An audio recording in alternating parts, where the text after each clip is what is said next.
Podcast Audio presents The Star Beast by Robert A. Heinlein.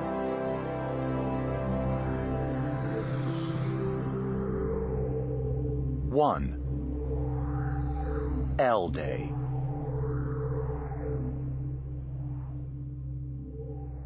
Lummox was bored and hungry. The latter was a normal state. Creatures of Lummox's breed were always ready for a little snack, even after a full meal. Being bored was less usual, and derived directly from the fact that Lummox's chum and closest associate, John Thomas Stewart, had not been around all day, having chosen to go off somewhere with his friend Betty. One afternoon was a mere nothing. Lummox could hold his breath that long, but he knew the signs and understood the situation.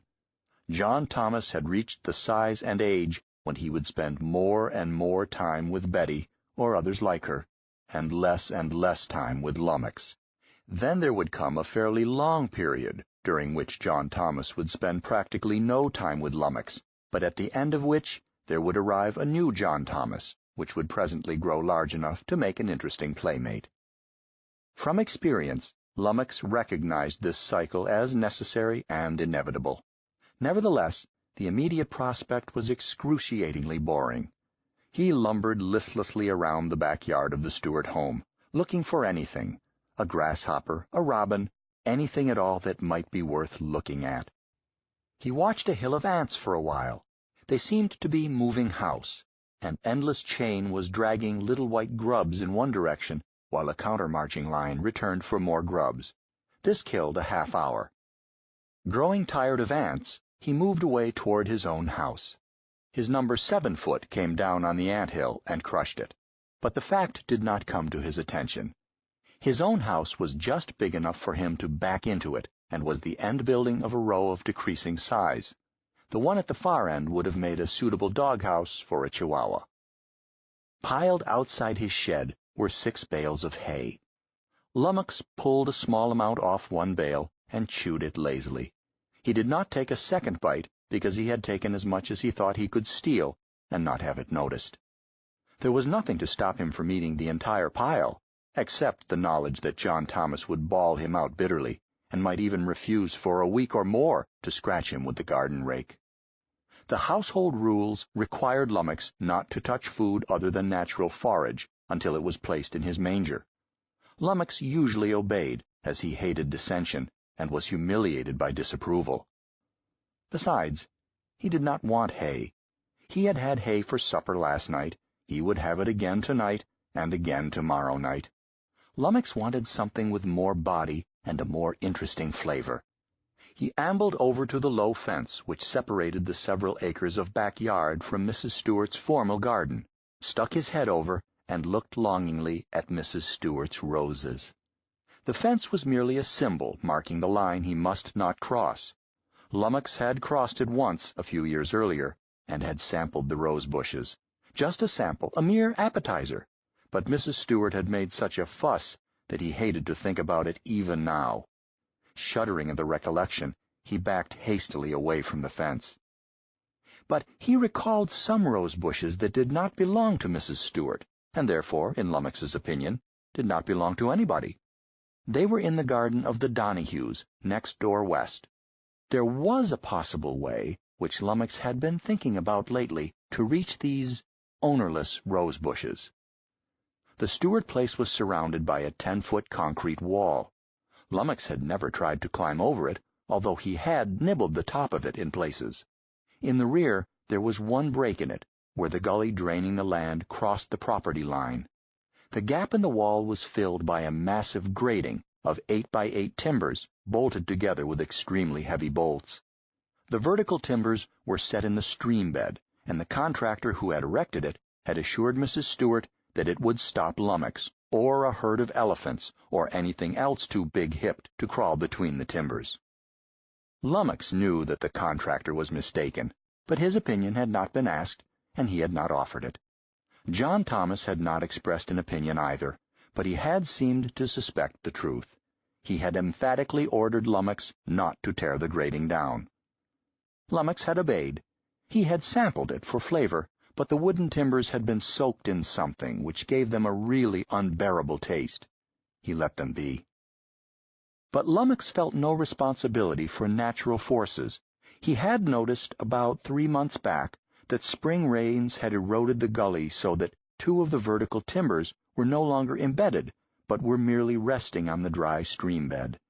Lummox had been thinking about this for several weeks, and had found that a gentle nudge tended to spread the timbers at the bottom.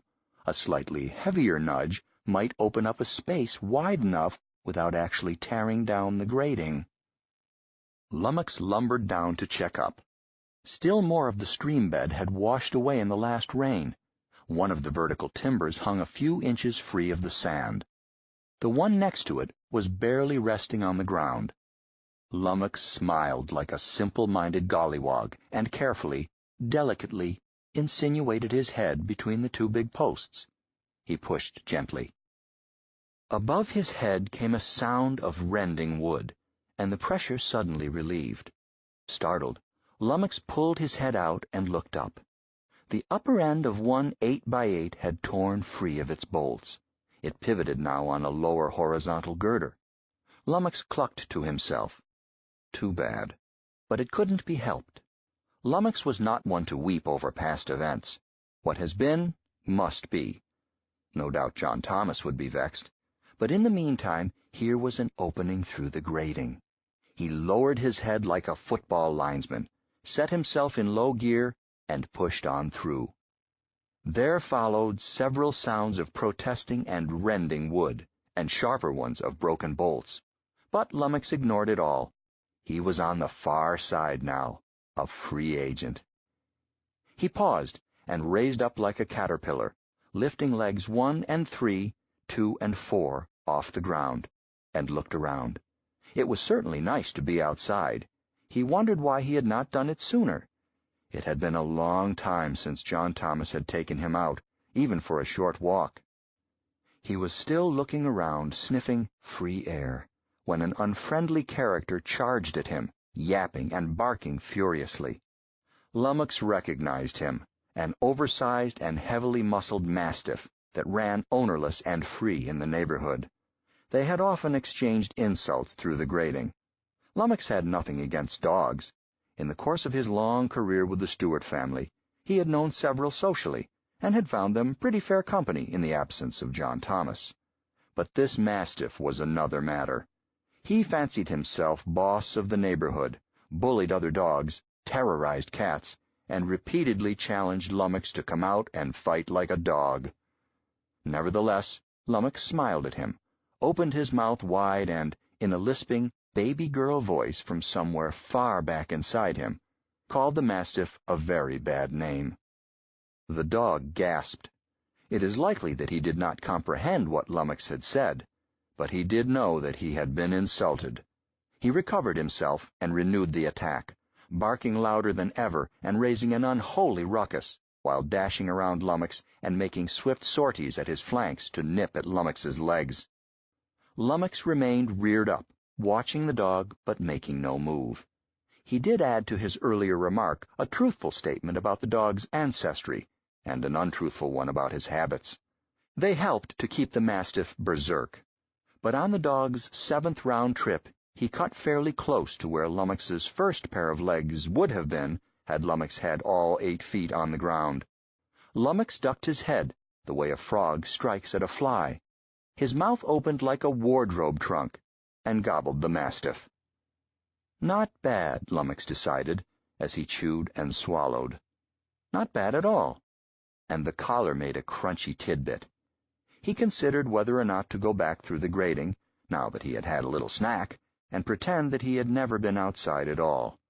However, there were still those ownerless rose bushes.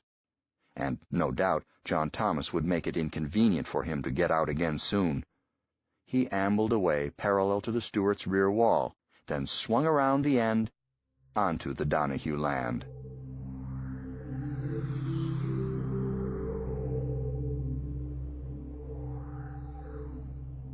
John Thomas Stewart XI got home shortly before dinner time, having already dropped Betty Sorensen at her home. He noticed as he landed that Lummox was not in sight, but he assumed that his pet was in his shed. His mind was not on Lummox, but on the age-old fact that females do not operate by logic, at least as logic is understood by males. He was planning to enter Western Tech. Betty wanted them both to attend the State University. He had pointed out that he could not get the courses he wanted at State U. Betty had insisted that he could, and had looked up references to prove her point. He had rebutted by saying that it was not the name of a course that mattered, but who taught it. The discussion had fallen to pieces when she had refused to concede that he was an authority. He had absent-mindedly unstrapped his harness copter while dwelling on the illogic of the feminine mind, and was racking it in the hallway when his mother burst into his presence. "John Thomas, where have you been?" He tried to think what he could have slipped on now. It was a bad sign when she called him John Thomas. John or Johnny was okay, or even Johnny Boy, but John Thomas usually meant that he had been accused, tried, and convicted in absentia. Huh? Why, I told you at lunch, Mom. Out hopping with Betty. We flew over to— Never mind that. Do you know what that beast has done? Now he had it. Lummox. He hoped it wasn't Mum's garden. Maybe Lum had just knocked over his own house again. If so, Mum would level off presently. Maybe he had better build a new one. Bigger. What's the trouble? What's the trouble? What isn't the trouble? John Thomas, this time you simply will have to get rid of it. This is the last straw. Take it easy, Mom. We can't get rid of Lum. You promised Dad. She made no direct answer. With the police calling every 10 minutes, and that great dangerous beast rampaging around and— Huh? Wait a minute, Mom. Lum isn't dangerous. He's gentle as a kitten. What happened? Everything! He gradually drew out of her some of the details. Lummox had gone for a stroll. That much was clear. John Thomas hoped, without conviction, that Lummox had not got any iron or steel while he was out. Iron had such an explosive effect on his metabolism. There was the time Lummox had eaten that second-hand Buick. His thoughts were interrupted by his mother's words. And Mrs. Donahue is simply furious, and, well, she might be. Her prize roses! Uh-oh.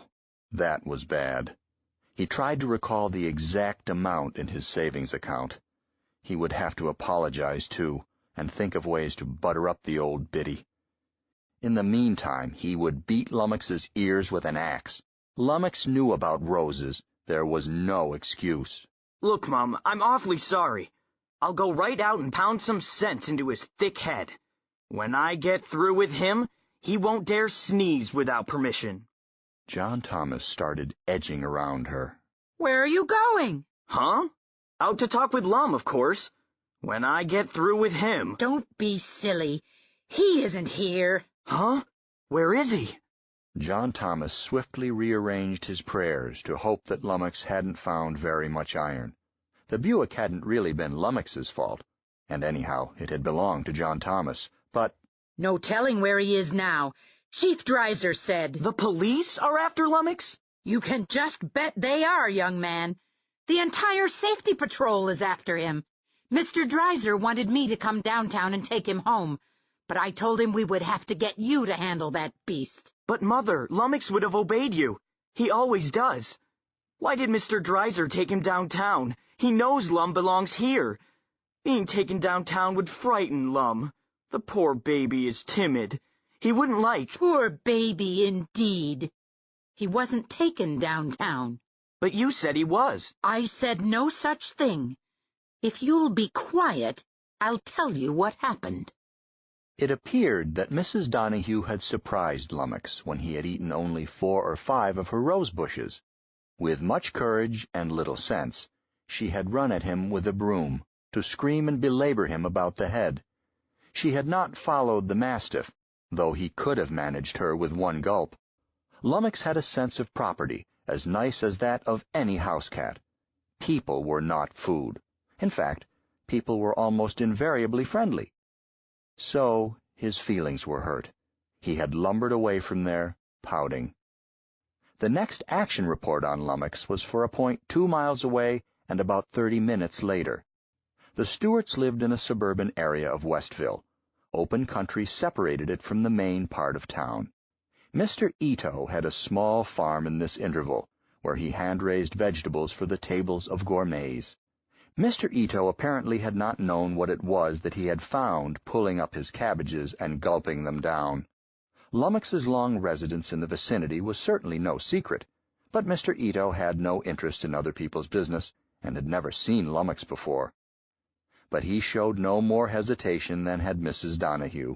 He dashed into his house and came out with a gun that had been handed down to him from his grandfather, a relic of the Fourth World War, of the sort known affectionately as a tank killer. Mr. Ito steadied the gun on a potting bench and let Lummox have it where he would have sat down had Lummox been constructed for such. The noise scared Mr. Ito.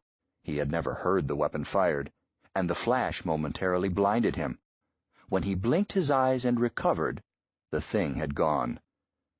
But it was easy to tell the direction in which it had gone. This encounter had not humiliated Lummox as had the brush with Mrs. Donahue. This frightened him almost out of his wits.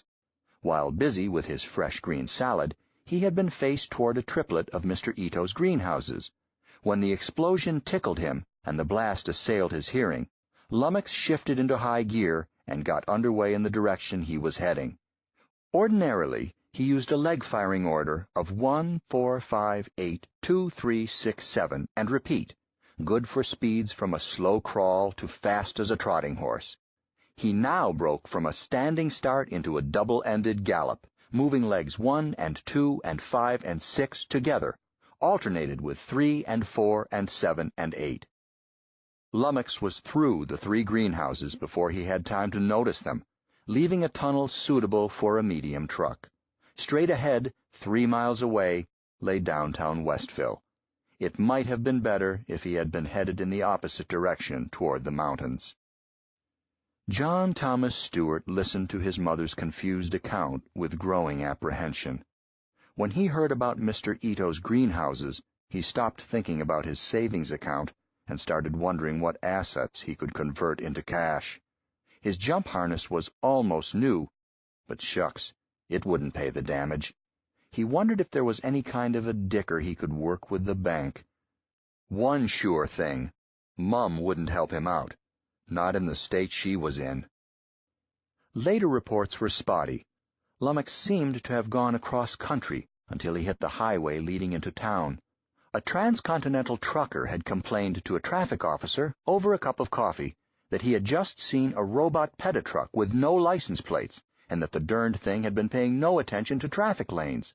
But the trucker had used it as an excuse to launch a diatribe about the danger of robot drivers and how there was no substitute for a human driver, sitting in the cab and keeping his eyes open for emergencies. The traffic patrolman had not seen Lummox, being already at his coffee when Lummox passed, and had not been impressed since the trucker was obviously prejudiced. Nevertheless, he had phoned in. Traffic Control Center in Westville paid no attention to the report. Control was fully occupied with a reign of terror. John Thomas interrupted his mother. Has anybody been hurt? Hurt? I don't know. Probably. John Thomas, you've got to get rid of that beast at once. He ignored that statement. It seemed the wrong time to argue it. What else happened? Mrs. Stewart did not know in detail. Near the middle of town, Lummox came down a local chute from the overhead freeway. He was moving slowly now and with hesitation. Traffic and large numbers of people confused him.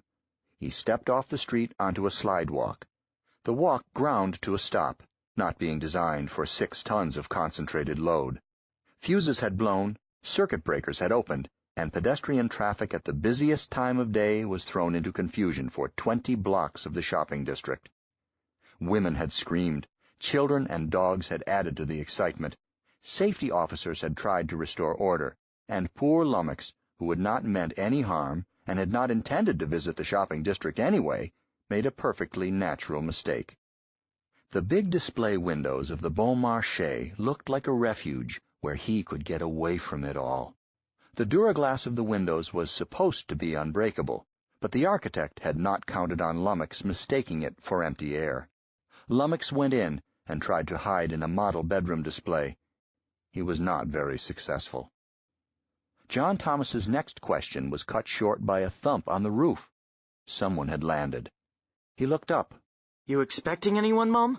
It's probably the police. They said they would— The police? Oh, my. Don't go away. You've got to see them.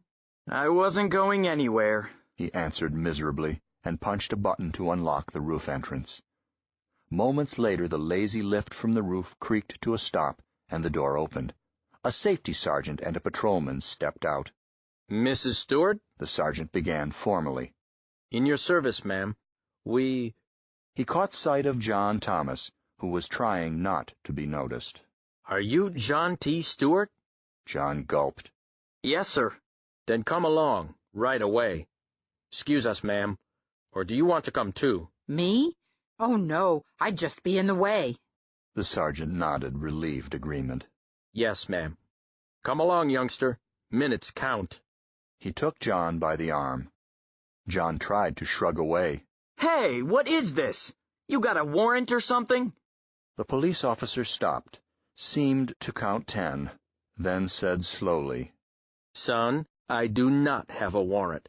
But if you are the John T. Stewart I'm looking for, and I know you are, then unless you want something drastic and final to happen to that deep space, what is it you've been harboring? You better snap to and come with us. Oh, I'll come. Okay. Don't give me any more trouble. John Thomas Stewart kept quiet and went with him.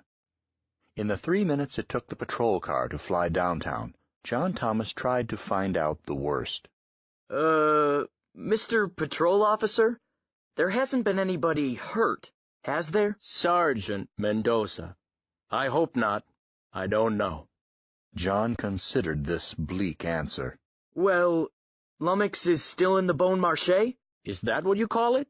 Lummox? It doesn't seem strong enough. No, we got it out of there. It's under the West Arroyo Viaduct. I hope. The answer sounded ominous. What do you mean, you hope? Well, first we blocked off Main and Hamilton, then we chivied it out of the store with fire extinguishers. Nothing else seemed to bother it. Solid slugs just bounced off. Say, what's that beast's hide made of? 10-point steel? Not exactly. Sergeant Mendoza's satire was closer to fact than John Thomas cared to discuss. He still was wondering if Lummox had eaten any iron. After the mishap of the digested Buick, Lummox's growth had taken an enormous spurt. In 2 weeks, he had jumped from the size of a misshapen hippopotamus to his present unlikely dimensions, more growth than he had shown in the preceding generation. It had made him extremely gaunt, like a canvas tarpaulin draped over a scaffolding, his quite unearthly skeleton pushing through his skin. It had taken 3 years of a high-caloric diet to make him chubby again. Since that time, John Thomas had tried to keep metal away from Lummox, most especially iron, even though his father and his grandfather had always fed him tidbits of scrap metal. Anyhow, the fire extinguishers dug him out, only he sneezed and knocked 2 men down. After that, we used more fire extinguishers to turn him down Hamilton, meaning to herd him into open country where he couldn't do so much damage, seeing as how he couldn't find you. We were making out pretty well, with only an occasional lamppost knocked down or ground car stepped on or such, when we came to where we meant to turn him off on Hillcrest and head him back to your place. But he got away from us and headed out onto the viaduct, ran into the guardrail and went off. And, well, you'll see, right now. Here we are. Half a dozen police cars were hovering over the end of the viaduct. Surrounding the area were many private air cars and an Airbus or two. The patrol cars were keeping them back from the scene. There were several hundred harness flyers as well, darting like bats in and out among the vehicles and making the police problem more difficult. On the ground, a few regular police, supplemented by emergency safety officers wearing armbands, were trying to hold the crowd back and were diverting traffic away from the viaduct and from the freight road that ran under it down the arroyo. Sergeant Mendoza's driver threaded his way through the cars in the air while speaking into a hushaphone on his chest. Chief Dreiser's bright red command car detached itself from the knot over the end of the viaduct and approached them. Both cars stopped a few yards apart and 100 feet above the viaduct. John Thomas could see the big gap in the railing where Lummox had gone over, but could not see Lummox himself. The viaduct blocked his view. The door of the command car opened, and Chief Dreiser leaned out. He looked harassed, and his bald head was covered with sweat. "Tell the Stewart boy to stick his head out." John Thomas ran a window down and did so. Here, sir. "Lad, can you control that monster?" Certainly, sir. "I hope you're right. Mendoza, land him. Let him try it." "Yes, Chief." Mendoza spoke to the driver, who moved the car past the viaduct and started letting down beyond it. Lummox could be seen then. He had taken refuge under the end of the bridge, making himself small for him. John Thomas leaned out and called to him. Lum! Lummy boy! Come to Papa! The creature stirred, and the end of the viaduct stirred with him. About 12 feet of his front end emerged from under the structure, and he looked around wildly. Here, Lum! Up here! Lummox caught sight of his friend and split his head in an idiot grin. Sergeant Mendoza snapped. "Put her down, Slats. Let's get this over." The driver lowered a bit, then said anxiously, That's enough, Sergeant. I saw that critter rear up earlier. All right, all right." Mendoza opened the door and kicked out a rope ladder used in rescue work. "Can you go down that, son?" Sure. With Mendoza to give him a hand, John Thomas shinnied out of the door and got a grip on the ladder. He felt his way down and came to the point where there was no more ladder. He was still 6 feet above Lummox's head. He looked down. Heads up, baby. Take me down. Lummox lifted another pair of legs from the ground and carefully placed his broad skull under John Thomas, who stepped onto it, staggering a little and grabbing for a handhold. Lummox lowered him gently to the ground. John Thomas jumped off and turned to face him. Well, the fall apparently had not hurt Lum any. That was a relief. He would get him home first, and then go over him inch by inch. In the meantime, Lummox was nuzzling his legs and making a sound remarkably like a purr. John looked stern. Bad Lummy! Bad, bad Lummy! You're a mess, aren't you? Lummox looked embarrassed. He lowered his head to the ground, looked up at his friend, and opened his mouth wide. I didn't mean to, he protested in his baby girl voice. You didn't mean to. You didn't mean to? Oh, no, you never do. I'm going to take your front feet and stuff them down your throat. You know that, don't you? I'm going to beat you to a pulp and then use you for a rug. No supper for you. You didn't mean to, indeed. The bright red car came close and hovered. "Okay?" demanded Chief Dreiser. Sure. "All right, here's the plan. I'm going to move that barrier up ahead. You get him back up on Hillcrest, going out the upper end of the draw. There will be an escort waiting. You fall in behind and stay with it all the way home. Get me?" Okay. John Thomas saw that in both directions the Arroyo Road had been blocked with riot shields, tractors with heavy armor mounted on their fronts, so that a temporary barrier could be thrown across a street or square. Such equipment was standard for any city safety force since the riots of '91, but he could not recall that Westville had ever used them. He began to realize that the day that Lummox went to town would not soon be forgotten. But he was happy that Lummox had been too timid to munch on those steel shields. He was beginning to hope that his pet had been too busy all afternoon to eat any ferrous metal. He turned back to him. All right, get your ugly carcass out of that hole. We're going home. Lummox complied eagerly. The viaduct again trembled as he brushed against it. Make me a saddle. Lummox's midsection slumped down a couple of feet. He thought about it very hard, and his upper surface shaped itself into contours resembling a chair. Hold still. I don't want any mashed fingers. Lummox did so, quivering a little, and the young man scrambled up, grabbing at slip folds in Lummox's durable hide. He sat himself like a Rajah, ready for a tiger hunt. All right. Slow march now, up the road.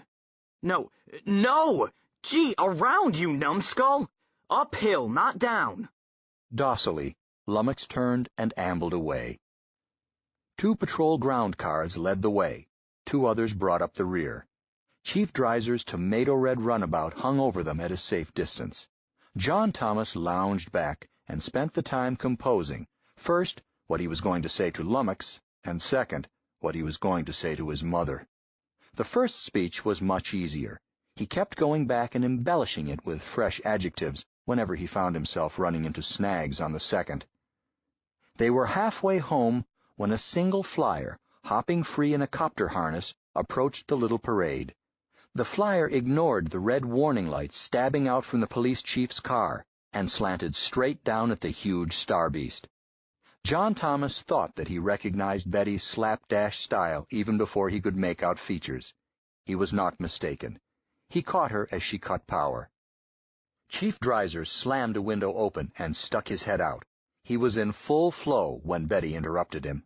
Why, Chief Dreiser, what a terrible way to talk. He stopped and took another look. Is that Betty Sorensen? Of course it is.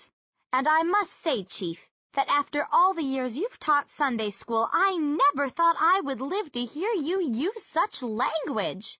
If that is setting a good example, I think I'll... Young lady, hold your tongue. Me? But you were the one who was using... Quiet! I've had all I could take today. You get that suit to buzzing and hop out of here. This is official business. Now get out. She glanced at John Thomas and winked, then set her face in cherubic innocence. But, Chief, I can't. Huh? Why not? I'm out of juice. This was an emergency landing. Betty, you quit fibbing to me. Me? Fibbing? Why, Deacon Dreiser! I'll deacon you. If your tanks are dry, get down off that beast and walk home. He's dangerous. Lummy dangerous? Lummy wouldn't hurt a fly. And besides, do you want me to walk home alone? On a country road? When it's almost dark? I'm surprised at you. Dreiser sputtered and closed the window. Betty wiggled out of her harness and settled back in the wider seat that Lummox had provided without being told. John Thomas looked at her. Hi, slugger. Hi, knothead. I didn't know you knew the chief. I know everybody. Now shut up.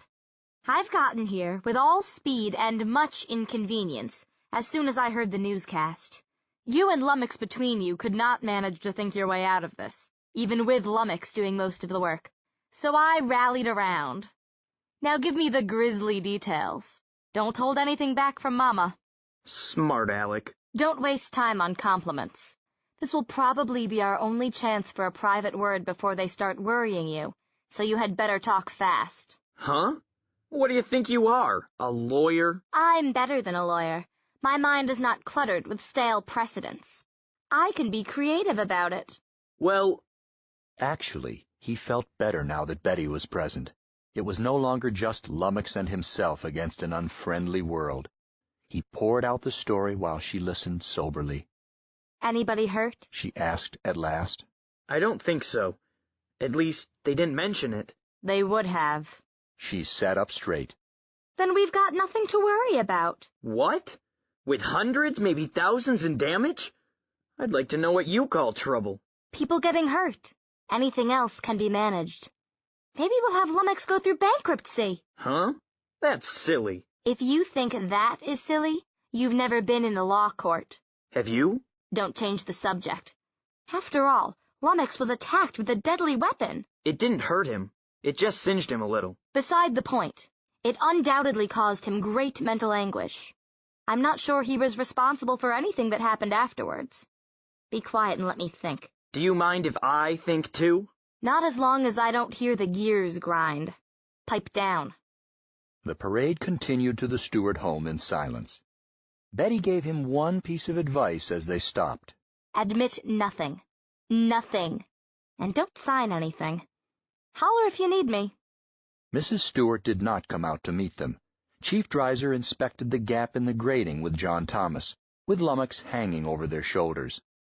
The chief watched in silence as John Thomas took a string and tied it across the opening. There.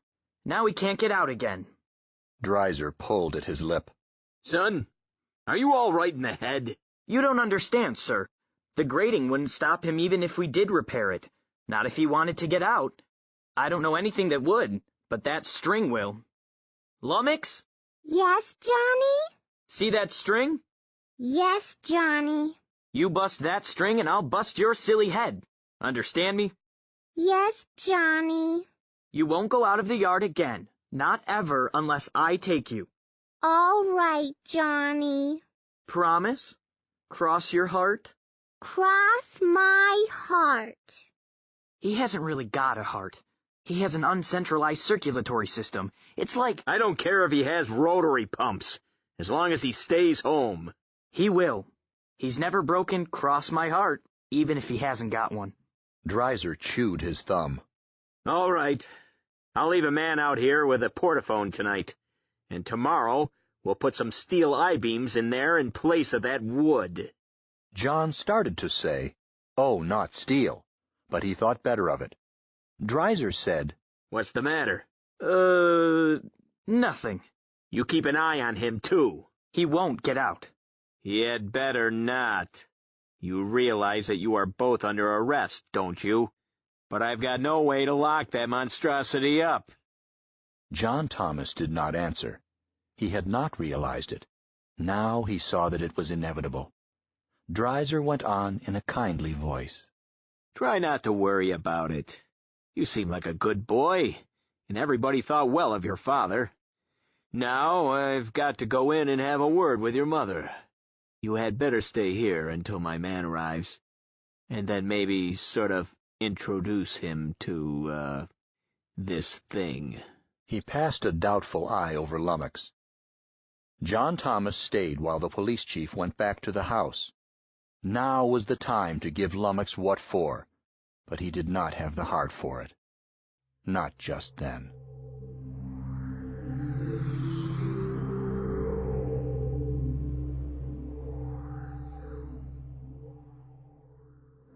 Two.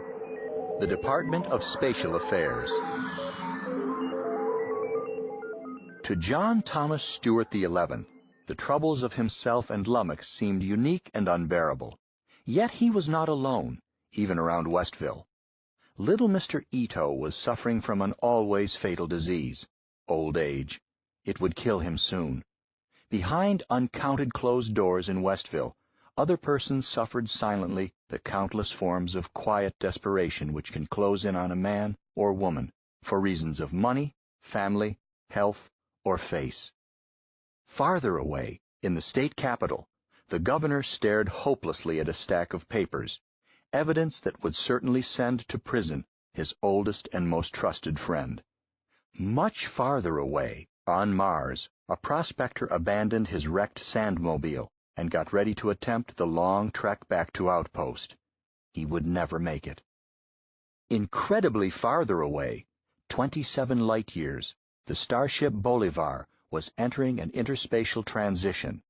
A flaw in a tiny relay would cause that relay to operate 1/10 of a second later than it should. The SS Bolivar would wander between the stars for many years, but she would never find her way home. Inconceivably farther from Earth, halfway across the local star cloud, a race of arboreal crustaceans was slowly losing to a younger, more aggressive race of amphibians. It would be several thousand Earth years before the crustaceans were extinct, but the issue was not in doubt. This was regrettable by human standards, for the crustacean race had mental and spiritual abilities which complemented human traits in a fashion which could have permitted a wealth of civilized cooperation with them. But when the first Earth humans landed there, some 11,000 years in the future, the crustaceans would be long dead. Back on Earth at Federation Capital, His Excellency the Right Honorable Henry Gladstone Kiku, M.A., Oxon, Lit. D. Honoris Causa, Cape Town, OBE, Permanent Under-Secretary for Spatial Affairs, was not worried about the doomed crustaceans because he would never know of them. He was not yet worried about SS Bolivar but he would be. Aside from the ship, the loss of one passenger in that ship would cause a chain reaction of headaches for Mr. Kiku and all his associates for years to come. Anything and everything outside Earth's ionosphere was Mr. Kiku's responsibility and worry. Anything which concerned the relationships between Earth and any part of the explored universe was also his responsibility. Even affairs which were superficially strictly Earthside were also his concern, if they affected or were in any way affected by anything which was extraterrestrial, interplanetary, or interstellar in nature, a very wide range indeed.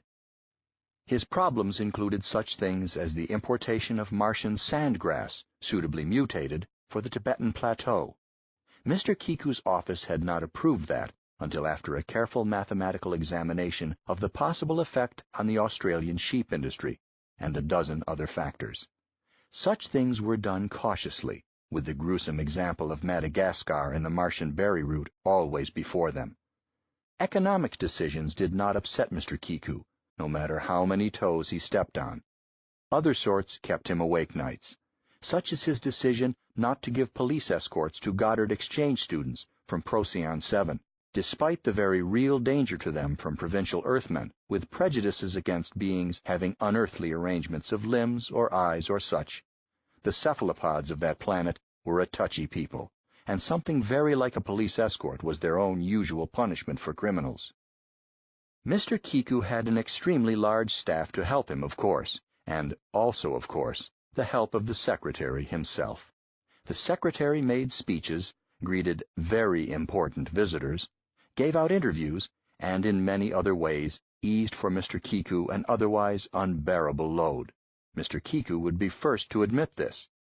As long as the current secretary behaved himself, minded his business, took care of public appearances, and let the under-secretary get on with the department's work, he had Mr. Kiku's approval. Of course, if he failed to pull his load or threw his weight around, Mr. Kiku was capable of finding ways to get rid of him. But it had been 15 years since he had found it necessary to be so drastic. Even the rawest political appointee could usually be broken to harness. Mr. Kiku had not made up his mind about the current secretary, but was not now thinking about him. Instead, he was looking over the top-sheet synopsis for Project Cerberus, a power proposal for the research station on Pluto. A reminder light on his desk flashed, and he looked up to see the door between his office and that of the secretary dilate. The secretary walked in, whistling "Take Me Out to the Ball Game." Mr. Kiku did not recognize the tune. He broke off. "Greetings, Henry. No, don't get up." Mr. Kiku had not started to get up. How do you do, Mr. Secretary? What can I do for you? Nothing much, nothing much. He paused by Mr. Kiku's desk and picked up the project folder. What are you swatting now? Cerberus, eh? Henry, that's an engineering matter. Why should we worry about it? There are aspects that concern us. I suppose so. Budget and so forth. His eye sought the bold-faced line reading, "Estimated cost, 3.5 megabucks and 7.4 lives. What's this? I can't go before the council and ask them to approve this. It's fantastic. The first estimate was over 8 megabucks and more than 100 lives. I don't mind the money, but this other... You are in effect asking the council to sign death warrants for 7 4/10 men. You can't do that. It isn't human. Say, what the deuce is 4/10 of a man, anyway? How can you kill a fraction of a man? Mr. Secretary, his subordinate answered patiently. Any project bigger than a schoolyard swing involves probable loss of life, but that hazard factor is low. It means that working on Project Cerberus will be safer, on the average, than staying Earthside. That's my rule of thumb. Eh? The secretary looked again at the synopsis. Then why not say so? Put the thing in the best light and so forth. This report is for my eyes, for our eyes only. The report to the council will emphasize safety precautions and will not include an estimate of deaths, which, after all, is a guess. A guess. Yes, of course. The secretary put the report down, seemed to lose interest. Anything else, sir? Oh, yes, Henry, old man. You know that Rogillian dignitary I'm supposed to receive today, Dr. What's-his-name? Dr. Fatamel. Mr. Kiku glanced at his desk control panel.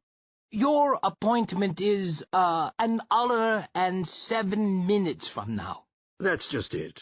I'm afraid I'll have to ask you to substitute. Apologies to him and so forth. Tell him I'm tied up with affairs of state. Sir, I wouldn't advise that. He will expect to be received by an official of your rank, and the Rogillians are extremely meticulous about protocol. Oh, come now. This native won't know the difference. But he will, sir. Well, let him think that you're me. I don't care. But I won't be here, and that's that. The Secretary-General has invited me to go to the ball game with him, and an invitation from the SG is a must, you know. Mr. Kiku knew that it was nothing of the sort, had the commitment been explained. But he shut up. Very well, sir. Thanks, old chap. The secretary left, again whistling. When the door closed, Mr. Kiku, with an angry gesture, slapped a row of switches on the desk panel. He was locked in now, and could not be reached by phone, video, tube, autowriter, or any other means, save by an alarm button, which his own secretary had used only once in 12 years. He leaned elbows on his desk, covered his head with his hands, and rubbed his fingers through his woolly pate. This trouble, that trouble, the other trouble, and always some moron to jiggle his elbow. Why had he ever left Africa? Where came this itch for public service, an itch that had long since turned into mere habit? He sat up and opened his middle drawer. It was bulging with real estate prospectuses from Kenya. He took out a handful, and soon was comparing relative merits of farms. Now here was a little honey, if a man had the price, better than 800 acres, half of it in cultivation, and 7 proved wells on the property. He looked at map and photographs, and presently felt better. After a while he put them away, and closed the drawer. He was forced to admit that, while what he had told the chief was true, his own nervous reaction came mostly from his lifelong fear of snakes. If Dr. Fatamel were anything but a Rogillian, or if the Rogillians had not been Medusa humanoids, he wouldn't have minded. Of course, he knew that those tentacles growing out of a Rogillian's head were not snakes, but his stomach didn't know it. He would have to find time for a hypnotic treatment before... No, there wasn't time. He'd have to take a pill instead. Sighing, he flipped the switches back on.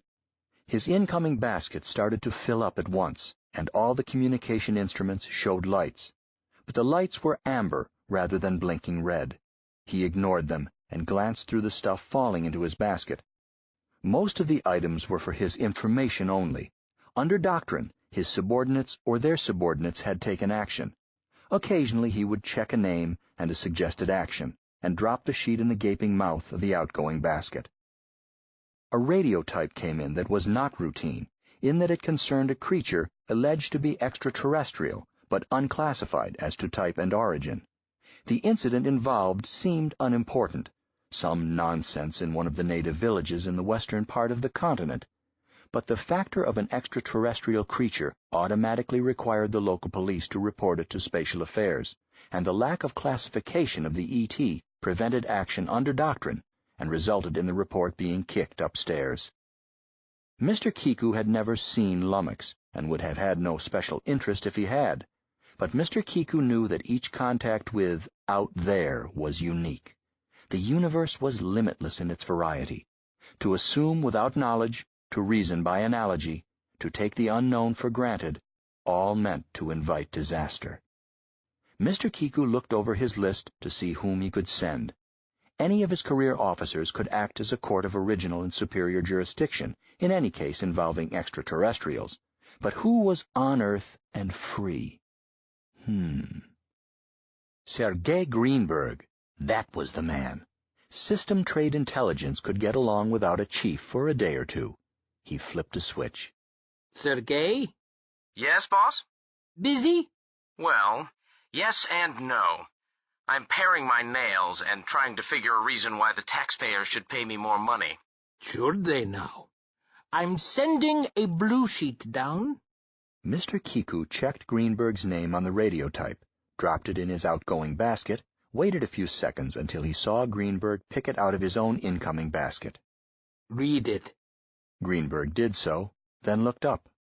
Well, boss?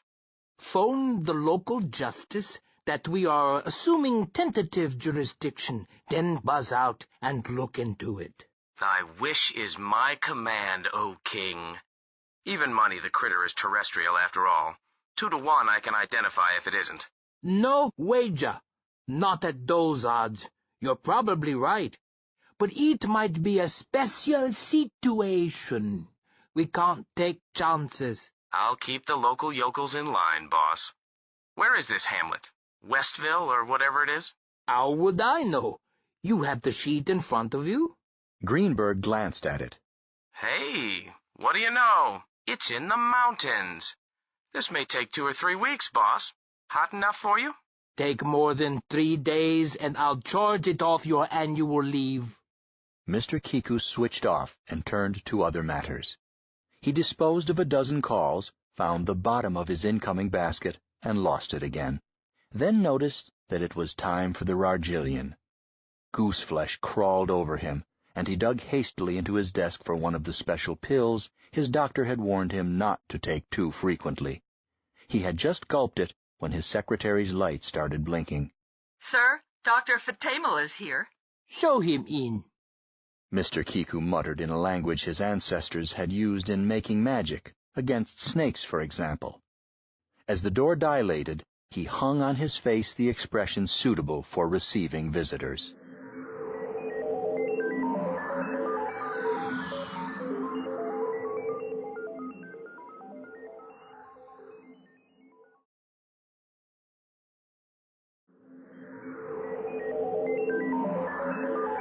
Three. An improper question. The intervention by the Department of Spatial Affairs in the case of Lummox did not postpone the hearing. It speeded it up. Mr. Greenberg phoned the district judge, asked for the use of his courtroom, and asked him to have all parties and witnesses in court at 10 o'clock the next morning, including, of course, the extraterrestrial that was the center of the fuss. Judge O'Farrell questioned the last point. This creature, you need him, too? Greenberg said that he most decidedly wanted the E.T. present, since his connection with the case was the reason for intervention. Judge, we people in depth space don't like to butt into your local affairs. After I've had a look at the creature and have asked half a dozen questions, I can probably bow out, which will suit us both. This alleged E.T. is my only reason for coming out. So have the beastie present, will you? He's rather too large to bring into the courtroom. I haven't seen him for several years, and I understand he has grown a bit. But he would have been too large to bring indoors even then. Couldn't you look at him where he is? Possibly, though I admit to a prejudice for having everything pertinent to a hearing in one spot. Where is he? Penned up where he lives with his owner. They have a suburban place a few miles out. Greenberg thought about it. Although a modest man, one who cared not where he ate or slept, when it came to depth space business, he operated on the rule of making the other fellow do the running around. Otherwise, the department's tremendous load of business would never get done. I would like to avoid that trip out into the country, as I intend to hold my ship and get back to Capital tomorrow afternoon, if possible. It's rather urgent, a matter of the Martian treaty. This last was Greenberg's standard fib when he wanted to hurry someone not in the department. Judge O'Farrell said that he would arrange it. We'll rig a temporary pen on the lawn outside the courthouse. Swell. See you tomorrow, Judge. Thanks for everything. Judge O'Farrell had been on a fishing trip 2 days earlier when Lummox had gone for his walk. The damage had been cleaned up by his return, and, as a fixed principle, he avoided hearing or reading news reports or chit-chat concerning cases he might have to try. When he phoned Chief of Safety Dreiser, he expected no difficulty about moving Lummox. Chief Dreiser went through the roof. Judge, are you out of your head? Eh? What's ailing you, Deacon? Dreiser tried to explain. The judge shrugged off his objections, whereupon they both phoned the mayor. But the mayor had been on the same fishing trip. He threw his weight on O'Farrell's side. His words were, "Chief, I'm surprised at you. We can't have an important Federation official thinking that our little city is so backwoods that we can't handle a small thing like that." Dreiser groaned and called the Mountain States Steel and Welding Works.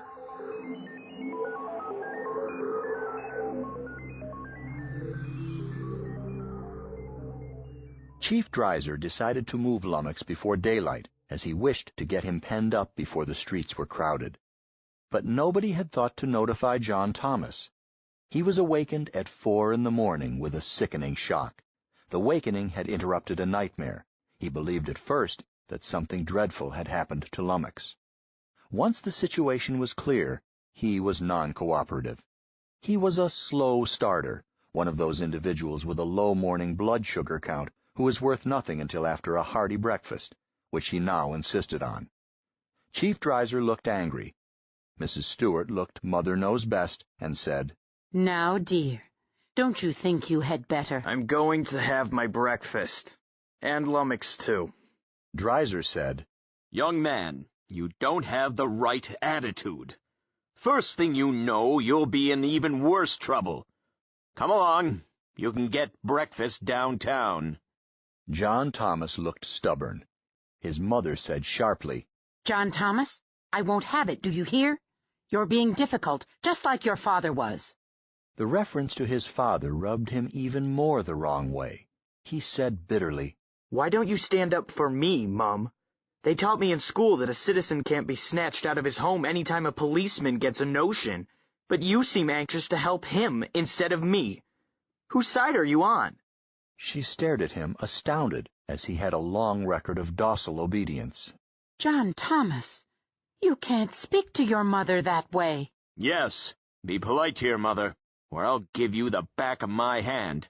Unofficially, of course. If there is one thing I can't abide, it's a boy who is rude to his elders." He unbuttoned his tunic, pulled out a folded paper. "Sergeant Mendoza told me about the quibble you pulled the other day, so I came prepared. There's my warrant. Now will you come, or will I drag you?" He stood there, slapping the paper against his palm, but did not offer it to John Thomas. But when John Thomas reached for it, he let him have it and waited while he read it. At last Dreiser said, "Well, are you satisfied?" "This is a court order, telling me to appear and requiring me to bring Lummox."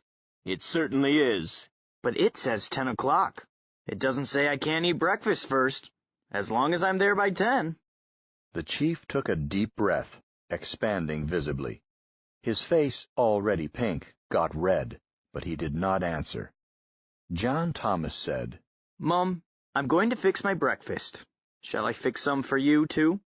She glanced at Dreiser, then back at her son, and bit her lip. "Never mind. I'll get breakfast. Mr. Dreiser, will you have coffee with us?" "Eh? That's kind of you, ma'am. I don't mind if I do. I've been up all night."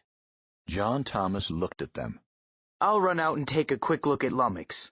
He hesitated, then added, "I'm sorry I was rude, Mum." "We'll say no more about it, then," she answered coldly. He had been intending to say several things in self-justification, but he thought better of it and left.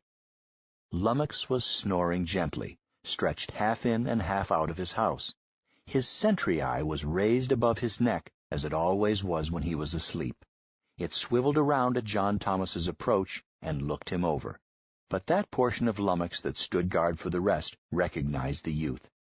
The star creature did not wake. Satisfied, John Thomas went back inside. The atmosphere mellowed during breakfast.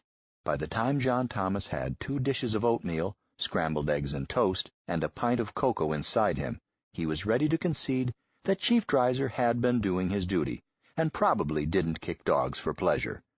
In turn, the chief, under the influence of food, had decided that there was nothing wrong with the boy that a firm hand and an occasional thrashing would not cure. Too bad his mother had to raise him alone. She seemed like a fine woman. He pursued a bit of egg with toast, captured it, and said, I feel better, Mrs. Stewart, I really do. It's a treat to a widower to taste home cooking. But I won't dare tell my men. Mrs. Stewart put a hand to her mouth. Oh, I forgot about them. I can have more coffee in a moment. How many are there? 5, but don't bother, ma'am. They'll get breakfast when they go off duty. He turned to John Thomas. Ready to go, young fellow? He turned to his mother. Why not fix breakfast for them, Mum?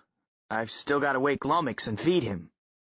By the time Lummox had been wakened and fed and had had matters explained to him, by the time 5 patrolmen had each enjoyed a second cup of coffee after a hot meal, the feeling was more that of a social event than an arrest. It was long past 7 before the procession was on the road. It was 9 o'clock before they got Lummox back into the temporary cage outside the courthouse. Lummox had been delighted by the smell of steel and had wanted to stop and nibble it. John Thomas was forced to be firm. He went inside with Lummox and petted him and talked to him while the door was welded shut. He had been worried when he saw the massive steel cage, for he had never got around to telling Chief Dreiser that steel was less than useless against Lummox. Now it seemed too late, especially as the chief was proud of the pen. There had been no time to pour a foundation, so the chief had ordered an open-work box of steel girders, top, bottom, and sides, with one end left open until Lummox could be shut in. Well, thought John Thomas, they all knew so much and they didn't bother to ask me. He decided simply to warn Lummox not to eat a bite of the cage under dire threats of punishment, and hope for the best. Lummox was inclined to argue. From his point of view, it was as silly as attempting to pen a hungry boy by stacking pies around him.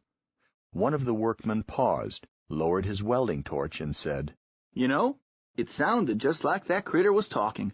He was. Oh. The man looked at Lummox, then went back to work. Human speech on the part of extraterrestrials was no novelty, especially on stereo programs. The man seemed satisfied, but shortly he paused again. I don't hold with animals talking, he announced. John Thomas did not answer. It did not seem to be a remark to which an answer could be made. Now that he had time, John Thomas was anxious to examine something on Lummox which had been worrying him. He had first noticed the symptoms on the morning following Lummox's disastrous stroll. 2 swellings located where Lummox's shoulders would have been, had he been so equipped. Yesterday they had seemed larger, which disturbed him, for he had hoped that they were just bruises. Not that Lummox bruised easily. But they fretted him. It seemed possible that Lummox had hurt himself during the accidental gymkhana he had taken part in. The shot that Mr. Ito had taken at him had not damaged him. There had been a slight powder burn where the explosive charge had struck him, but that was all. A charge that would destroy a tank was to Lummox about like a hearty kick to a mule. Startling, but not harmful. Lummox might have bruised himself in plunging through the greenhouses, but that seemed unlikely. More probably, he had been hurt in falling off the viaduct. John Thomas knew that such a fall would kill any earth animal big enough to have an unfavorable cube-square ratio, such as an elephant. Of course, Lummox, with his unearthly body chemistry, was not nearly as fragile as an elephant. Still, he might have bruised himself badly. Dog take it, the swellings were bigger than ever, real tumors now, and the hide over them seemed softer and thinner, not quite the armor that encased Lummox elsewhere. John Thomas wondered if a person like Lummox could get cancer, say from a bruise. He did not know, and he did not know anyone who would. Lummox had never been ill as far back as John Thomas could remember, nor had his father ever mentioned Lummox having anything wrong with him. Lummox was the same, today, yesterday, and always, except that he kept getting bigger. He would have to look over his grandfather's diary tonight, and his great-grandfather's notes. Maybe he had missed something. He pressed one of the swellings, tried to dig his fingers in. Lummox stirred restlessly. John Thomas stopped and said anxiously, Does that hurt? No, it tickles. The answer did not reassure him. He knew that Lummox was ticklish, but it usually took something like a pickaxe to accomplish it. The swellings must be very sensitive. He was about to investigate farther when he was hailed from behind. John! Johnny! He turned. Betty Sorensen was outside the cage. Hi, Slugger. You got my message? Yes, but not until after 8 o'clock. You know the dorm rules. Hi, Lummox. How's my baby? Fine. That's why I recorded. The idiots roused me out of bed before daylight. Silly. Do you good to see a sunrise. But what is all this rush? I thought the hearing was next week. It was supposed to be, but some heavyweight from the Department of Space is coming out from Capitol. He's going to try it. What? What's the matter? The matter? Why, everything. I don't know this man from Capitol. I thought I was going to deal with Judge O'Farrell. I know what makes him tick. This new judge, well, I don't know. In the second place, I've got ideas I haven't had time to work out yet. She frowned. We'll have to get a postponement. What for? Why don't we just go into court and tell the truth? Johnny, you're hopeless. If that was all there was to it, there wouldn't be any courts. Maybe that would be an improvement. But, look, knothead, don't stand there making silly noises. If we have to appear in less than an hour... She glanced up at the clock tower on the ancient courthouse. A good deal less. We've got to move fast. At the very least, we've got to get that homestead claim recorded. That's silly. They won't take it, I tell you. We can't homestead Lummox. He's not a piece of land. A man can homestead a cow, 2 horses, a dozen pigs. A carpenter can homestead his tools. An actress can homestead her wardrobe. But that's not homesteading. I took the same course in commercial law that you did. They'll laugh at you. Don't quibble. It's Section 2 of the same law. If you were exhibiting Lummy in a carnival, he'd be the tools of your trade, wouldn't he? It's up to them to prove he isn't. The thing is to register Lummox as exempt from lien before somebody gets a judgment against you. If they can't collect from me, they'll collect from my mother. No, they won't. I checked that. Since your father put the money in a trust, legally, she hasn't got a dime. Is that the law? Oh, hurry up. The law is whatever you can convince a court it is. Betty, you've got a twisted mind. He slid out between the bars, turned, and said, Lummy, I'll only be gone a minute. You stay right here. Why? Never mind why. You wait for me here. All right. There was a crowd on the courthouse lawn, people gawking at Lummox in his new notoriety. Chief Dreiser had ordered rope barriers erected, and a couple of his men were present to see that they were respected. The 2 young people ducked under the ropes and pushed through the crowd to the courthouse steps. The county clerk's office was on the 2nd floor. There they found his chief deputy, an elderly maiden lady. Miss Schreiber took the same view of registering Lummox as free from judgment that John Thomas did. But Betty pointed out that it was not up to the county clerk to decide what was an eligible chattel under the law, and cited an entirely fictitious case about a man who homesteaded a multiple echo.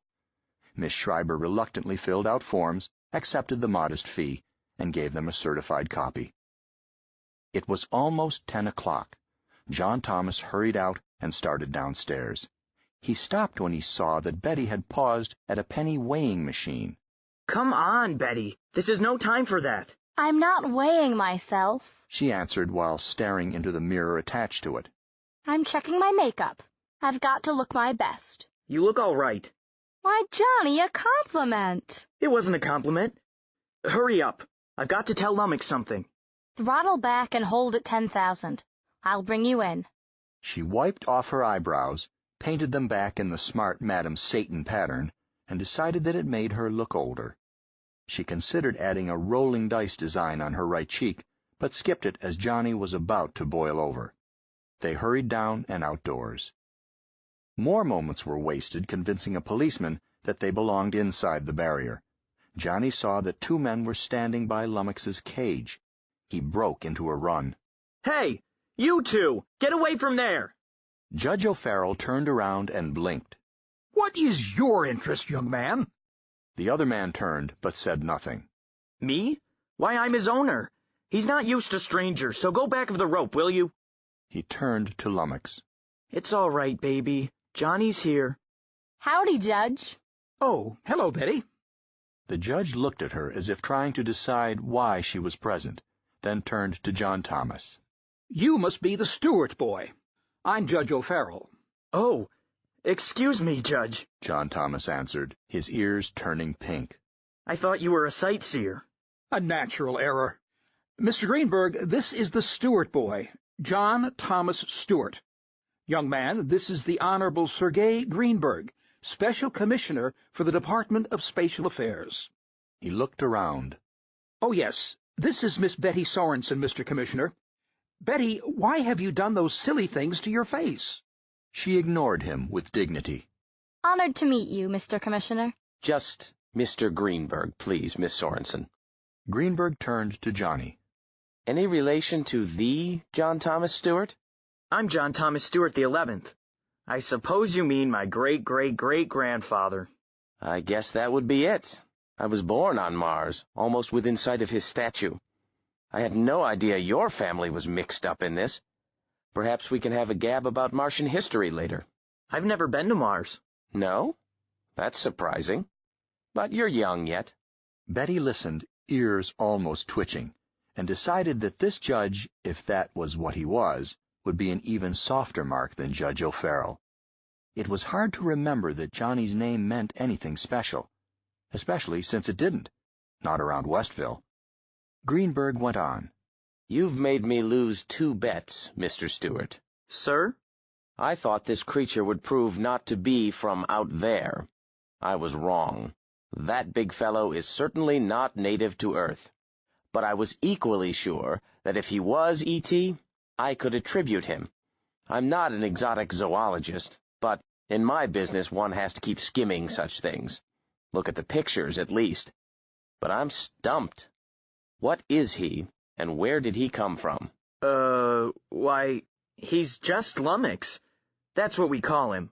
My great-grandfather brought him back in the Trailblazer, her second trip. That long ago, eh?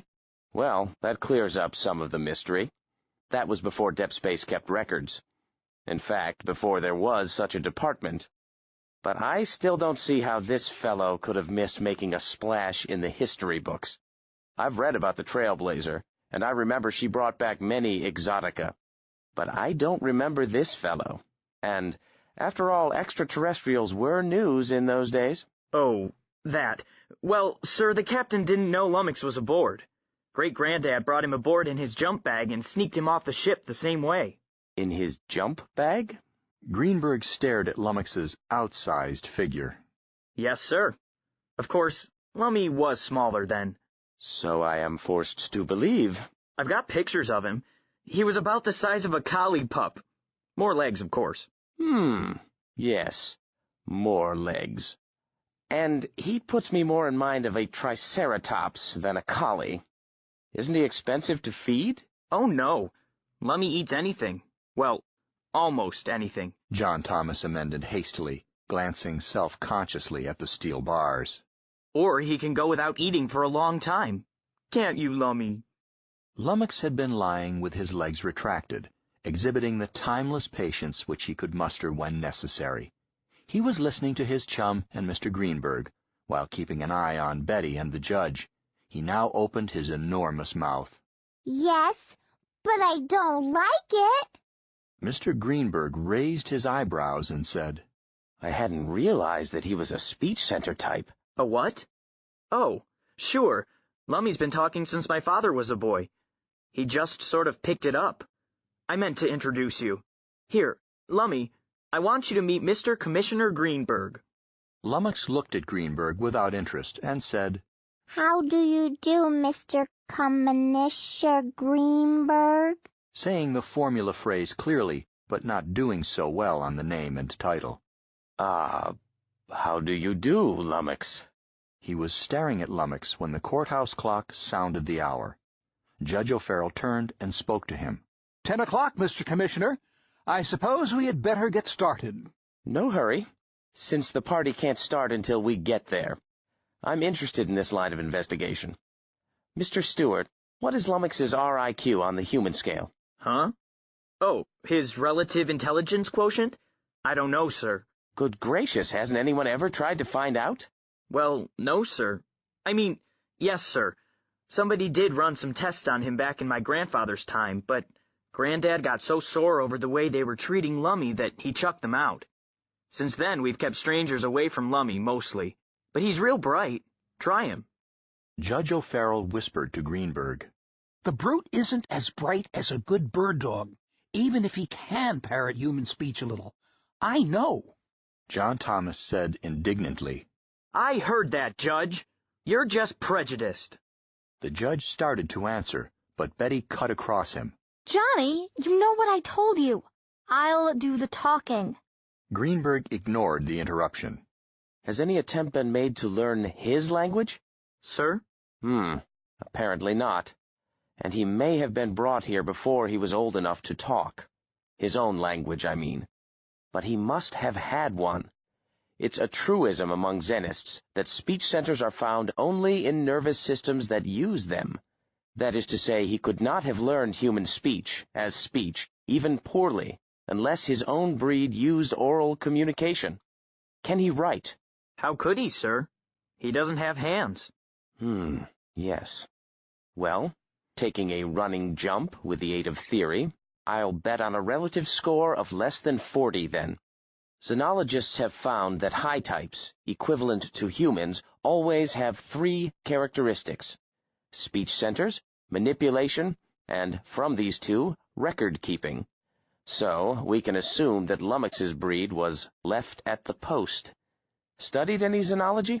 Not much, sir. Except books I could find in the library. But I mean to major in xenology and exotic biology in college. Good for you. It's a wide-open field. You'd be surprised how difficult it is to hire enough Zenists just for depth space. But my reason for asking was this. As you know, the department has intervened in this case. Because of him. Greenberg gestured at Lummox. There was a chance that your pet might be of a race having treaty rights with us.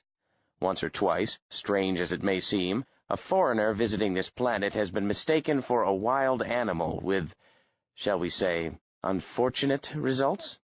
Greenberg frowned, recalling the terrible hushed-up occasion when a member of the official family of the ambassador from Lador had been found, dead and stuffed, in a curiosity shop in the Virgin Islands. But no such hazard exists here. Oh, I guess not, sir.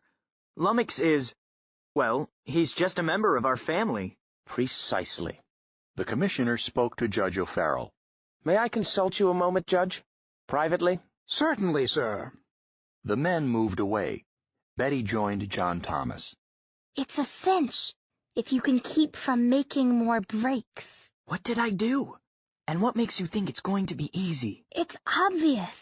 He likes you. He likes Lummox. I don't see how that pays for the ground floor of the Bon Marché, or all those lamp posts. Just keep your blood pressure down and follow my lead. Before we are through, they'll be paying us. You'll see. A short distance away, Mr. Greenberg was saying to Judge O'Farrell, Judge, from what I have learned, it seems to me that the Department of Spatial Affairs should withdraw from this case. Eh? I don't follow you, sir. Let me explain. What I would like to do is to postpone the hearing 24 hours while I have my conclusions checked by the department. Then I can withdraw and let the local authorities handle it. Meaning you, of course. Judge O'Farrell pursed his lips. I don't like last-minute postponements, Mr. Commissioner. It has always seemed unfair to me to order busy people to gather together, to their expense and personal inconvenience, then tell them to come back another day. It doesn't have the flavor of justice. Greenberg frowned. True. Let me see if we can arrive at it another way. From what young Stewart tells me, I am certain that this case is not one calling for intervention under the Federation's Xenic policies, even though the center of interest is extraterrestrial, and therefore a legal cause for intervention if needed. Although the department has the power, that power is exercised only when necessary to avoid trouble with governments of other planets. Earth has hundreds of thousands of ET animals. It has better than 30,000 non-human Xenians, either residents or visitors, having legal status under treaties as human, even though they are obviously non-human. Xenophobia being what it is, particularly in our cultural backwaters. No, I wasn't referring to Westville. Human nature being what it is, each of those foreigners is a potential source of trouble in our foreign relations. Forgive me for saying what you already know. It is a necessary foundation. The department can't go around wiping the noses of all our Xenic visitors, even those that have noses. We haven't the personnel and certainly not the inclination. If one of them gets into trouble, it is usually sufficient to advise the local magistrate of our treaty obligations to the Xenian's home planet. In rare cases, the department intervenes. This, in my opinion, is not such a case. In the first place, it seems that our friend Lummox here is an animal under the law, and— Was there doubt? There might have been. That's why I am here.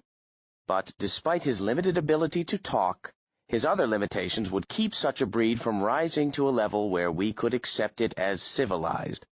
Therefore, he is an animal. Therefore, he has only the usual rights of animals under our humane laws. Therefore, the department need not concern itself. I see. Well, no one is going to be cruel to him, not in my court. Certainly. But for another quite sufficient reason, the department is not interested. Let us suppose that this creature is human, in the sense that law and custom and treaty have attached to that word since we first made contact with the great race of Mars. He is not, but suppose it. Stipulated. We stipulate it. Nevertheless, he cannot be a concern of the department because— Judge, do you know the history of the Trailblazer? Vaguely, from grammar school days. I'm not a student of spatial exploration. Our own Earth is confusing enough. Isn't it, though? Well, the Trailblazer made 3 of the first interspatial transition flights, when such flights were as reckless as the voyage Columbus attempted. They did not know where they were going, and they had only hazy notions about how to get back. In fact, the Trailblazer never came back from her 3rd trip. Yes, I remember. The point is, young Stewart— I can't call him by his full name, it doesn't seem right— Stewart tells me that this loutish creature with the silly smile is a souvenir of the Trailblazer's 2nd cruise. That's all I need to know. We have no treaties with any of the planets she visited, no trade, no intercourse of any sort. Legally, they don't exist. Therefore, the only laws that apply to Lummox are our own domestic laws. Therefore, the department should not intervene, and even if it did, a special master such as myself would be obliged to rule entirely by domestic law, which you are better qualified to do than I. Judge O'Farrell nodded. Well, I have no objection to resuming jurisdiction. Shall we go in? Just a moment. I suggested a delay because this case has curious features. I wanted to refer back to the department to make sure that my theory is correct, and that I have not missed some important precedent or law. But I am willing to withdraw at once if you can assure me of one thing. This creature, I understand that, despite its mild appearance, it turned out to be destructive, even dangerous? O'Farrell nodded. So I understand. Unofficially, of course. Well, has there been any demand that it be destroyed? Well, again, unofficially. I know that such a demand will be made. It has come to my attention privately that our chief of police intends to ask the court to order the animal's destruction as a public safety measure. I anticipate prayers from private sources as well. Mr. Greenberg looked worried. As bad as that? Well, Judge, what is your attitude? If you try the case, are you going to let the animal be destroyed? Sir, that is an improper question. Greenberg turned red. I beg your pardon, but I must get at it in some fashion. You realize that this specimen is unique? Regardless of what it has done, or how dangerous it may be, though I'm switched if I'm convinced of that. Nevertheless, its interest to science is such that it should be preserved. Can't you assure me that you will not order it destroyed? Young man, you are urging me to prejudge a case. or a portion of a case. Your attitude is most improper. Chief Dreiser chose this bad time to come hurrying up. Judge, I've been looking all over for you. Is this hearing going to take place? I've got 7 men who... O'Farrell interrupted him. Chief, this is Mr. Commissioner Greenberg. Mr. Commissioner, our Chief of Safety. Honored, Chief. Howdy, Mr. Commissioner. Gentlemen, about this hearing, I'd like to know... Chief, just tell my bailiff to hold things in readiness. Now leave us in private, if you please. But... The chief shut up and backed away, while muttering something excusable in a harassed policeman. O'Farrell turned back to Greenberg. The commissioner had had time during the interruption to recall that he was supposed to be without personal emotions. He said smoothly, I withdraw the question, Judge. I had no intention of committing an impropriety. He grinned. Under other circumstances, I might have found myself slapped for contempt, eh? O'Farrell grudged a smile. It is possible. Do you have a nice jail? I have over 7 months' leave saved up and no chance to take it. You shouldn't overwork, young man. I always find time to fish, no matter how full the docket. A law does not subtract from man's allotted time those hours spent in fishing. That's a good sentiment, but I still have a problem. You know that I could insist on postponement while I consult the department? Certainly. Perhaps you should. Your decision should not be affected by my opinions. No, but I agree with you. Last-minute postponements are vexations. He was thinking that to refer to the department in this odd case meant to consult Mr. Kiku, and he could hear the undersecretary making disgusting remarks about initiative and responsibility, and, for heaven's sake, couldn't anyone else around this madhouse make a simple decision? Greenberg made up his mind. I think it is best for the department to continue intervention. I'll take it, at least through a preliminary hearing. O'Farrell smiled broadly. I had hoped that you would. I'm looking forward to hearing you. I understand that you gentlemen from the Department of Spatial Affairs sometimes hand out an unusual brand of law. Really? I hope not. I mean to be a credit to Harvard Law. Harvard? Why, so am I. Do they still shout for Reinhardt? They did when I was there. Well, it's a small world. I hate to wish this case on a schoolmate. I'm afraid it is going to be a hot potato. Aren't they all? Well, let's start the fireworks. Why don't we sit en banc? You'll probably have to finish. They started back to the courthouse. Chief Dreiser, who had been fuming some distance away, saw that Judge O'Farrell had forgotten him. He started to follow, then noted that the Stewart boy and Betty Sorensen were still on the other side of Lummox's cage. They had their heads together and did not notice that the 2 magistrates were leaving. Dreiser strode over to them. Hey! Inside with you, Johnny Stewart! You were supposed to be in court 20 minutes ago! John Thomas looked startled. But I thought... he began, then noticed that the judge and Mr. Greenberg had gone. Oh, just a minute, Mr. Dreiser. I've got something to say to Lummox. You've got nothing to say to that beast now. Come along. But, Chief... Mr. Dreiser grabbed his arm and started to move away.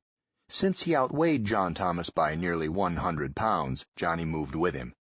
Betty interrupted with, Deacon Dreiser, what a nasty way to behave! That'll be enough out of you, young lady. He continued toward the courthouse with John Thomas in tow. Betty shut up and followed. She considered tripping the police chief, but decided not to. John Thomas gave in to the inevitable. He had intended to impress on Lummox at the very last minute the necessity of remaining quiet, staying put, and not eating the steel bars. But Mr. Dreiser would not listen. It seemed to John that most of the older people in the world spent much of their time not listening. Lummox had not missed their exit. He stood up, filling the enclosed space, and stared after John Thomas, while wondering what to do. The bars creaked as he brushed against them. Betty looked back and said, Lummox, you wait there. They'll be back. Lummox remained standing, staring after them and thinking about it. An order from Betty wasn't really an order. Or was it? There were precedents in the past to think over. Presently, he lay down again.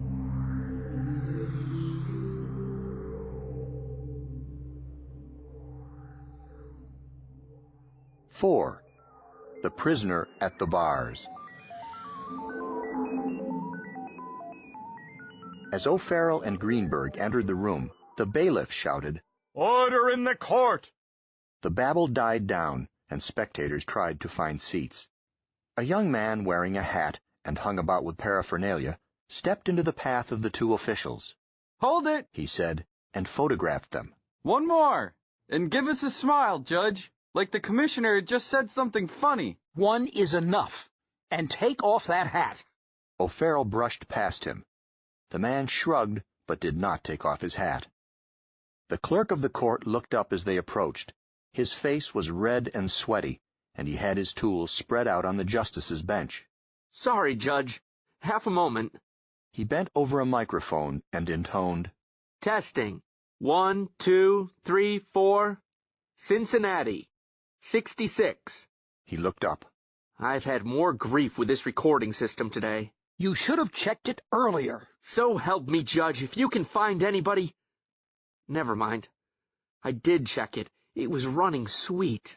Then, when I switched it on at 10 minutes to 10, a transistor quit, and it's been an endless job to locate the trouble." "All right," O'Farrell answered testily, annoyed that it should happen in the presence of a distinguished visitor. "Get my bench clear of your implements, will you?" "If it's all the same to you, I won't use the bench. We'll gather around a big table, court-martial style. I find it speeds things up." O'Farrell looked unhappy. "I have always maintained the ancient formalities in this court. I find it worthwhile." "Very likely. I suppose that those of us who have to try cases anywhere and everywhere get into sloppy habits. But we can't help it. Take Minotaur, for example. Suppose you attempted, out of politeness, to conform to their customs in trying a case. They don't think a judge is worth a hoot, unless he undergoes a cleansing fast before he mounts the judge's sphere. Then he has to stay up there without food or drink until he reaches a decision. Frankly, I couldn't take it. Could you?" Judge O'Farrell felt annoyed that this glib young man should imply that there could be a parallel between the seemly rituals of his court and such heathen practices. He recalled uneasily the 3 stacks of wheat cakes adorned with sausage and eggs with which he had started the day. "Well, other times, other customs." "Exactly. And thanks for indulging me." Greenberg motioned to the bailiff. The two started shoving attorneys' tables together to make one big one before O'Farrell could make clear that he had quoted the old saw for the purpose of rebutting it. Shortly, about 15 people were seated around the composite table, and Greenberg had sent the bailiff out to find ashtrays. He turned to the clerk, who was now at his control desk wearing earphones and crouching over his instruments in the awkward pose of all electronics technicians. "Is your equipment working now?" The clerk pressed a thumb and forefinger together. "Rolling." "Very well. Court's in session." The clerk spoke into his mic, announcing time, date, place, nature and jurisdiction of the court, and the name and title of the special master presiding, reading the last and mispronouncing Sergei Greenberg's first name. Greenberg did not correct him. The bailiff came in, his hands full of ashtrays, and said hastily, Oh, yes, let all who have business before this court gather nigh and—" "Never mind.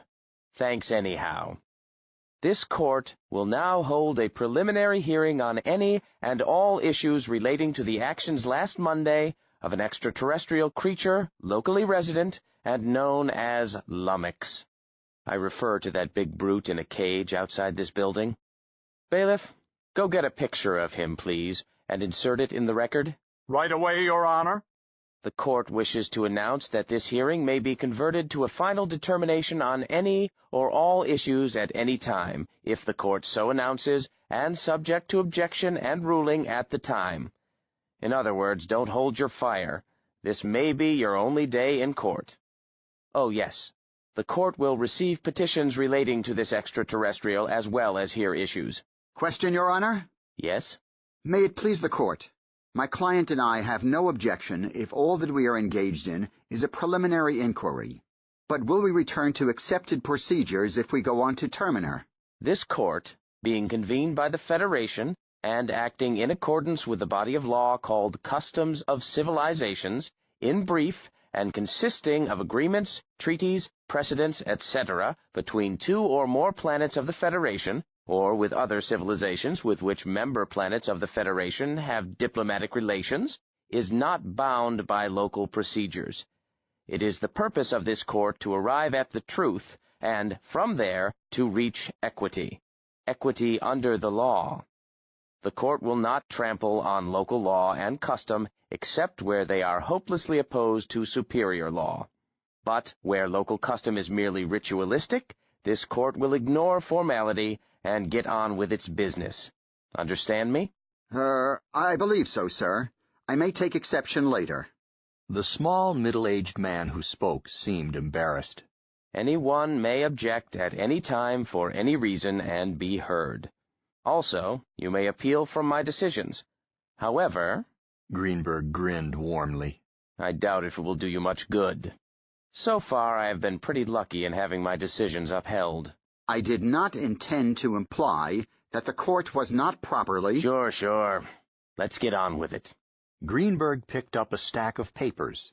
Here is a civil action. Bon Marché Merchandising Corporation versus Lummox. John Thomas Stewart the 11th? That name still bothers me, he said in an aside to Judge O'Farrell.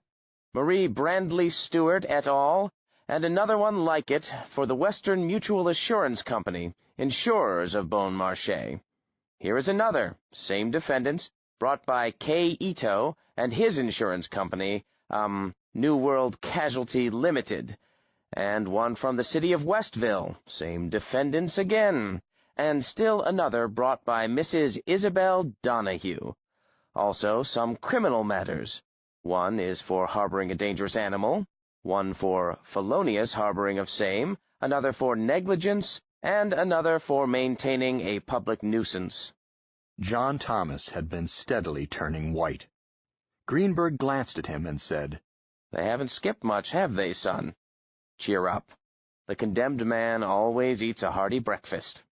John Thomas managed a sickly grin. Betty found his knee under the table and patted it. There was another paper in the stack. Greenberg shuffled it in with the others without reading it into the record. It was a petition signed by the Chief of Safety on behalf of the city of Westville, praying the court to order the destruction of a dangerous animal known as Lummox, and further identified as etc. Instead, Greenberg looked up and said, Now, who's who? You, sir. The man addressed was the lawyer who had questioned the court's methods. He identified himself as Alfred Schneider and stated that he was acting both for Western Mutual and for the Bon Marché. This gentleman beside me is Mr. DeGrasse, manager of the store. Good. Now the next man, please. Greenberg established that all principals were present, with their attorneys.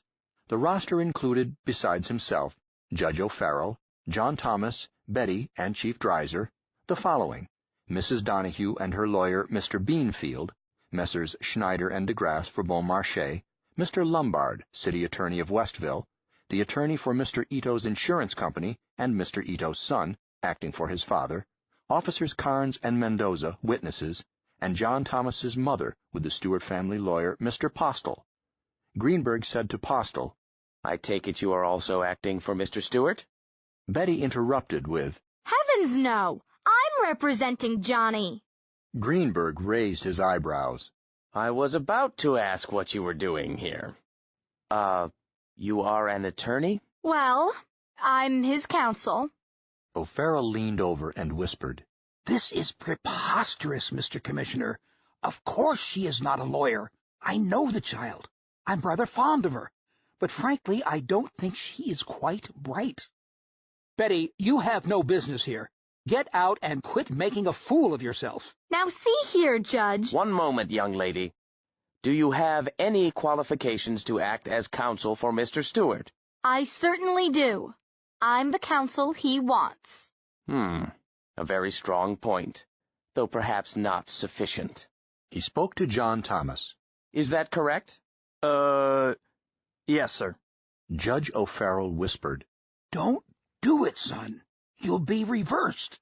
Greenberg whispered back, That's what I am afraid of. He frowned, then spoke to Mr. Postle. Are you prepared to act for both mother and son? Yes. No! Eh? Wouldn't Mr. Stewart's interests be better protected in the hands of an attorney than in yours? No, don't answer. I want Mr. Stewart to answer. John Thomas turned pink and managed to mutter, I don't want him.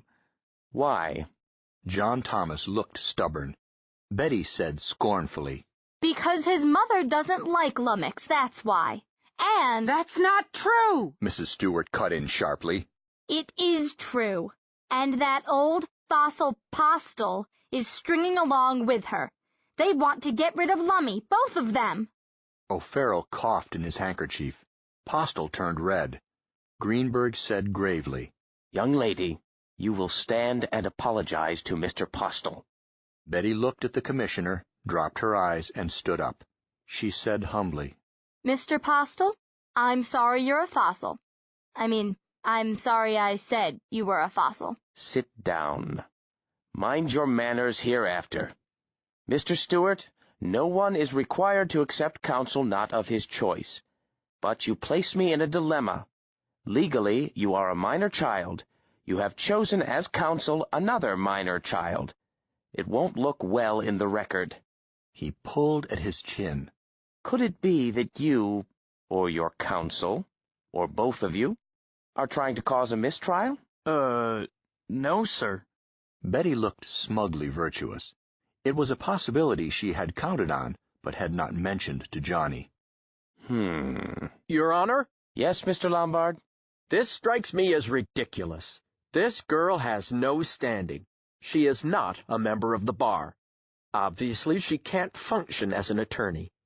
I dislike finding myself in the position of instructing the court, but the obvious thing to do is to put her outside the bar and appoint counsel. May I suggest that the public defender is present and prepared? You may so suggest. Is that all, Mr. City Attorney? Yes, Your Honor. May I say that the court also finds it distasteful for you to instruct the court. You will not do so again. Yes, Your Honor. This court will make its own mistakes in its own way. Under the customs by which this court is convened, it is not necessary that a counsel be qualified formally. In your idiom, be a member of the bar, a licensed lawyer. If you find that rule unusual, let me assure you that the hereditary lawyer priests of DeFly find it much more astonishing. But it is the only rule which can be applied everywhere. Nevertheless, I thank you for your suggestion. Will the public defender stand up? Here, Your Honor. Cyrus Andrews. Thank you. Are you prepared to act? Yes. I'll need a recess to consult with my principal. Naturally. Well, Mr. Stewart, shall the court appoint Mr. Andrews as your counsel, or associate counsel? No! I was addressing Mr. Stewart, Miss Sorensen. Well? John Thomas glanced at Betty. No, Your Honor. Why not? I'll answer that.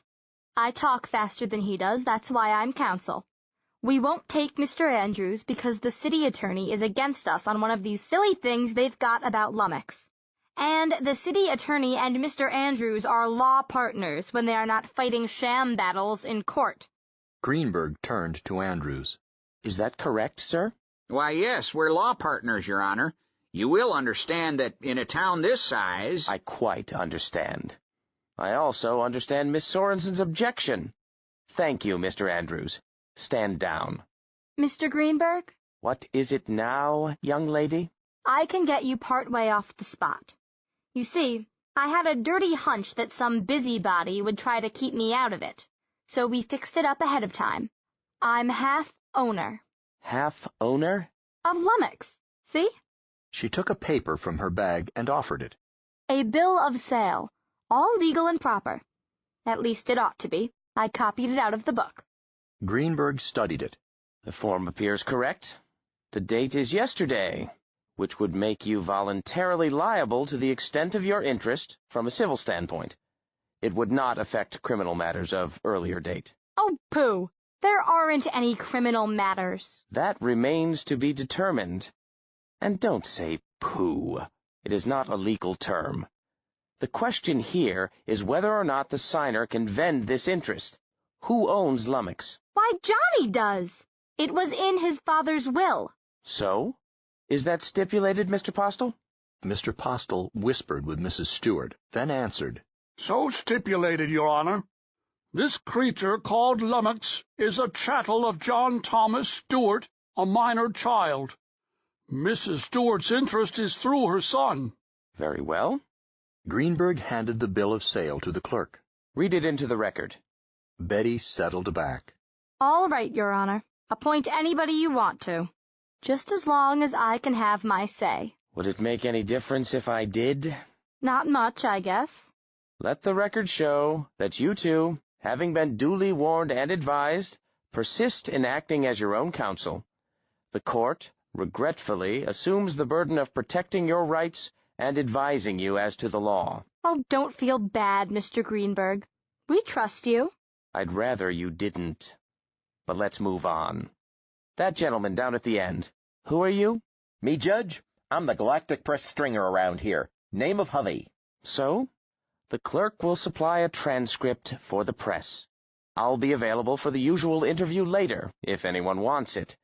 No pictures of me with this creature Lummox, however. Are there any more, gentlemen of the press? 2 others stood up. The bailiff will place chairs for you just beyond the rail. Yes, Judge, but first. Outside the rail, please. Greenberg looked around. I think that's all. No, that gentleman down there. Your name, sir? The man addressed stood up. He was dressed in formal jacket and striped gray shorts, and held himself with self-conscious dignity. May it please the court. My name, sir, is T. Omar Escland, Doctor of Philosophy. It neither pleases nor displeases the court, Doctor. Are you a party to any of these issues? I am, sir. I appear here as amicus curiae, a friend of the court. Greenberg frowned. This court insists on choosing its own friends. State your business, Doctor. Sir, if you will permit me, I am State Executive Secretary of the Keep Earth Human League. Greenberg suppressed a groan, but Escland did not notice, as he had looked down to pick up a large manuscript. As is well known, ever since the inception of the ungodly practice of space travel, our native Earth, given to us by divine law, has been increasingly overrun by creatures, beasts rather, let us say, of dubious origin. The pestilential consequences of this unholy traffic are seen on every— Dr. Escland. Sir? What is your business with this court? Are you a principal to any of the issues before it? Well, not in so many words, Your Honor. In a broader sense, I am advocate for all mankind. The society of which I have the honor— Do you have any business? A petition, perhaps? Yes, I have a petition. Produce it. Escland fumbled among his papers, drew out one. It was passed to Greenberg, who did not look at it. Now, state briefly, for the record, the nature of your petition. Speak clearly and toward the nearest microphone. Well, may it please the court. The society of which I have the honor of being an officer, a league, if I may so say, embracing all mankind, prays, nay, demands that this unearthly beast, which has already ravaged this fair community, be destroyed. Such destruction is sanctioned, and yes, commanded by those sacred— Is that your petition? You want this court to order the destruction of the ET known as Lummox? Yes, but more than that, I have here a careful documentation of the arguments, unanswerable arguments, I may say, to— Just a moment. That word demands, which you used, does it appear in the petition? No, Your Honor. That came from my heart, from the fullness of— Your heart has just led you into contempt. Do you wish to rephrase it? Escland stared. then said grudgingly, I withdraw the word. No contempt was intended. Very well. The petition is received. The clerk will record it. Decision later. Now, as to that speech you wish to make, from the size of your manuscript, I surmise that you will require about 2 hours? I believe that will be ample, Your Honor. Good. Bailiff? Your Honor? Can you dig up a soapbox? Why, I believe so, sir. Excellent. Place it on the lawn outside. Dr. Esklund, every one of us enjoys free speech. So, enjoy yourself. That soapbox is yours for the next 2 hours. Dr. Esklund turned the color of eggplant. You'll hear from us. No doubt. We know your sort. Traitors to mankind. Renegades, trifling with— Remove him. The bailiff did so, grinning. One of the reporters followed them out. Greenberg said gently, We seem to have trimmed it down to indispensables now. We have several issues before us, but they have in common the same sheaf of facts. Unless there is objection, we will hear testimony for all issues together, then pass on the issues one at a time. Objection? The lawyers looked at each other. Finally, Mr. Ito's attorney said, Your Honor, it would seem to me to be fairer to try them one at a time. Possibly. But if we do, we'll be here until Christmas. I dislike to make so many busy people go over the same ground repeatedly. But a separate trial of the facts to a jury is your privilege. Bearing in mind, if you lose, your principal will have to bear the added costs alone. Mr. Ito's son tugged at the sleeve of the lawyer and whispered to him. The lawyer nodded and said, We'll go along with the joint hearing, as to facts. Very well. Further objection? There was none. Greenberg turned to O'Farrell. Judge, is this room equipped with truth meters? Eh? Why, yes. I hardly ever use them. I like them. He turned to the others. Truth meters will be hooked up. No one is required to use one, but anyone choosing not to will be sworn. This court, as is its privilege, will take judicial notice of and will comment on the fact if anyone refuses the use of a truth meter. John Thomas whispered to Betty, Watch your step, slugger. I will, Smarty. You watch yours. Judge O'Farrell said to Greenberg, It will take some time to rig them. Hadn't we better break for lunch? Oh, yes, lunch. Attention, everyone. This court does not recess for lunch. I'll ask the bailiff to take orders for coffee and sandwiches, or whatever you like, while the clerk is rigging the meters. We will eat here at the table. In the meantime— Greenberg fumbled for cigarettes, fumbled again.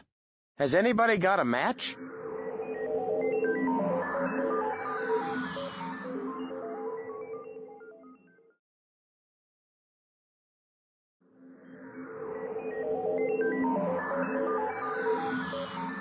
Out on the lawn, Lummox, having considered the difficult question of Betty's right to give orders, had come to the conclusion that she possibly had a special status. Each of the John Thomases had introduced into his life a person equivalent to Betty. Each had insisted that the person in question must be humored in every whim. This John Thomas had already begun the process with Betty. Therefore, it was best to go along with what she wanted, as long as it was not too much trouble. He lay down and went to sleep, leaving his watchman eye on guard. He slept restlessly, disturbed by the tantalizing odor of steel. After a time he woke up and stretched, causing the cage to bulge. It seemed to him that John Thomas had been gone an unnecessarily long time. On second thought, he had not liked the way that man had taken John Thomas away. No, he hadn't liked it a bit. He wondered what he should do, if anything. What would John Thomas say if he were here? The problem was too complex. He lay down and tasted the bars of his cage. He refrained from eating them. He merely tried them for flavor. A bit grucky, he decided, but good. Inside, Chief Dreiser had completed his testimony and had been followed by Carnes and Mendoza. No argument had developed, and the truth meters had stayed steady. Mr. DeGrasse had insisted on amplifying parts of the testimony. Mr. Ito's lawyer stipulated that Mr. Ito had fired at Lummox. Mr. Ito's son was allowed to describe and show photographs of the consequences. Only Mrs. Donahue's testimony was needed to complete the story of L-Day. Greenberg turned to her lawyer. Mr. Beanfield, will you examine your client, or shall the court continue? Go ahead, Your Honor. I may add a question or two. Your privilege. Mrs. Donahue, tell us what happened. I certainly shall, Your Honor. Friends, distinguished visitors, unaccustomed as I am to public speaking, nevertheless, in my modest way, I believe I am— Never mind that, Mrs. Donahue. Just the facts. Last Monday afternoon? But I was. Very well. Go ahead. Keep it simple. Well, I was lying down, trying to snatch a few minutes' rest. I have so many responsibilities, clubs and charitable committees and things. Greenberg was watching the truth meter over her head. The needle wobbled restlessly, but did not kick over into the red enough to set off the warning buzzer. He decided that it was not worthwhile to caution her. When suddenly I was overcome with a nameless dread. The needle swung far into the red. A ruby light flashed, and the buzzer gave out a loud, rude noise. Somebody started to giggle. Greenberg said hastily, "Order in the court. The bailiff is instructed to remove any spectator making a disturbance." Mrs. Donahue broke off suddenly when the buzzer sounded.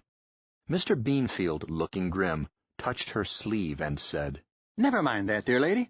Just tell the court about the noise you heard and what you saw and what you did. He's leading the witness. Never mind. Somebody has to. But— Objection overruled. Witness will continue. Well, I heard this noise, and I wondered what in the world it was. I peeked out, and there was this great ravening beast charging back and forth, and— The buzzer sounded again. A dozen spectators laughed. Mrs. Donahue said angrily, Will somebody shut that silly thing off? How anyone can be expected to testify with that going on is more than I can see. Order! If there is more demonstration, the court will find it necessary to hold someone in contempt. He went on to Mrs. Donahue. Once a witness has accepted the use of the truth meter, the decision cannot be changed. But the data supplied by it is instructive merely. The court is not bound by it. Continue. Well, I should hope so. I never told a lie in my life. The buzzer remained silent. Greenberg reflected that she must believe it. I mean that the court makes up its own mind. It does not allow a machine to do so for it. My father always said that gadgets like that were spawn of the devil. He said that an honest businessman should not— Please, Mrs. Donahue. Mr. Beanfield whispered to her. Mrs. Donahue went on more quietly. Well, there was that thing, that enormous beast kept by that boy next door. It was eating my rose bushes. And what did you do? I didn't know what to do. I grabbed the first thing at hand, a broom it was, and rushed outdoors. The beast came charging at me and— Shall we go over that again, Mrs. Donahue? Well, anyhow, I rushed at it and began to beat it on the head. It snapped at me, those great teeth. Then what happened, Mrs. Donahue? Well, it turned away, the cowardly thing, and ran out of my yard. I don't know where it went, but there was my lovely garden, just ruined. The needle quivered, but the buzzer did not sound. Greenberg turned to the lawyer. Mr. Beanfield, have you examined the damage to Mrs. Donahue's garden? Yes, Your Honor. Will you tell us the extent of the damage? Mr. Beanfield decided that he would rather lose a client than be buzzed in open court by that confounded toy. 5 bushes were eaten, Your Honor, in whole or in part. There was minor damage to the lawn, and a hole made in an ornamental fence. Financial damage? The amount we are suing for is before you, Your Honor. That is not responsive, Mr. Beanfield. Mr. Beanfield shrugged mentally and struck Mrs. Donahue off his list of paying properties. Oh, around a couple of hundred, Your Honor, in property damage. But the court should allow for inconvenience and mental anguish. Mrs. Donahue yelped. That's preposterous! My prize roses! The needle jumped and fell back too quickly to work the buzzer. Greenberg said wearily, "What prizes, Mrs. Donahue?" Her lawyer cut in. They were right next to Mrs. Donahue's well-known champion plants. Her courageous action saved the more valuable bushes, I am happy to say. Is there more to add? I think not. I have photographs, marked and identified, to offer. Very well. Mrs. Donahue glared at her lawyer. Well, I have something to add. There is one thing I insist on, absolutely insist on, and that is that dangerous, bloodthirsty beast be destroyed! Greenberg turned to Beanfield. Is that a formal prayer, Counselor, or may we regard it as rhetoric? Beanfield looked uncomfortable. We have such a petition, Your Honor. The court will receive it. Betty butted in with, Hey, wait a minute! All Lummy did was eat a few of her measly old— Later, Miss Sorensen. But— Later, please. You will have your chance. The court is now of the opinion that it has all the pertinent facts. Does anyone have any new facts to bring out?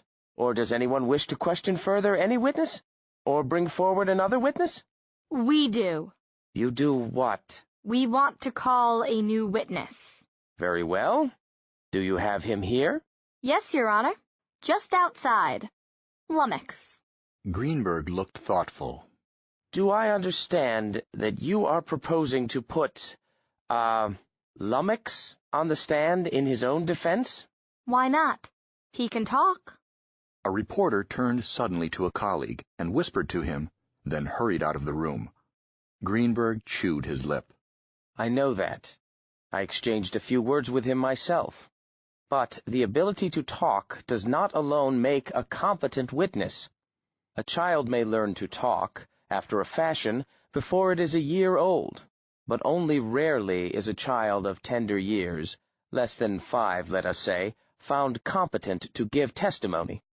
The court takes judicial notice that members of non-human races, non-human in the biological sense, may give evidence. But nothing has been presented to show that this particular extraterrestrial is competent. John Thomas whispered worriedly to Betty. Have you slipped your cams? There's no telling what Lummy would say. Hush! Look, Mr. Commissioner, you've said a fancy lot of words, but what do they mean? You are about to pass judgment on Lummox, and you won't even bother to ask him a question. You say he can't give competent evidence. Well, I've seen others around here who didn't do so well. I'll bet if you hook a truth meter to Lummy, it won't buzz. Sure, he did things he shouldn't have done. He ate some scrawny old rose bushes, and he ate Mr. Ito's cabbages. What's horrible about that? When you were a kid, did you ever swipe a cookie when you thought nobody was looking? She took a deep breath. Suppose when you swiped that cookie, somebody hit you in the face with a broom, or fired a gun at you? Wouldn't you be scared? Wouldn't you run? Lummy is friendly. Everybody around here knows that. Or at least if they don't, they are stupider and more irresponsible than he is. But did anybody try to reason with him? Oh no. They bullied him and fired off guns at him and scared him to death and chased him off bridges. You say Lummy is incompetent. Who is incompetent? All these people who are mean to him? Or Lummy? Now they want to kill him. If a little boy swiped a cookie, I suppose they'd chop his head off, just to be sure he wouldn't do it again. Is somebody crazy? What kind of a farce is this? She stopped, tears running down her cheeks. It was a talent which had been useful in school dramatics. To her own surprise, she found that these tears were real. Are you through? I guess so. For now, anyway. I must say that you put it very movingly. But a court should not be swayed by emotion. Is it your theory that the major portion of the damage, let us say everything but the rose bushes and the cabbages, arose from improper acts of human beings, and therefore cannot be charged to Lummox or his owner? Figure it yourself, Your Honor. The tail generally follows the dog. Why not ask Lummy how it looked to him? We'll get to that. On another issue, I cannot grant that your analogy is valid. We are dealing here not with a little boy, but with an animal. If this court should order the destruction of this animal, it would not be in spirit of vengeance nor of punishment, for an animal is presumed not to understand such values. The purpose would be preventive, in order that a potential danger might not be allowed to develop into damage to life or limb or property. Your little boy can be restrained by the arms of his nurse, but we are dealing with a creature weighing several tons, capable of crushing a man with a careless step. There is no parallel in your cookie-stealing small boy. There isn't, huh? That little boy can grow up and wipe out a whole city by pushing one teeny little button. So off with his head before he grows up. Don't ask him why he took the cookie. Don't ask him anything. He's a bad boy. Chop his head off and save trouble. Greenberg found himself again biting his lip. He said, It is your wish that we examine Lummox? I said so, didn't I? I'm not sure what you said. The court will consider it. Mr. Lombard said quickly, Objection, Your Honor. If this extraordinary... Hold your objection, please. Court will recess for 10 minutes. All will remain. Greenberg got up and walked away. He took out a cigarette, found again that he had no light, stuck the pack back in his pocket. Blast the girl. He had had it figured how to dispose of this case smoothly, with credit to the department and everybody satisfied, except the Stewart boy, but that could not be helped. The boy and this precocious, preposterous young mammal who had him under her wing, and under her thumb, too, he added. He could not allow this unique specimen to be destroyed, but he had meant to do it suavely, deny the petition of that old battle-axe, since it was obviously from malice, and tell the police chief privately to forget the other one. The Save the World for the Neanderthals petition didn't matter. But this cocky girl, by talking when she should have listened, was going to make it appear that a departmental court could be pushed into risking public welfare over a lot of sentimental, anthropomorphic bosh. Confound her pretty blue eyes. They would accuse him of being influenced by those pretty blue eyes, too. Too bad the child wasn't homely. The animal's owner was responsible for the damage. There were 1,000 strayed animal cases to justify a ruling, since this was not the planet Tencora. That stuff about it being the fault of the persons who frightened him off was a lot of prattle, but the E.T. as a specimen for science was worth far more than the damage. The decision would not hurt the boy financially. He realized that he had allowed himself to fall into a most unjudicial frame of mind. The defendant's ability to pay was not his business. Excuse me, Your Honor. Please don't monkey with those things. He looked up, ready to snap somebody's head off, to find himself looking at the clerk of the court. He then saw that he had been fiddling with the switches and controls of the clerk's console. He snatched his hands away. Sorry. A person who doesn't understand these things can cause an awful lot of trouble. True. Unfortunately, true. He turned away sharply. The court will come to order. He sat down and turned at once to Miss Sorensen. The court rules that Lummox is not a competent witness. Your Honor, you are being most unfair. Possibly. She thought for a moment. We want a change of venue. Where did you learn that word? Never mind. You had one when the department intervened. That ends it. Now, keep quiet for a change. She turned red. You ought to disqualify yourself. Greenberg had intended to be calm, positively Olympian in his manner. He now found it necessary to take 3 slow breaths. Young lady, You have been trying to confuse the issue all day. There is no need for you to speak now. You have said too much already. Understand me? I have not, I will too, and I didn't either. What? Repeat that, please? She looked at him. No, I had better take it back, or you will be talking about contempt. No. I wanted to memorize it.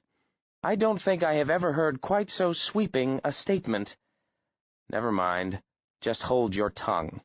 If you know how. You'll be allowed to talk later. Yes, sir. He turned to the others. The court announced earlier that there would be due notice if we were to continue to termine her. The court sees no reason not to. Objection? The attorneys shifted uncomfortably and looked at each other. Greenberg turned to Betty. How about you? Me? I thought I wasn't allowed to vote. Shall we conclude these issues today? She glanced at John Thomas, then said dully, No objection. Then leaned to him and whispered, Oh, Johnny, I tried. He patted her hand under the table. I know you did, Slugger.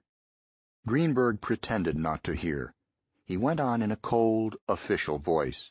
This court has before it a petition asking for the destruction of the extraterrestrial Lummox on the grounds that it is dangerous and uncontrollable. The facts have not sustained that view. The petition is denied. Betty gasped and squealed. John Thomas looked startled, then grinned for the first time. Order, please. We have here another petition to the same end, but for different reasons. He held up the one submitted by the Keep Earth Human League. This court finds itself unable to follow the alleged reasoning. Petition denied. We have 4 criminal charges. I am dismissing all 4. The law requires— The city attorney looked startled. But, Your Honor! If you have a point, will you save it? No criminal intent can be found here, which therefore would make it appear that there could be no crime. However, constructive intent may appear where the law requires a man to exercise due prudence to protect others, and it is on this ground that these issues must be judged. Prudence is based on experience, personal or vicarious, not on impossible prescience. In the judgment of this court, the precautions taken were prudent in the light of experience. Experience up to last Monday afternoon, that is to say. He turned and addressed John Thomas. What I mean, young man, is this. Your precautions were prudent so far as you knew. Now you know better. If that beast gets loose again, it will go hard with you. Johnny swallowed. Yes, sir. We have remaining the civil matters of damage. Here the criteria are different. The guardian of a minor, or the owner of an animal, is responsible for damage committed by that child or that animal. The law holding that it is better that the owner or guardian suffer than the innocent third party. Except for one point, which I will reserve for the moment, these civil actions fall under that rule. First, let me note that one or more of these issues ask for real, punitive, and exemplary damages. Punitive and exemplary damages are denied. There are no grounds. I believe that we have arrived at real damages in each case, and counsels have so stipulated. As to costs, the Department of Spatial Affairs has intervened in the public interest. Costs will be borne by the department. A good thing we homesteaded him. Look at those insurance vultures grin. Greenberg went on. I reserved one point. The question has been raised, indirectly, that this Lummox may not be an animal, and therefore not a chattel, but may be a sentient being within the meaning of the customs of civilizations, and therefore his own master. Greenberg hesitated. He was about to add his bit to the customs of civilizations. He was anxious not to be overruled. We have long disavowed slavery. No sentient being may be owned. But if Lummox is sentient, what have we? May Lummox be held personally responsible? It would not appear that he has sufficient knowledge of our customs, nor does it appear that he is among us by his own choice. Are the putative owners in fact his guardians, and in that way responsible? All these questions turn on this.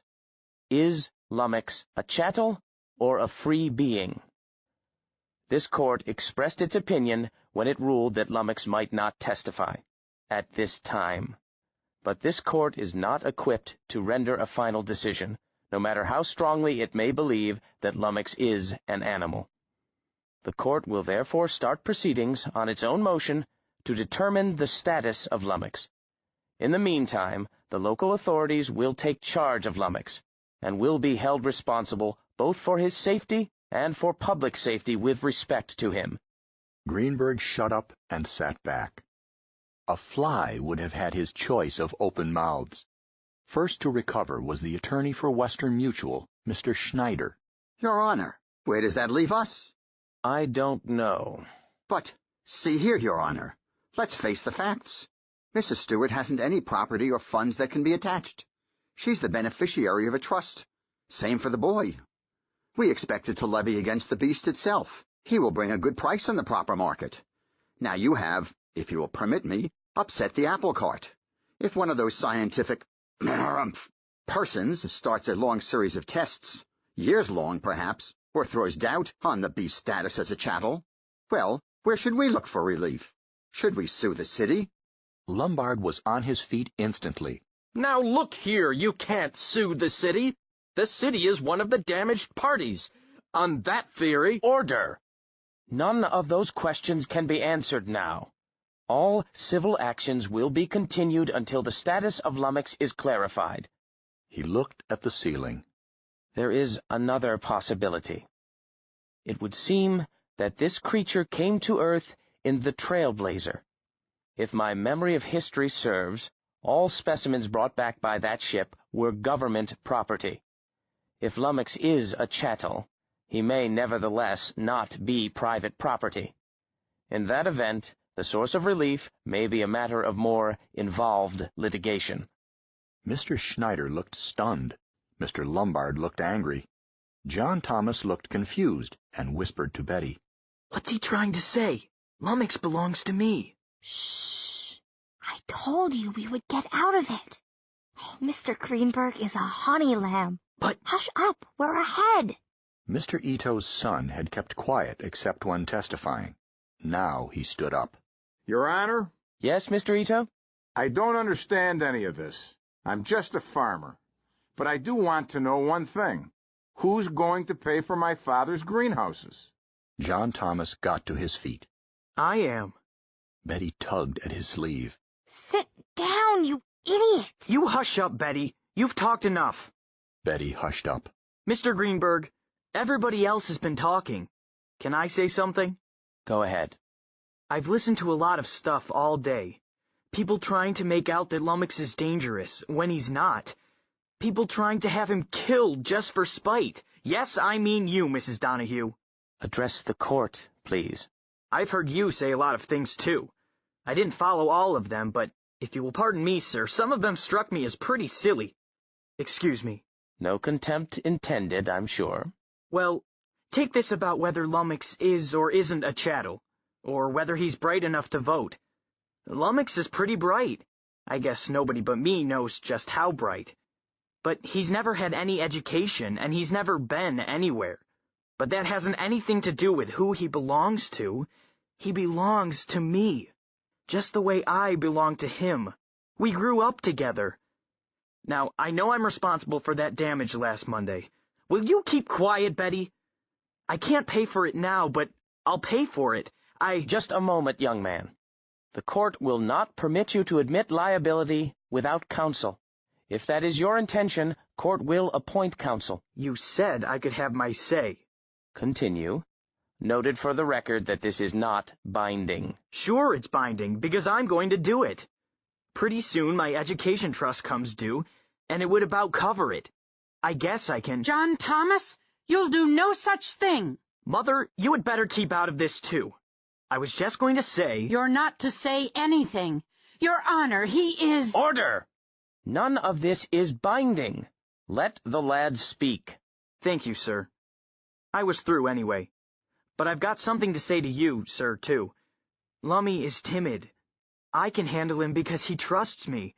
But if you think I'm going to let a lot of strangers poke him and prod him and ask him silly questions and put him through mazes and things, you just better think again, because I won't stand for it. Lummy is sick right now. He's had more excitement than is good for him. The poor thing. Lummox had waited for John Thomas longer than he liked because he was not sure where John Thomas had gone. He had seen him disappear in the crowd without being sure whether or not Johnny had gone into the big house nearby. He had tried to sleep after he woke up the first time, but people had come poking around, and he had had to wake himself up repeatedly because his watchman's circuit did not have much judgment. Not that he thought of it that way. He was merely aware that he had come to with his alarms jangling time after time. At last, he decided that it was time he located John Thomas and went home. Figuratively, he tore up Betty's orders. After all, Betty was not Johnny. So he stepped up his hearing to search and tried to locate Johnny. He listened for a long time, heard Betty's voice several times, but he was not interested in Betty. He continued to listen. There was Johnny now. He tuned out everything else and listened. He was in the big house all right. Hey, Johnny sounded just the way he did when he had arguments with his mother. Lummox spread his hearing a little and tried to find out what was going on. They were talking about things he knew nothing about, but one thing was clear. Somebody was being mean to Johnny. His mother? Yes, he heard her once, and he knew that she had the privilege of being mean to Johnny, just as Johnny could talk mean to him, and it didn't really matter. But there was somebody else, several others, and not a one of them had any such privilege. Lummox decided that it was time to act. He heaved to his feet. John Thomas got no farther in his peroration than, "The poor thing." There were screams and shouts from outside. Everybody in court turned to look. The noises got rapidly closer, and Mr. Greenberg was just going to send the bailiff to find out about it, when suddenly it became unnecessary. The door to the courtroom bulged, then burst off its hinges. The front end of Lummox came in, tearing away part of the wall, and ending with him wearing the doorframe as a collar. He opened his mouth. "Johnny!" he piped. "Lummox! Stand still! Stay right where you are! Don't move an inch!" Of all the faces in the room, that of Special Commissioner Greenberg presented the most interesting mixed expression.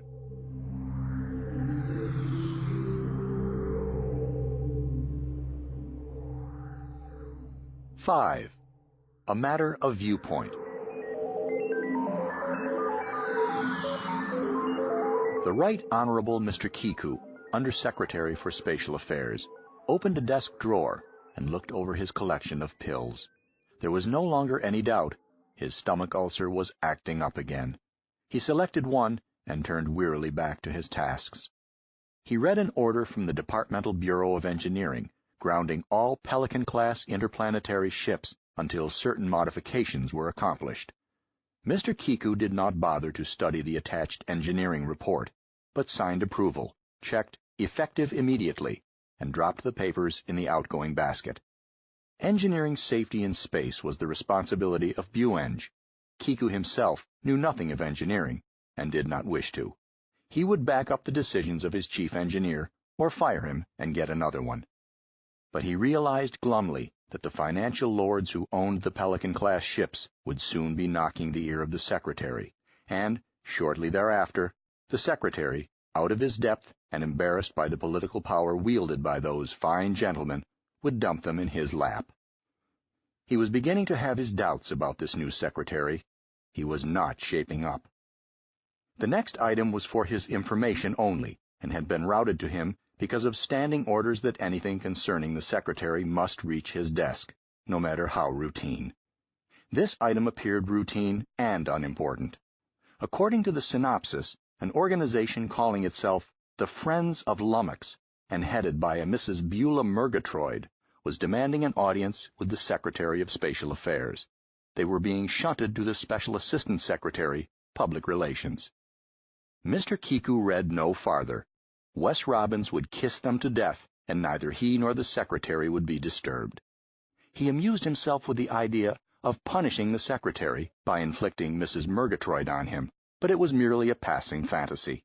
The secretary's time must be reserved for really important cornerstone layings, not wasted on crackpot societies. Any organization calling itself the Friends of this or that always consisted of someone with an axe to grind, plus the usual assortment of prominent custard heads and professional stuffed shirts. But such groups could be a nuisance. Therefore, never grant them the Danegeld they demanded. He sent it to Files and picked up a memorandum from Buicon. A virus had got into the great yeast plant at St. Louis. The projection showed a possibility of protein shortage and more drastic rationing. Even starvation on Earth was no direct interest to Mr. Kiku, but he stared thoughtfully while the slide rule in his head worked a few figures. Then he called an assistant. Wong, have you seen Buicon AY0428? I believe so, boss. The St. Louis yeast thing? Yes. What have you done about it? Nothing. Not my pigeon, I believe. You believe, eh? Our outstations are your business, aren't they? Look over your shipping schedules for the next 18 months, correlate with AY0428, and project. You may have to buy Australian sheep and actually get them into our possession. We can't have our people going hungry because some moron in St. Louis dropped his socks in a yeast vat. Yes, sir. Mr. Kiku turned back to work. He realized unhappily that he had been too brusque with Wong. His present frame of mind, he knew, was not Wong's fault, but that of Dr. Fatamel. No, not Fatamel's fault. His own. He knew that he should not harbor race prejudice, not in this job. He was aware intellectually that he himself was relatively safe from persecution that could arise from differences of skin and hair and facial contour, for the one reason that weird creatures such as Dr. Fatamel had made the differences between breeds of men seem less important. Still, there it was. He hated Fatamel's very shadow. He could not help it. If the so-and-so would wear a turban, it would help, instead of walking around with those dirty snakes on his head, wiggling like a can of worms. But oh no, the Rargilians were proud of them. There was a suggestion in their manner that anyone without them was not quite human. Come now. Fatamel was a decent chap. He made a note to invite Fatamel to dinner, not put it off any longer. After all, he would make certain of deep hypnotic preparation. The dinner need not be difficult. But his ulcer gave a fresh twinge at the thought. Kiku did not hold it against the Rargilian that he had dropped an impossible problem in the department's tired lap. Impossible problems were routine. It was just, well, why didn't the monster get a haircut? The vision of the Chesterfieldian Dr. Fatamel with a shingle cut, his scalp all lumps and bumps, enabled Mr. Kiku to smile. He resumed work feeling better. The next item was a brief of a field report. Oh, yes, Sergei Greenberg, good boy, Sergei.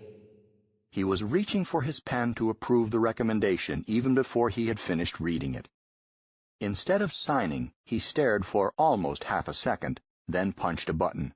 Files, send up the full report of Mr. Greenberg's field job, the one he got back from a few days ago. Do you have the reference number, sir? That intervention matter, you find it. Wait, it's, RD0411, dated Saturday. I want it right now. He had only time to dispose of half a dozen items when, seconds later, the delivery tube went thwong, and a tiny cylinder popped out on his desk. He stuck it into his reading machine and relaxed, with his right thumb resting on a pressure plate to control the speed with which the print fled across the screen. In less than 7 minutes, he had zipped through not only a full transcript of the trial, but also Greenberg's report of all else that had happened. Mr. Kiku could read at least 2,000 words a minute with the aid of a machine. Oral recordings and personal interviews he regarded as time wasters. But when the machine clicked off, he decided on an oral report. He leaned to his interoffice communicator and flipped a switch. Greenberg. Greenberg looked up from his desk.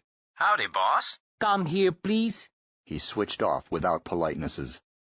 Greenberg decided that the boss man's stomach must be bothering him again, but it was too late to find some urgent business outside the departmental building. He hurried upstairs and reported with his usual cheery grin. Howdy, Chief. Morning. I've been reading your intervention report. So? How old are you, Greenberg? 37. What is your present rank? Sir?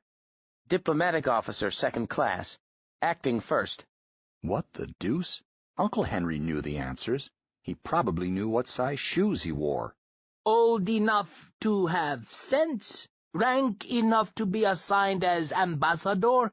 Or executive deputy to a politically appointed ambassador? Sergei, how come you are so confounded stupid? Greenberg's jaw muscles clamped, but he said nothing. Well? Sir, you are older and more experienced than I am. May I ask why you are so confounded rude? Mr. Kiku's mouth twitched, but he did not smile. A fair question. My psychiatrist tells me that it is because I am an anarchist in the wrong job. Now, sit down, and we'll discuss why you are so thick-headed. Cigarettes in the chair arm. Greenberg sat down, discovered that he did not have a light, and asked for one. I don't smoke. I thought those were the self-striking kind, aren't they? Oh, so they are. Greenberg lit up. See? You don't use your eyes and ears. Sergei, once that beast talked, you should have postponed the hearing until we knew all about him. I suppose so.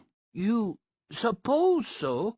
Son, your subconscious alarm should have been clanging like a bed alarm on Monday morning. As it is, you let the implications be sprung on you when you thought the trial was over, and by a girl, a mere child.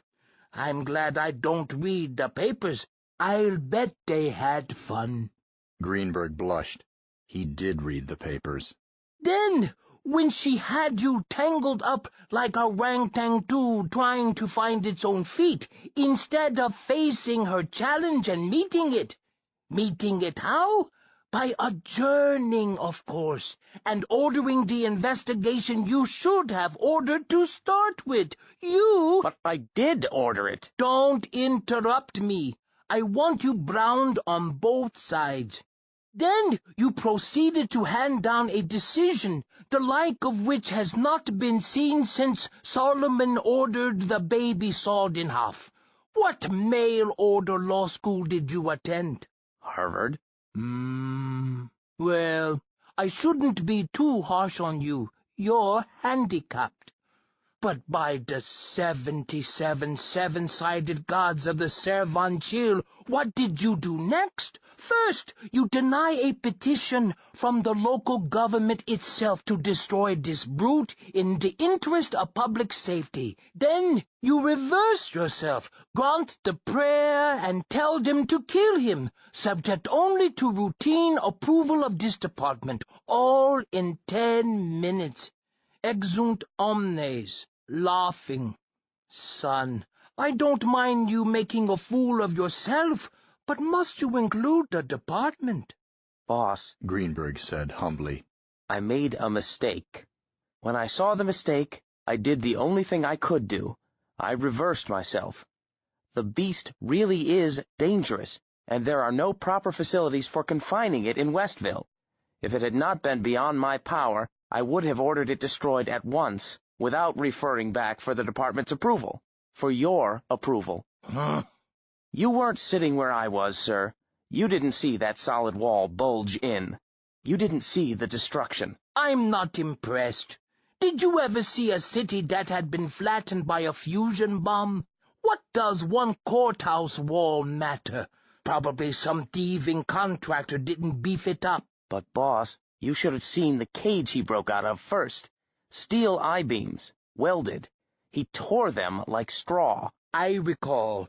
that you inspected him in that cage. Why didn't you see to it that he was confined so that he couldn't get out? Huh? Why, it's no business of the department to provide jails. Son, a factor concerning in any way anything from out there is the very personal business of this department. You know that. Once you know it awake and asleep, clear down to your toes, you'll begin to trot through a perfunctory routine like an honorary chairman sampling soup in a charity hospital. You were supposed to be there with your nose twitching and your ears quivering, on the lookout for special situations. You flubbed. Now tell me about this beast. I read the report. I saw his picture, but I don't feel him. Well, it's a non-balancing multi-pedal type. 8 legs and about 7 feet high at the dorsal ridge. It's... Kiku sat up straight.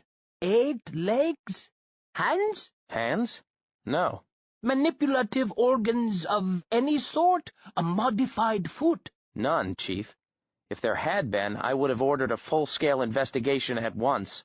The feet are about the size of nail kegs, and as dainty. Why? Never mind. Another matter. Go on.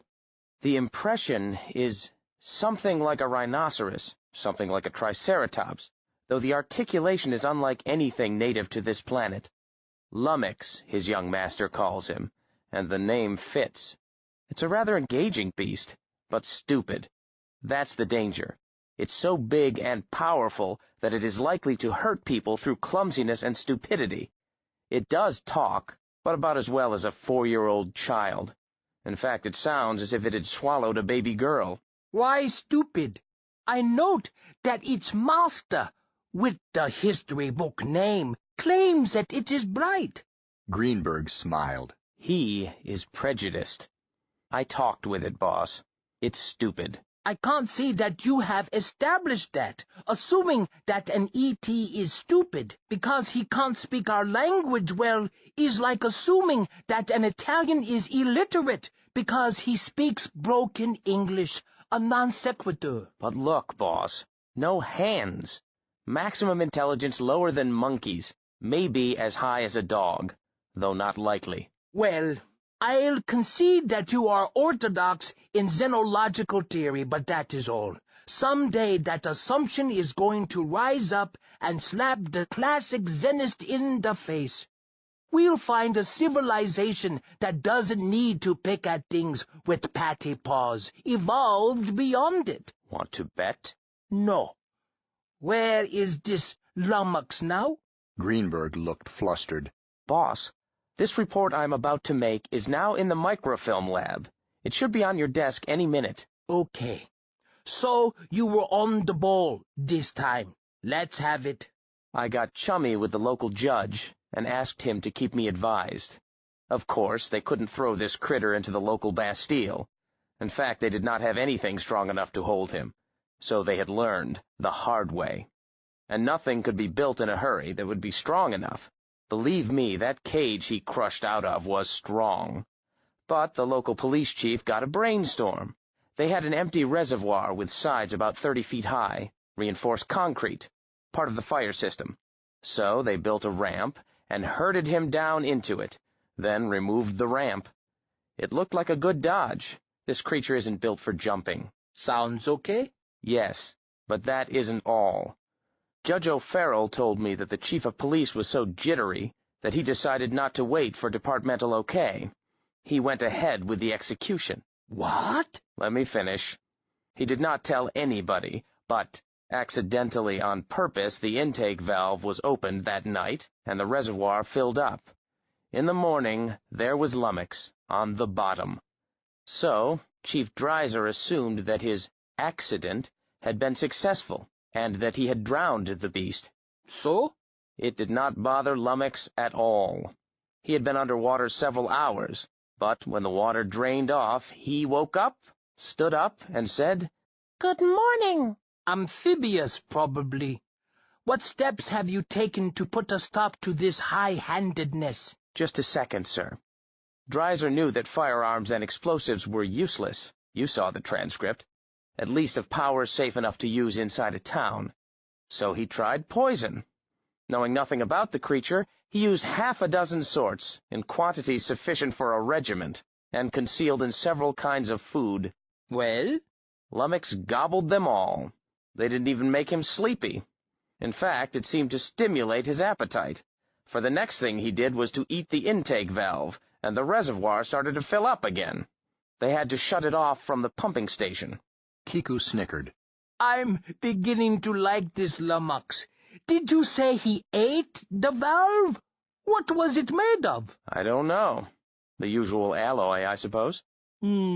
Seems to like a bit of roughage in its diet. Perhaps it has a crawl like a bird. I wouldn't be surprised. What did the chief do next? Nothing, as yet. I asked O'Farrell to impress on Dreiser that he was likely to end up in a penal colony 30 light-years from Westville if he persisted in bucking the department. So he is waiting and trying to figure out his problem. His latest notion is to cast Lummox in concrete and let him die at his own convenience. But O'Farrell put the nix on that one. Inhumane. So, Lummox is still in the reservoir, waiting for us to act, eh? I believe so, sir. He was yesterday. Well, he can wait there, I suppose, until other action can be taken. Mr. Kiku picked up Greenberg's short-form report and recommendation. I take it that you are overruling me, sir? No. What gave you that idea? He signed the order permitting the destruction of Lummox and let it be swallowed by the outgoing basket. I don't reverse a man's decision without firing him. And I have another job for you. Oh. Greenberg felt a twinge of compassion. He had been expecting, with relief, that the chief would reprieve Lummox's death sentence. Well, too bad. But the beast was dangerous. Are you afraid of snakes? No, I rather like them. Excellent. Though it's a feeling I can't imagine. I've always been deathly afraid of them. Once, when I was a boy in Africa, never mind. Have you ever worked closely with Rogilians? I don't recall. Greenberg suddenly understood. I used a Rogilian interpreter in the Vega 6 affair. I get along all right with Rogilians. I wish I did. Sergei, I have some business which involves a Rogilian interpreter, a Dr. Fatamil. You may have heard of him? Yes, of course, sir. I'll admit that, as Rogilians go. He made the noun sound like a swear word.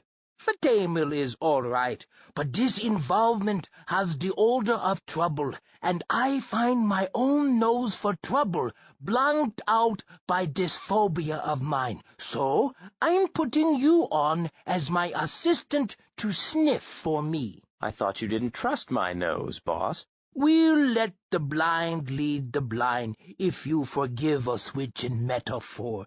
Perhaps between us we'll sniff it out. Yes, sir. May I ask the nature of the assignment? Well? Before Mr. Kiku could answer, his secretary's light flashed and her voice stated, Your hypnotherapist is here, sir. The undersecretary glanced at his clock and said, Where does the time go? Put him in my dressing room. I'll be in. He continued to Greenberg. Fatima will be here in 30 minutes. I can't stop to talk. I've got to get braced for it. You'll find what there is, little enough, in my pending urgent file.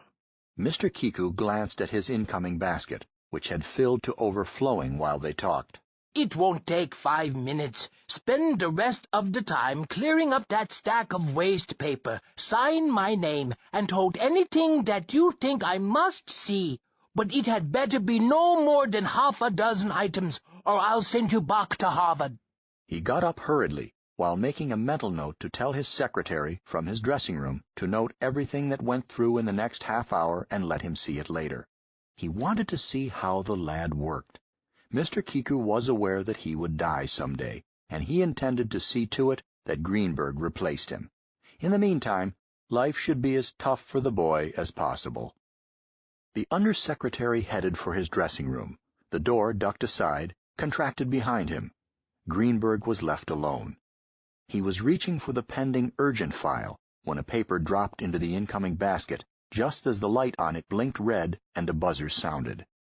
He picked up the paper, ran his eye down the middle, and had just realized that it really was urgent when a similar light and buzzer combination showed at the inter-office communicator, and its screen came to life. Greenberg recognized the chief of the Bureau of System Liaison. Boss? The image said excitedly. Greenberg touched the two-way switch. Greenberg here. I'm keeping the chief's chair warm for him. Your memo just came in, Stan. I'm reading it. Ibanez looked annoyed. Never mind that. Get me the boss. Greenberg hesitated. Ibanez's problem was simple, but sticky. Ships from Venus were regularly granted pratique without delay, each ship's doctor being a public health deputy. But the Ariel, already due at Port Libya, had suddenly been placed under quarantine by her doctor and was now waiting in a parking orbit. The Venerian foreign minister was aboard, most unfortunately, as Venus was expected to support Terra's position against Mars in the impending Triangular Conference. Greenberg could stall the touchy problem until the boss was free. He could break in on the boss. He could go over the boss's head to the secretary himself, which meant picking an answer and presenting it so as to get that answer approved. Or he could act, using Mr. Kiku's authority. Mr. Kiku could not have predicted the emergency, but the boss had a pesky habit of pushing people off the deep end. Greenberg's summing up had been quick. He answered, Sorry, Stan, you can't talk to the boss. I am acting for him. Hey? Since when? Just temporarily, but I am. Ibanez frowned. Look, chum, you had better find the boss. Maybe you're signing his name on routine matters, but this is not routine. We've got to bring that ship down in a hurry.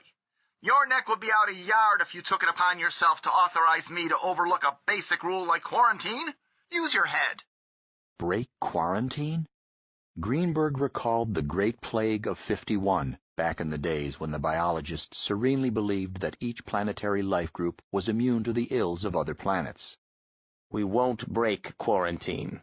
Ibanez looked pained. Sergei, we can't jeopardize this conference.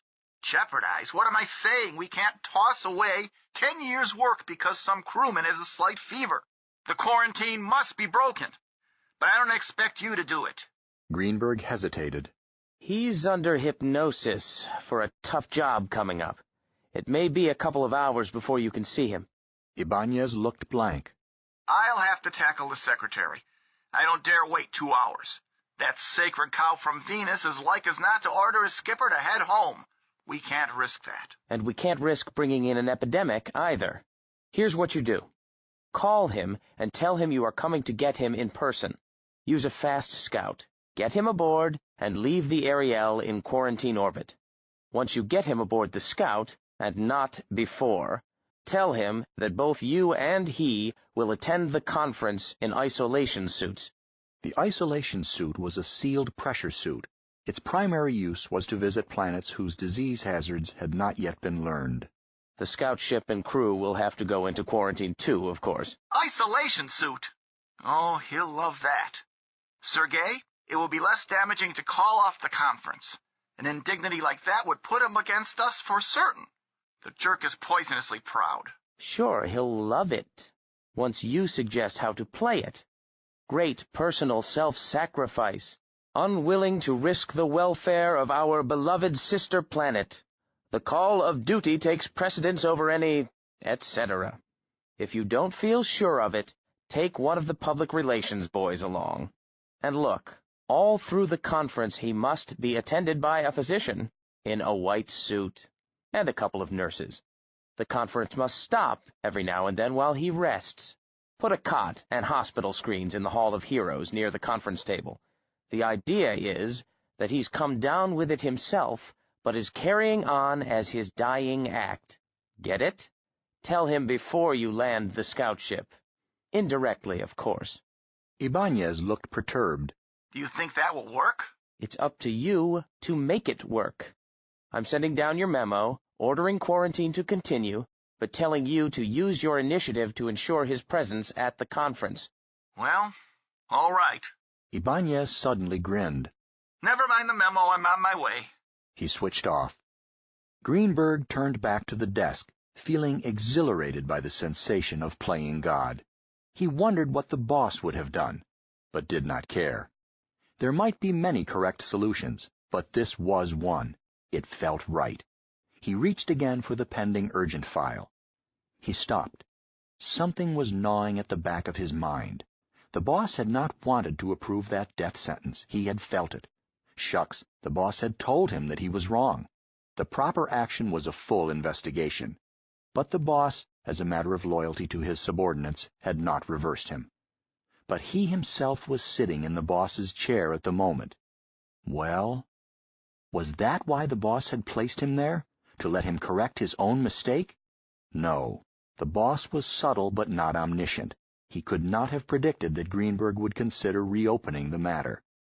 Still, he called the boss's private secretary. Mildred? Yes, Mr. Greenberg? That brief and rec on that intervention I carried out, RT-0411 it was. It went out 15 minutes ago. I want it back. It may have been dispatched. The communications desk has been running only about 7 minutes behind demand today. There is such a thing as too much efficiency.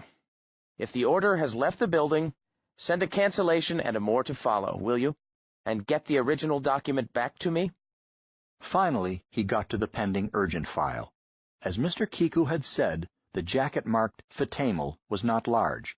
He found it subtitled Beauty and the Beast, and wondered why. The boss had a sense of humor, but it veered so much that other people had a hard time following it. Presently his eyebrows lifted. Those tireless interpreters, brokers, go-betweens, and expounders, the Rargillians, were always popping up in negotiations between diverse races. The presence of Dr. Fatamel on Earth had tipped Greenberg that something was up with the non-humanoid people. Non-human in mentality, creatures so different psychologically that communication was difficult. But he had not expected the learned doctor was representing a race that he had never heard of. Something termed the Hiroshi. It was possible that Greenberg had simply forgotten these people with a name like a sneeze. They might be some unimportant breed at a low cultural level, or economically inconsequential, or not possessing space travel.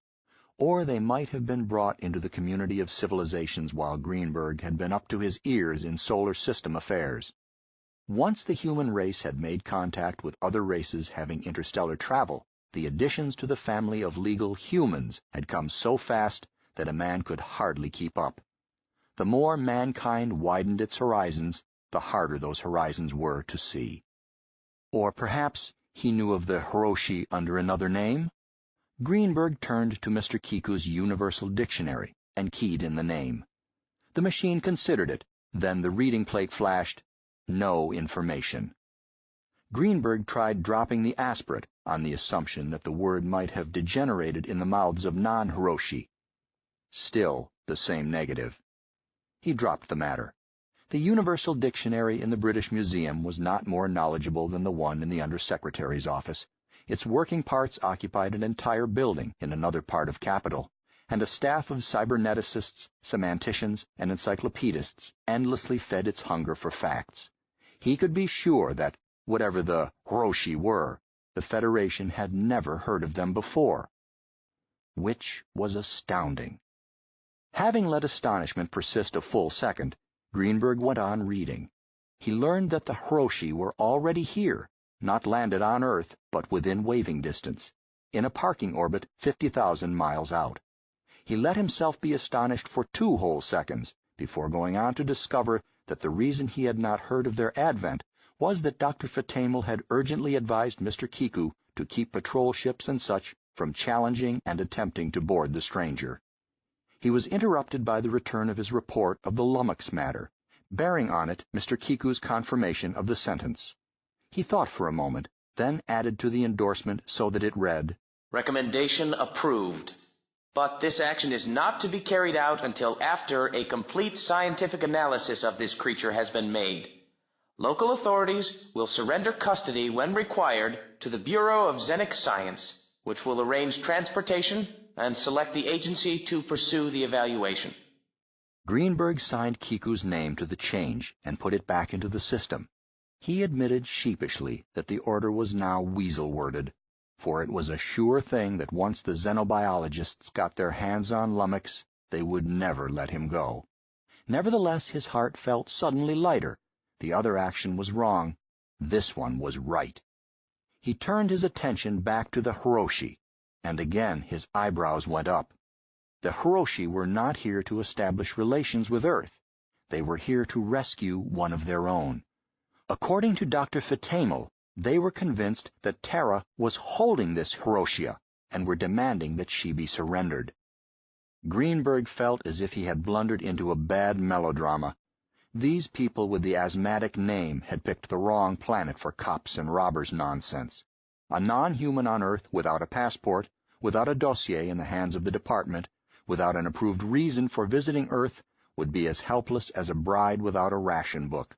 She would be picked up in no time. Idiot's delight. She could not even get through quarantine. Why didn't the boss simply tell them to take their wagon and go home? Besides, how did they figure she had reached the surface of Earth? Walked? Or taken a swan dive? Starships did not land. They were served by shuttles.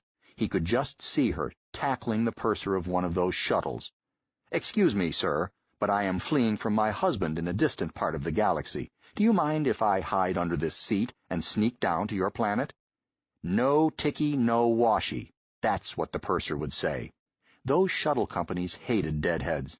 Greenberg could feel it every time he presented his own diplomatic pass. Something was niggling at him.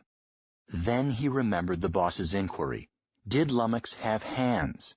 He realized that the boss must have been wondering whether Lummox could be the missing Hiroshia, since Hiroshi, according to Fatamel, had 8 legs.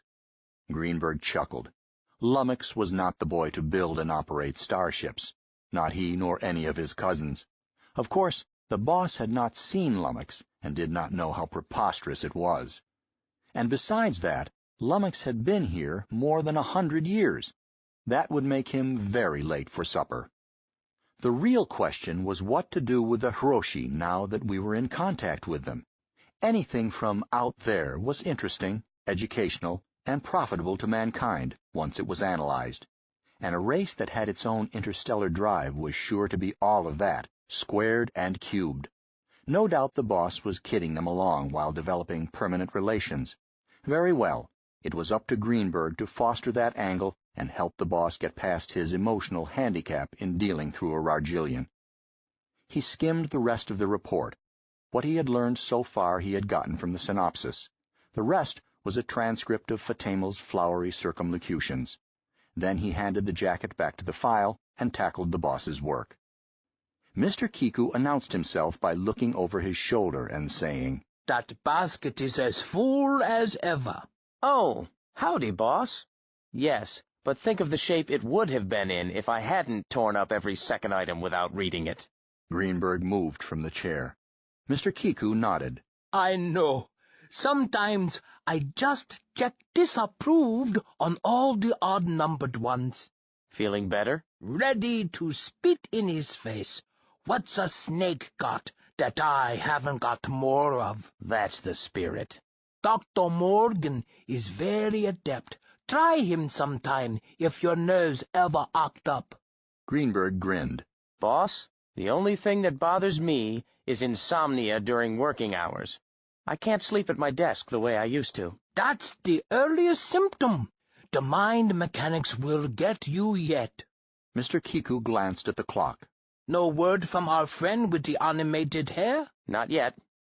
Greenberg told about the quarantine for the Ariel and what he had done. Mr. Kiku nodded, which was equivalent to a citation in front of the regiment in some circles. Greenberg felt a warm glow, and went on to tell about the revision in the order for Lummox. He sidled up to it self-consciously. "Boss, sitting in that chair puts a different slant on things." "So I discovered years ago?" Yes. While I was there, I got to thinking about that intervention matter." "Why, we settled it." "So I thought. Nevertheless, well, anyhow—" He blurted out his change in the order and waited. Mr. Kiku nodded again. He considered telling Greenberg that it had saved him thinking up a face-saving way of accomplishing the same end, but decided not to. Instead, he leaned to his desk. Mildred, heard anything from Dr. Fatamel? Just arrived, sir. Good. East Conference Room, please. He switched off and turned to Greenberg. Well, son, now for some snake charming. Got your flute with you?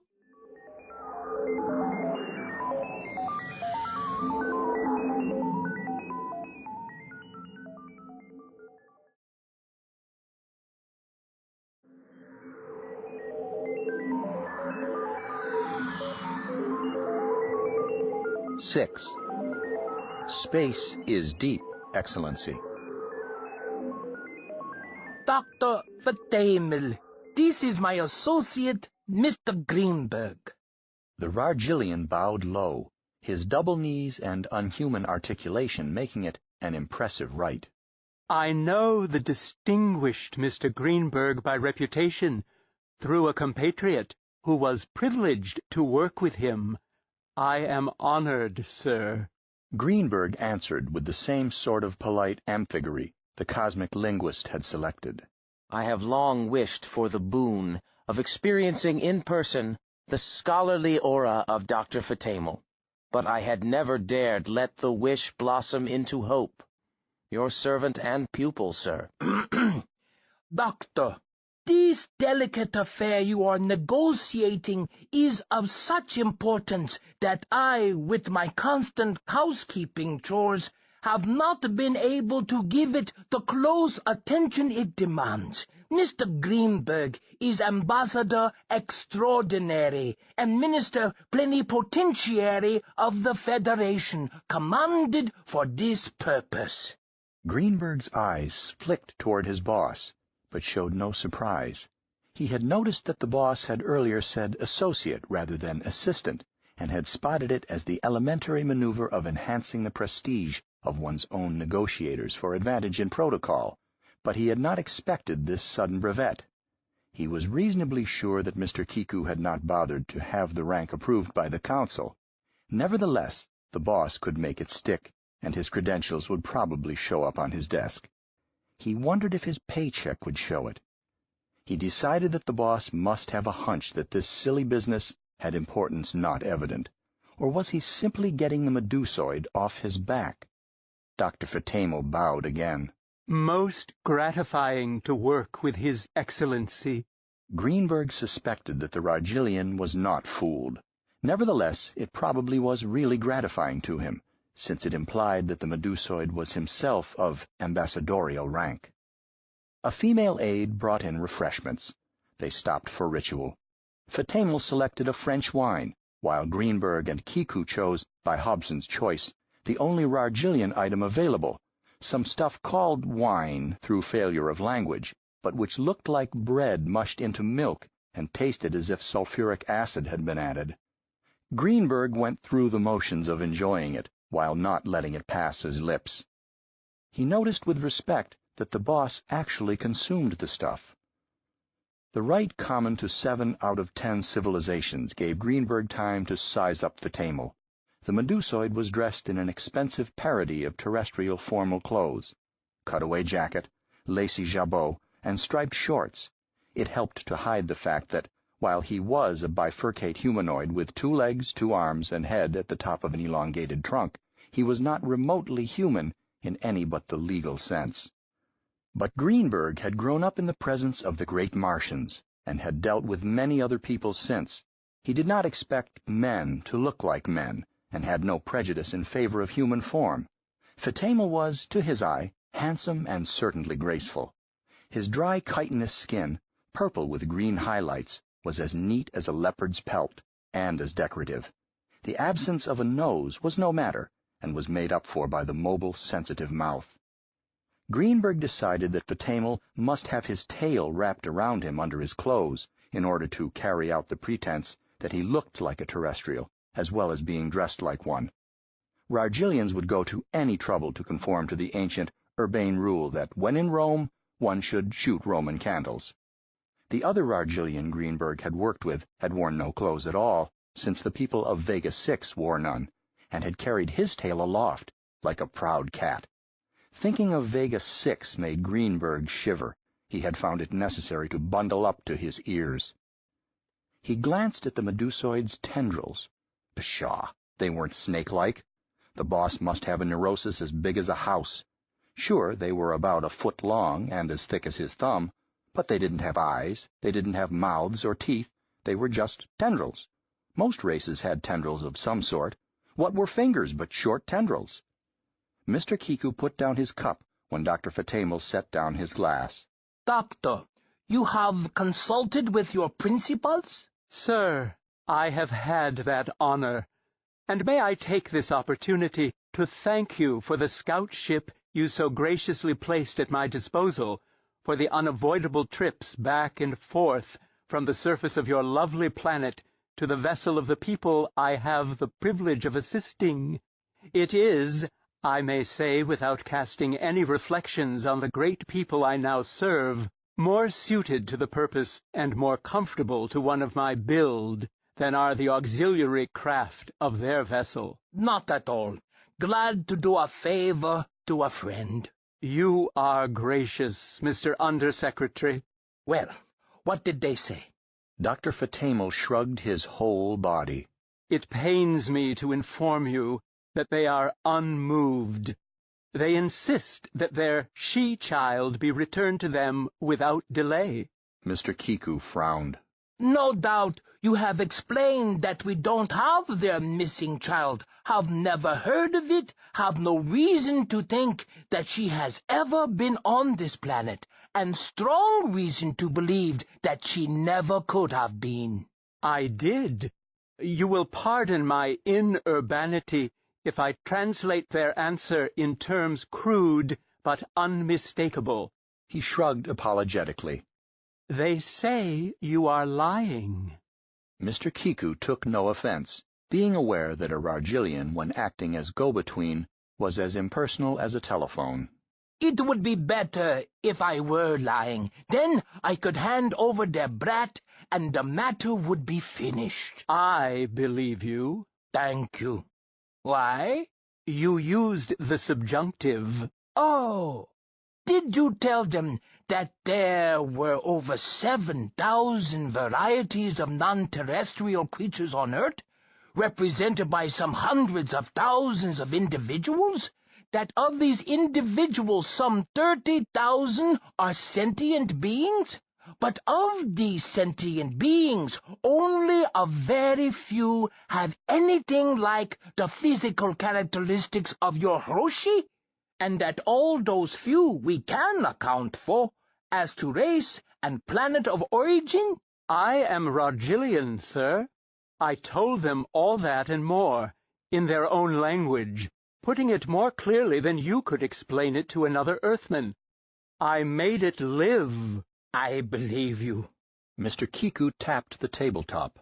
Do you have a suggestion? Just a moment. Don't you have a picture of a typical Hiroshi? It might help. Hiroshu, or in this case, Hiroshia. I am sorry, they do not use symbology of the picture type. Unfortunately, I am not equipped to take one of your pictures. An eyeless race? No, Excellency.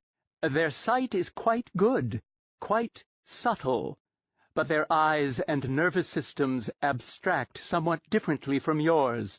Their analog of picture would be meaningless to you.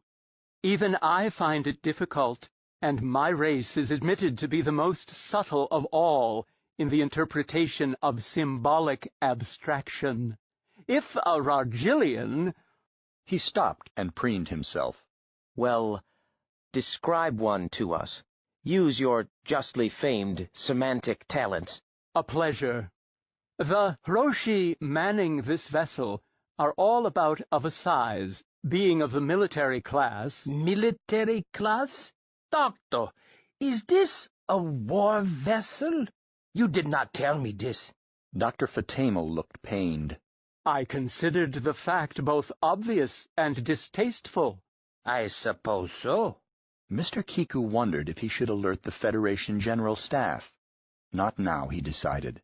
Mr. Kiku was strongly prejudiced against the introduction of military might into negotiations, since he believed that a show of force not only was an admission of failure on the part of diplomats, but also poisoned the chances of accomplishing anything more by negotiation. He could rationalize this opinion, but he held it as an emotion. Go on, please.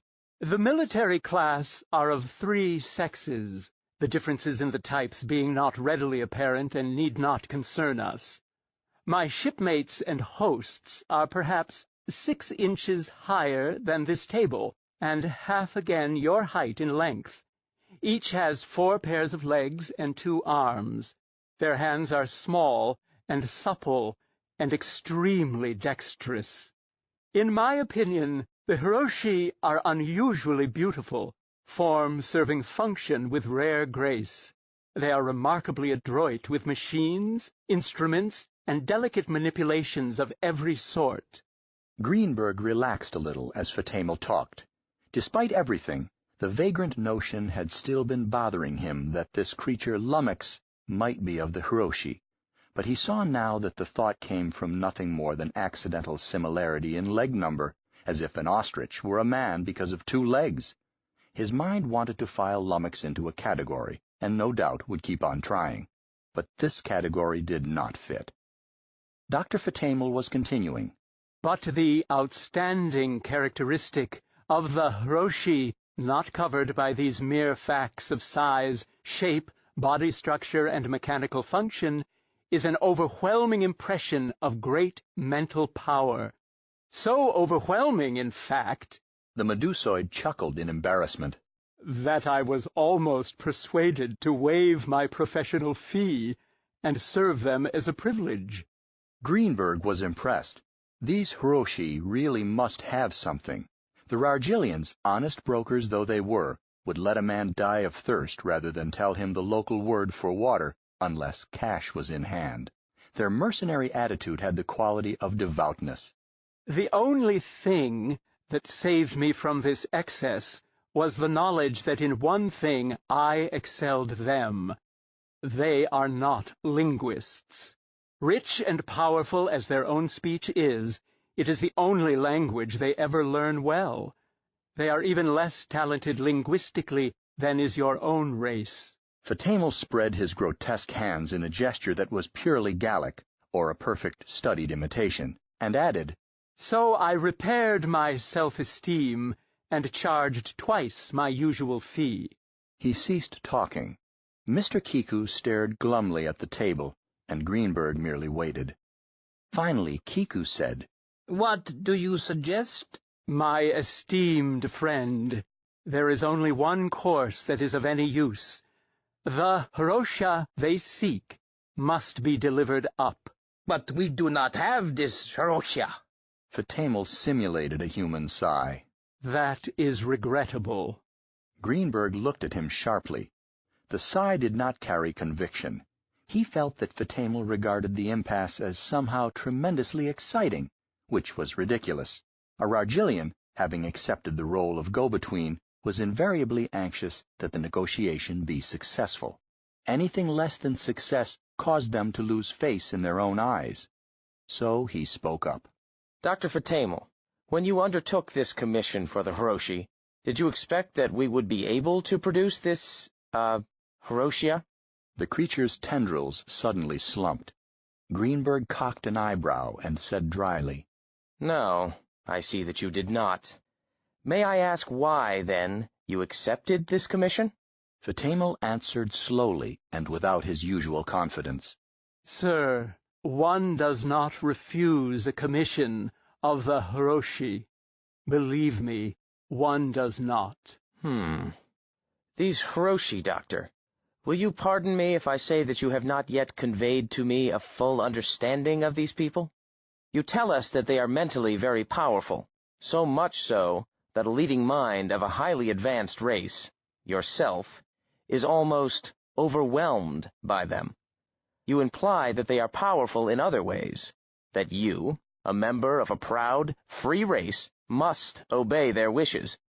Now, here they are, in a single ship, facing an entire planet, a planet so powerful that it has been able to create hegemony more extensive than any before in this portion of space, yet you say that it would be regrettable if we were not to satisfy their impossible demand? All that is true. When a Rargilian speaks professionally, I cannot disbelieve him. Yet this I have trouble believing. These super beings, why have we never heard of them? Space is deep, Excellency. Yes, yes. No doubt there are thousands of great races that we of Earth have never met, will never meet. Am I to infer that this is also the first contact of your race with the Hiroshi? No. We have long known of them, longer than we have known of you. Eh? Greenberg glanced sharply at Mr. Kiku. He went on. What are the relations of Rargil with the Hiroshi? And why has this not been reported to the Federation? Excellency, is that last question a rebuke? If so, I must answer that I am not acting for my government. No, it was a simple inquiry. The Federation always seeks to extend its diplomatic linkage as far as possible.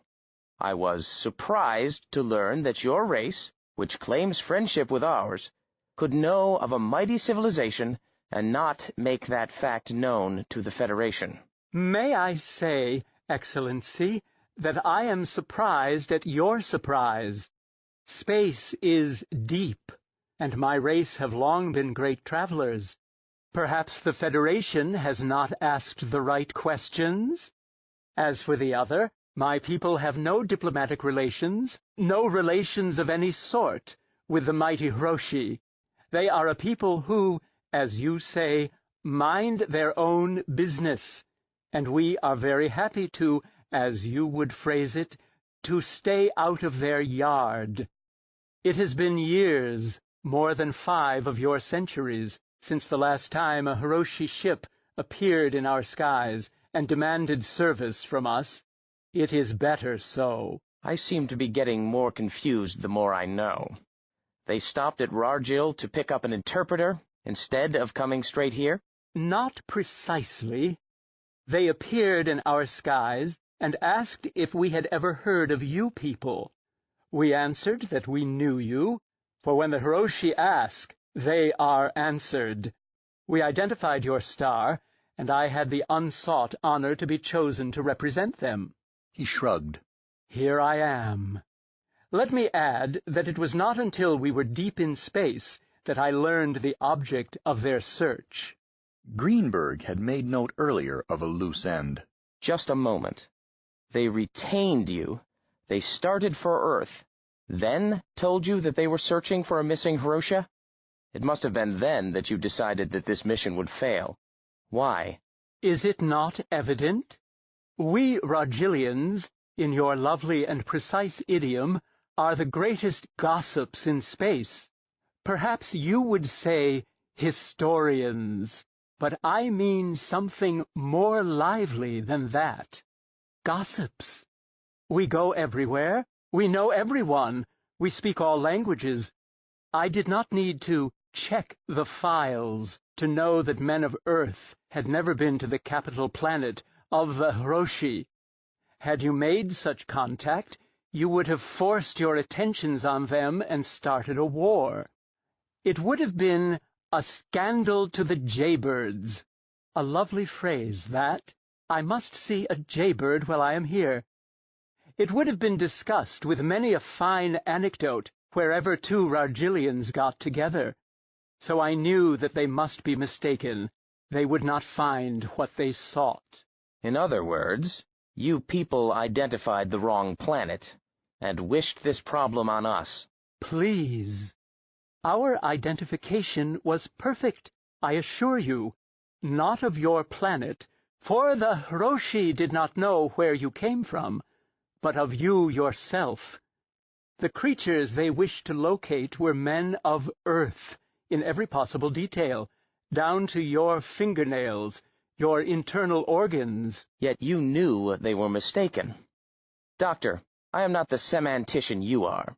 I seem to see a contradiction, or a paradox. Permit me to explain. We who deal professionally in words know how cheap words are. A paradox can exist only in words, never in the facts behind the words. Since the Hiroshi described exactly the men of Earth, and since I knew that the men of Earth knew not the Hiroshi, I concluded what I must conclude, that there is another race in this galaxy as like to your race as twin Sornia in their shell, as two peas in the pod. Peas? You like beans better? Peas is the correct idiom. Thank you. Your language is rich. I must refresh myself of it while I am here. Would you believe it? The man from whom I first learned it intentionally taught me idioms unacceptable in your polite society.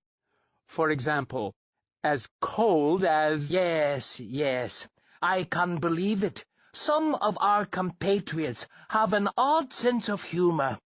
You concluded that there is somewhere in this star cloud a race so like ours as to be our twin brothers?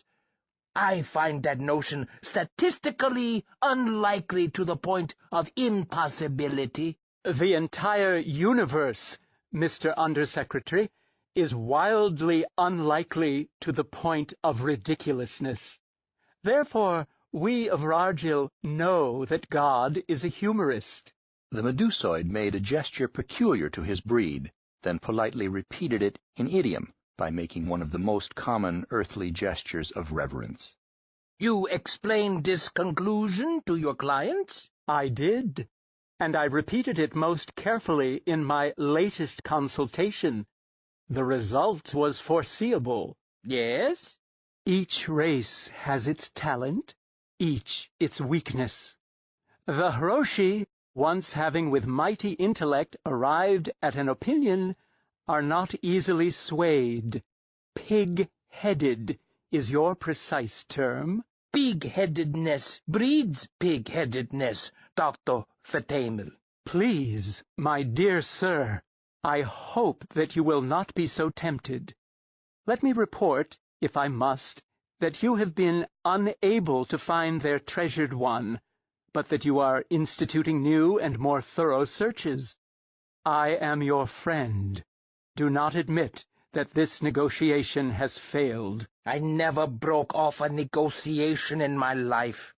If you can't out-argue the other fellow, sometimes you can outlive him. But I do not see what more we have to offer them, except for that one possibility we spoke of last time. Did you bring the coordinates of their planet, or did they refuse? I have them. I told you that they would not refuse. The Hiroshi are not in the least afraid of having other races know where to find them. They are merely indifferent. Dr. Fatamel opened a briefcase, which was either an imitation of a terrestrial one or might have been purchased on Earth. Nevertheless, it was not easy. The where and when had to be translated from their concepts to those using Rargil as the true center of the universe, for which purpose it required that I first convince them of the necessity, then explain to them space-time units as used on Rargil. Now, since I must shame myself by admitting that I am not skilled in your methods of reckoning the shape of the universe, it is necessary that I have help in translating our figures into yours. No need to feel shamefaced, for I don't know anything about our astrogation methods myself. We use specialists for that sort of thing. Just a moment. He touched an ornamental knob on the conference table. Get me Bu Astro. They've all gone home for the day, A disembodied female voice answered. except the astrogation duty officer. Then that's who I want. Hurry it up. Very shortly, a male voice said, Dr. Warner, night duty officer. Kiku here. Doctor, you solve space-time correlations? Of course, sir. Can you do it from Rargilian data? Rargilian? The duty officer whistled softly. That's a tough one, sir. Dr. Singh is the man for that. Get him up here right away. Why, he's gone home, sir. He'll be here in the morning. I didn't ask where he was. I said get him up here right away. Use police alarm and general call if necessary. I want him now. Yes, sir. Mr. Kiku turned back to Dr. Fatamel. I expect to be able to show that no terrestrial starship ever visited the Hiroshi. Fortunately, we do have astrogation records for every interstellar trip. My thought is this. It is time that the principals met face to face in this negotiation. With your skillful interpretation, we can show them that we have nothing to hide, that the facilities of our civilization are at their disposal, and that we would like to help them find their missing sibling, but that she is not here. Then, if they have anything to suggest, we will— Mr. Kiku broke off as a door at the end of the room opened. He said tonelessly, How do you do, Mr. Secretary? The Most Honorable Mr. Roy McClure, Secretary for Spatial Affairs for the Federated Community of Civilizations, was entering. His eye seemed to light only on Mr. Kiku. There you are, Henry. Been looking all over. That stupid girl didn't know where you had gone. But I found that you had not left the building. You must— Mr. Kiku took him firmly by the elbow and said loudly, Mr. Secretary, allow me to present Dr. Fatamel, Ambassador de facto of the mighty Hiroshi. Mr. McClure met the occasion. How do you do, Doctor? Or should I say, Excellency? He had the grace not to stare. Doctor will do nicely, Mr. Secretary. I am well, thank you. May I inquire as to your health? Oh, good enough, good enough. If everything didn't pop at once. Which reminds me, can you spare me my chief assistant? I'm awfully sorry, but something urgent has come up. Certainly, Mr. Secretary. Your pleasure is my greatest wish. Mr. McClure looked sharply at the Medusoid, but found himself unable to read his expression. If the thing had expressions, he amended. I trust you are being well taken care of, Doctor. Yes, thank you. Good. I really am sorry, but— Henry, if you please. Mr. Kiku bowed to the Rogilian, then left the table while wearing an expression so mask-like that Greenberg shivered. Kiku spoke in a whisper to McClure as soon as they were away from the table. McClure glanced back at the other two, then answered in a whisper that Greenberg could catch. Yes, yes, but this is crucially important, I tell you. Henry, what in the world possessed you to ground those ships without consulting me first? Mr. Kiku's reply was inaudible. McClure went on. Nonsense. Well, you will just have to come out and face them. You can't— Mr. Kiku turned back abruptly. Dr. Fatamel, was it your intention to return to the Hiroshi ship tonight? There is no hurry. I am at your service, sir. You are most gracious. May I leave you in Mr. Greenberg's care? We speak as one. The Rogilian bowed. I shall count it an honor. I look forward to the pleasure of your company tomorrow. Dr. Fatamel bowed again. Until tomorrow, Mr. Secretary, Mr. Undersecretary, your servant. The two left. Greenberg did not know whether to laugh or cry. He felt embarrassed for his whole race. The Medusoid was watching him silently. Greenberg grinned with half his mouth and said, Doctor, does the Rogilian tongue include swear words? Sir, I can use profanity in more than 1,000 tongues, some having curses that will addle an egg at 1,000 paces. May I teach you some of them? Greenberg sat back and laughed heartily. Doctor, I like you. I really like you. Quite aside from our mutual professional duty to be civil. Fatamel shaped his lips in a good imitation of a human smile. Thank you, sir. The feeling is mutual and gratifying. May I say, without offense, that the reception given my sort on your great planet is sometimes something that one must be philosophical about? I know. I'm sorry. My own people, most of them, are honestly convinced that the prejudices of their native village were ordained by the Almighty. I wish it were different. You need not be ashamed. Believe me, sir, that is the one conviction which is shared by all races everywhere. The only thing we all have in common. I do not accept my own race. If you knew languages, all languages carry in them a portrait of their users, and the idioms of every language say over and over again, "He is a stranger, and therefore a barbarian." Greenberg grinned wryly. Discouraging, isn't it? Discouraging? Why, sir? It is side-splitting. It is the only joke that God ever repeats, because its humor never grows stale. What is your wish, sir? Are we to continue to explore this matter, or is your purpose merely to stretch the palaver until the return of your associate? Greenberg knew that the Rargillian was saying, as politely as possible, that Greenberg could not act without Kiku. Greenberg decided that there was no sense in pretending otherwise, and besides, he was hungry. Haven't we worked enough today, Doctor? Would you do me the honor of having dinner with me? I would be delighted, but you know our peculiarities of diet. Certainly. Remember, I spent some weeks with one of your compatriots. We can go to the Hotel Universal. Yes, of course. Dr. Fatamel seemed unenthusiastic. Unless there is something you would like better?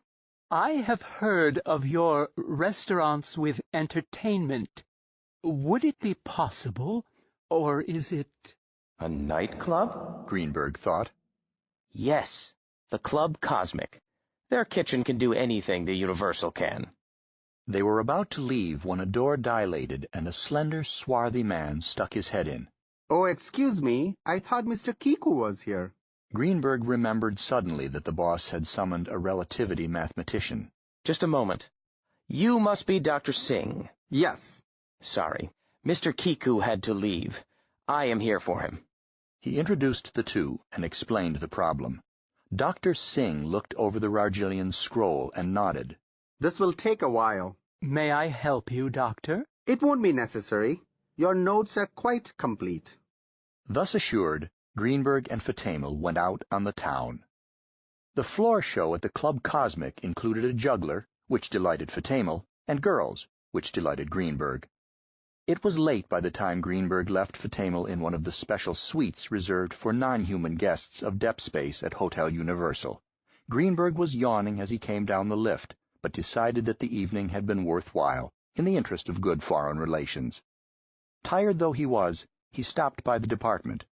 Dr. Fatamel had spilled one item during the evening that he thought the boss should know. Tonight, if he could reach him, or leave it on his desk if not.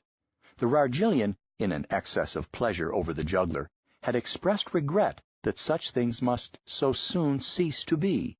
What do you mean? When mighty Earth is volatilized... The Medusoid had begun, then stopped. Greenberg had pressed him about it, but the Rargillian insisted that he had been joking. Greenberg doubted if it meant anything, but Rargillian humor was usually much more subtle. He decided to tell the boss about it as quickly as possible.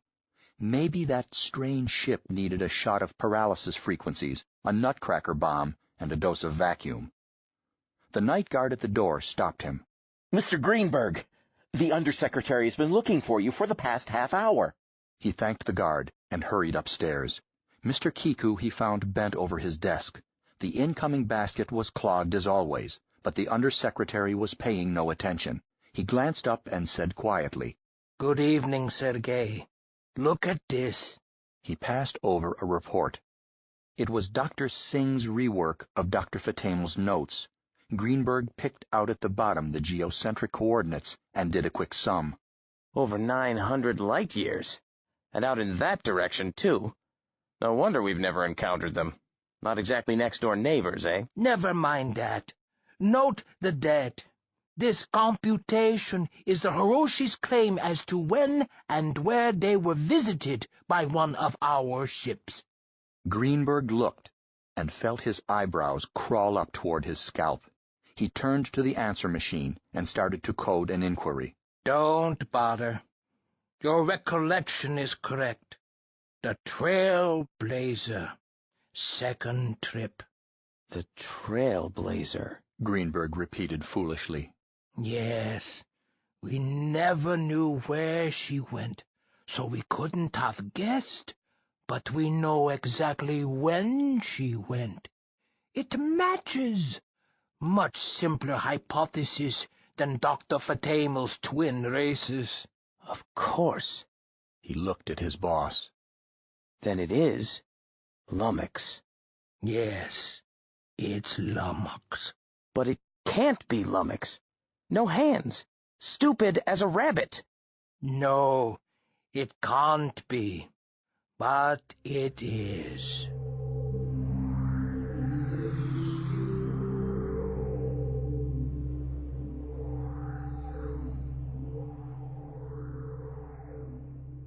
Seven.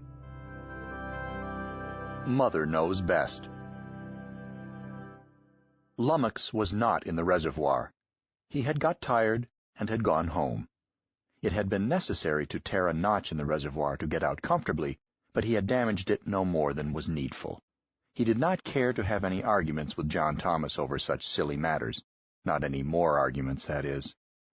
Several people made a fuss over his leaving, but he ignored them. He was careful not to step on anybody, and their actions he treated with dignified reserve. Even when they turned loose hated spray things on him, he did not let them hurt him thereby, the way they had herded him out of that big building the day he had gone for a walk. He simply closed his eyes and his rows of nostrils, put his head down, and slogged for home. John Thomas met him on the way, having been fetched by the somewhat hysterical chief of safety. Lummox stopped and made a saddle for John Thomas, after mutual greetings and reassurances, then resumed his steady march homeward. Chief Dreiser was almost incoherent. Turn that brute around and head him back! You do it. I'll have your hide for this! I'll... What have I done? You! It's what you haven't done! That beast broke out and... I wasn't even there, John Thomas pointed out, while Lummox continued plodding. Yes, but that's got nothing to do with it. He's out now. It's up to you to assist the law and get him penned up again. John Stewart, you're getting in serious trouble. I don't see how you figure. You took him away from me. You got him condemned, and you say he doesn't belong to me any longer. You tried to kill him. You know you did, without waiting to see if the government would okay it. If he belongs to me, I ought to sue you. If he doesn't belong to me, it's no skin off my nose if Lummox climbs out of that silly tank. John Thomas leaned over and looked down. Why don't you climb into your car, Chief, instead of running along beside us and getting yourself winded? Chief Dreiser ungraciously accepted the advice and let his driver pick him up. By the time this was done, he had somewhat recovered his balance. He leaned out and said, John Stewart, I won't bandy words with you. What I have or have not done hasn't anything to do with the case. Citizens are required to assist peace officers when necessary. I am demanding officially, and I've got this car's recorder going while I ask it, that you assist me in returning that beast to the reservoir. John Thomas looked innocent. Then can I go home? Huh? Of course. Thanks, Chief. How long do you figure he will stay in the reservoir after I put him in it and go home? Or were you planning on hiring me in as a permanent member of your police force? Chief Dreiser gave up. Lummox went home.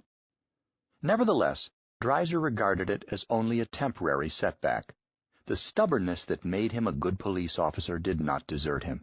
He admitted to himself that the public was probably safer with the beast penned up at home, while he figured out a surefire way to kill him. The order from the Under-Secretary for Spatial Affairs, permitting him to destroy Lummox, arrived, and that made Dreiser feel better. Old Judge O'Farrell had been pretty sarcastic about his jumping the gun. The cancellation of that order, and the amended order postponing Lummox's death indefinitely, never reached him. A new clerk in the communications office of DepSpace made a slight error, simply a transposition of two symbols. The cancellation went to Pluto, and the amended order, being keyed to the cancellation, followed it. So, Dreiser sat in his office with the death order clutched in his hand, and thought about ways to kill the beast. Electrocution? Maybe, but he could not even guess at how much of a jolt it would take to do it. Cut his throat like butchering a hog? The chief had serious doubts about what sort of knife to use, and what the brute would be doing in the meantime. Firearms and explosives were no good. Wait a minute. Get the monster to open its mouth wide, then shoot straight down its throat, using an explosive charge that would blow his innards to bits. Kill him instantly. Yes, sir! Lots of animals had armor. Turtles, rhinos, armadillos, and things, but always outside, not inside. This brute was no exception. Chief Dreiser had had several looks down inside that big mouth the time he had tried poison. The beast might be armor plate outside. Inside he was pink and moist and soft like everybody else. Now, let's see. He'd have the steward boy tell the brute to hold its mouth open and— No, that wouldn't do. The boy would see what was up, and like as not would order the beast to charge, and then some cops' widows would draw pensions. That boy was going bad, no doubt of it. Funny how a good boy could take a wrong turn and wind up in prison. No, the thing to do was to get the kid downtown on some excuse and carry out the order while he wasn't around. They could entice the brute into saying, "Ah," by offering him food. "Tossing it to him," Dreiser amended. He glanced at his clock. Today? No, he wanted to choose the weapon and then rehearse everybody so that it would go like clockwork. Tomorrow early. Better have the boy picked up right after breakfast.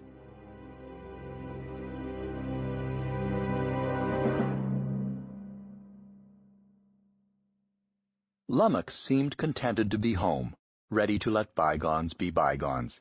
He never said a word about Chief Dreiser, and, if he realized that anyone had tried to harm him, he did not mention it. His naturally sunny disposition displayed itself by wanting to put his head in Johnny's lap for cuddling. It had been a long time since his head was small enough for this. He merely placed the end of his muzzle on the boy's thigh, carrying the weight himself, while Johnny stroked his nose with a brickbat. Johnny was happy only on one side. With the return of Lummox he felt much better, but he knew that nothing had been settled. Presently, Chief Dreiser would again try to kill Lummox. What to do about it was an endless ache in his middle. His mother had added to his unhappiness by raising a loud squawk when she saw "That beast!" returned to the Stewart home. John Thomas had ignored her demands, threats, and orders, and had gone ahead stabling his friend and feeding and watering him. After a while, she had stormed back into the house, saying that she was going to phone Chief Dreiser. Johnny had expected that, and was fairly sure that nothing would come of it, and nothing did. His mother remained in the house, but Johnny brooded about it. He had a lifelong habit of getting along with his mother, deferring to her, obeying her. Bucking her was even more distressing to him than it was to her. Every time his father had left, including the time his ship had not come back, he had told Johnny, "Take care of your mother, son. Don't cause her any trouble." Well, he had tried. He really had. But it was sure that Dad had never expected Mom to try to get rid of Lummox. Mom ought to know better. She had married Dad knowing that Lummox was part of the package. Well, hadn't she? Betty would never switch sides like that. Or would she? Women were very strange creatures. Maybe he and Lum ought to batch it together and not take chances. He continued to brood until evening, spending his time with the star beast and petting him. Lummy's tumors were another worry. One of them seemed very tender and about to burst. John Thomas wondered if it ought to be lanced, but no one knew any more about it than he did, and he did not know. On top of everything else, here Lummy was ill. It was just too much. He did not go in to dinner. Presently his mother came out with a tray. I thought you might like to picnic out here with Lummox. Johnny looked at her sharply. Why, thanks, Mum. Thanks. How is Lummy? He's all right, I guess. That's good. He stared after her as she went in. Mum angry was bad enough, but Mum with that secret cat-like look, all sweetness and light, he was even more wary of. Nevertheless, he polished off the excellent dinner, not having eaten since breakfast. She came out again a half-hour later and said, Finished, dear? Yes. Thanks. It was good. Thank you, dear. Will you bring the tray in? And come in yourself. There is a Mr. Perkins coming to see you at 8. Mr. Perkins? Who's he? But the door was closing behind her. He found his mother downstairs, resting and knitting socks. She smiled and said, Well, how are we now? All right. Say, Mum, who is this Perkins? Why does he want to see me? He phoned this afternoon for an appointment. I told him to come at 8. But didn't he say what he wanted? Well, perhaps he did. But Mother thinks it is better for Mr. Perkins to explain his errand himself. Is it about Lummox? Don't cross-examine, Mum. You'll know quickly enough. But look here, We'll say no more about it, do you mind? Take off your shoe, dear. I want to measure for the foot. Baffled, he started to remove his shoe. Suddenly he stopped. Mum, I wish you wouldn't knit socks for me. What, dear? But Mother enjoys doing it for you. Yes, but... Look, I don't like hand-knit socks. They make creases on the soles of my feet. I've showed you often enough. Don't be silly. How could soft wool do your feet any harm? And think what you would have to pay for real wool, real handwork if you bought it. Most boys would be grateful. But I don't like it, I tell you. She sighed. Sometimes, dear, I don't know what to do with you. I really don't. She rolled up her knitting and put it aside. Go wash your hands. Yes, and your face, too. And comb your hair. Mr. Perkins will be here any moment. Say, about this Mr. Perkins. Hurry, dear. Don't make things difficult for Mother. Mr. Perkins turned out to be pleasant. John Thomas liked him, despite his suspicions. After a few polite inanities, with coffee served for ritual hospitality, he came to the point. He represented the exotic life laboratory of the Museum of Natural History. As a result of the news picture of Lummox in connection with the story of the trial, the beast had come to the attention of the museum, which now wanted to buy him. To my surprise, he added, in searching the files, I discovered that on another occasion the museum attempted to buy this specimen from your grandfather, I believe. The name was the same as yours, and the date fitted. Are you any relation to... My great-great-great-grandfather. Sure. And it was probably my grandfather they tried to buy Lummox from. But he was not for sale then, and he's not for sale now. His mother looked up from knitting and said, Be reasonable, dear. You are in no position to take that attitude. John Thomas looked stubborn. Mr. Perkins went on with a warm smile. I sympathize with your feelings, Mr. Stewart, but our legal department looked into the matter before I came out here, and I am familiar with your present problems. Believe me, I'm not here to make them worse. We have a solution that will protect your pet and clear up your troubles. I'm not going to sell Lummox. Why not, if it turns out to be the only solution? Well, because I can't. Even if I wanted to. He wasn't left to me to sell. He was left to me to keep and take care of. He was in this family before I was. Before my mother was, for that matter. He looked sternly at his mother. Mum, I don't know what's gotten into you. That will be enough of that, dear. Mother does what is best for you. Mr. Perkins changed the subject smoothly as John Thomas began to cloud up. In any case, now that I've come all this way, may I see the creature? I'm terribly interested. I suppose so. Johnny got up slowly and led the stranger outside. Mr. Perkins looked up at Lummox, took a deep breath, and let it out. Marvelous! He walked around him, admiring. Absolutely marvelous! Unique! And the biggest E.T. specimen I've ever seen! How in the world was he shipped? Why, he's grown some. I understand he parrots human speech a bit. Can you coax him to do it? Huh? He doesn't parrot. He talks. Really? Of course. Hey, Lummy. How are you, boy? I'm all right. What does he want? Oh, nothing. He just wanted to see you. Mr. Perkins stared. He talks! Mr. Stewart, the laboratory must have this specimen. That's out. I told you. I'm prepared to go much higher now that I've seen him and heard him. John Thomas started to say something rude, checked himself, and said instead, Look, Mr. Perkins, are you married? Why, yes. Why? Any kids? One, a little girl. She's just 5. His face softened. I'll make you a deal. We'll swap even. No questions asked, and each of us does as he likes with his specimen. Perkins started to flare up, then suddenly grinned. Touché. I'll shut up. But you were taking a chance. 1 or 2 of my colleagues would have taken you up. You can't understand what a temptation a specimen like this is to a man of science. Really. He looked longingly at Lummox and added, Shall we go in? Mrs. Stewart looked up as they came in. Mr. Perkins shook his head briefly. They sat down, and Mr. Perkins fitted his fingertips together. Mr. Stewart, you have forbidden me to discuss a possible sale. But if I tell the director of the lab that I didn't even put the proposition, I will look foolish. Would you let me state what the museum has in mind, just for the record? Well... John Thomas frowned. I guess there's no harm in that. Thanks. I must do something to justify my travel expenses. Let me analyze the situation. That creature, your friend Lummox, or let's say our friend Lummox, for I liked him as soon as I saw him.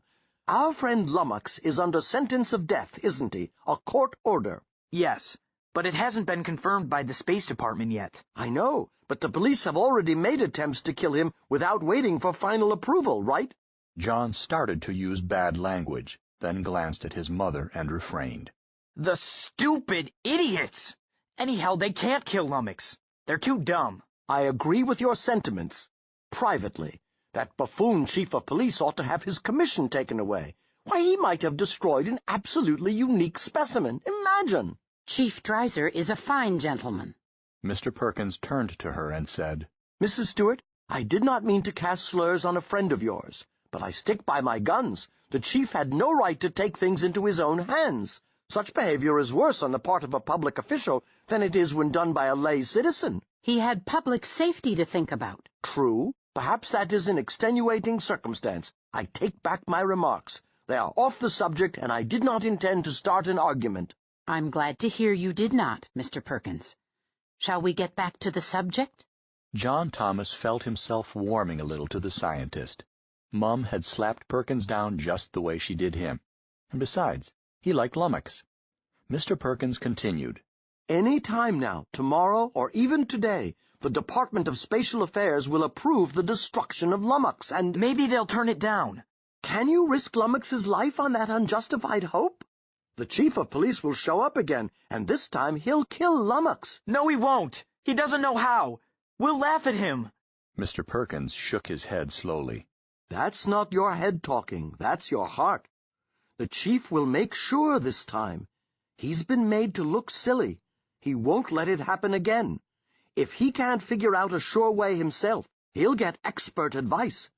Mr. Stewart, any biologist could run a rough analysis on Lummox and tell almost offhand 2 or 3 certain ways to kill him. Kill him quickly and safely. I've already thought of one just from seeing him.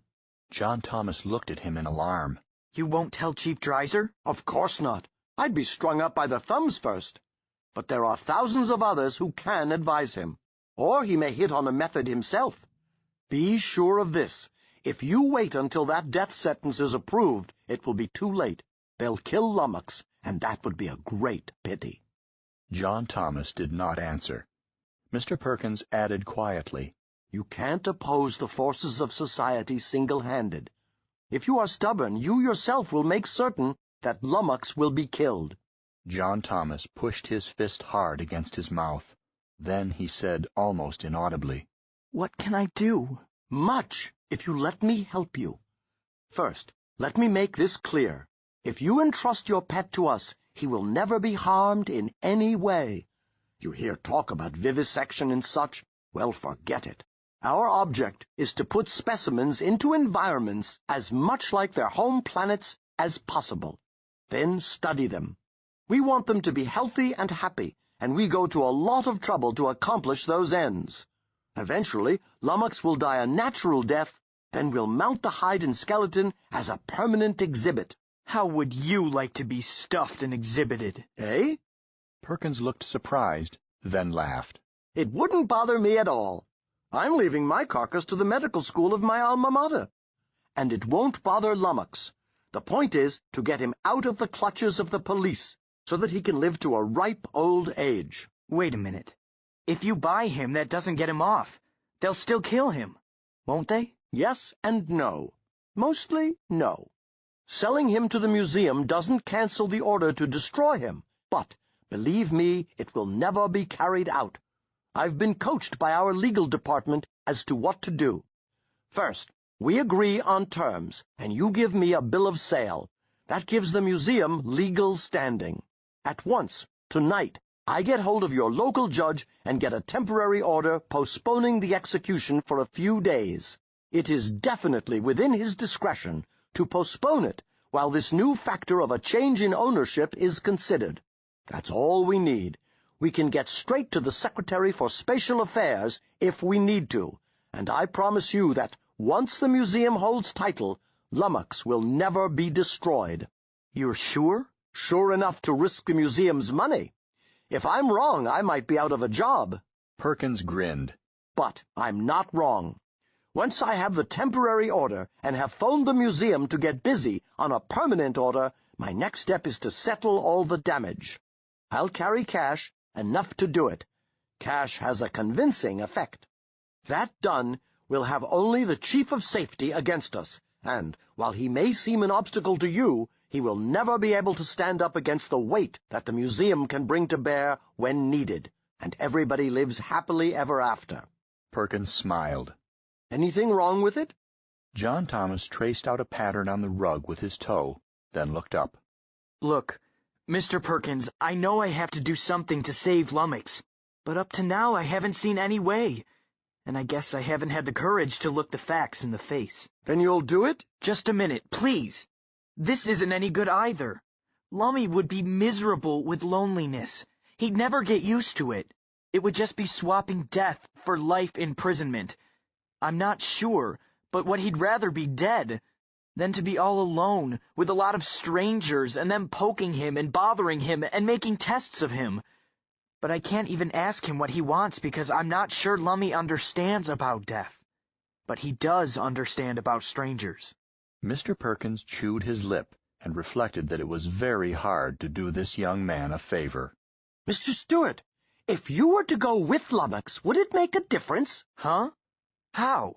I think I can promise you a job as an animal handler. In fact, I have a vacancy in my own department.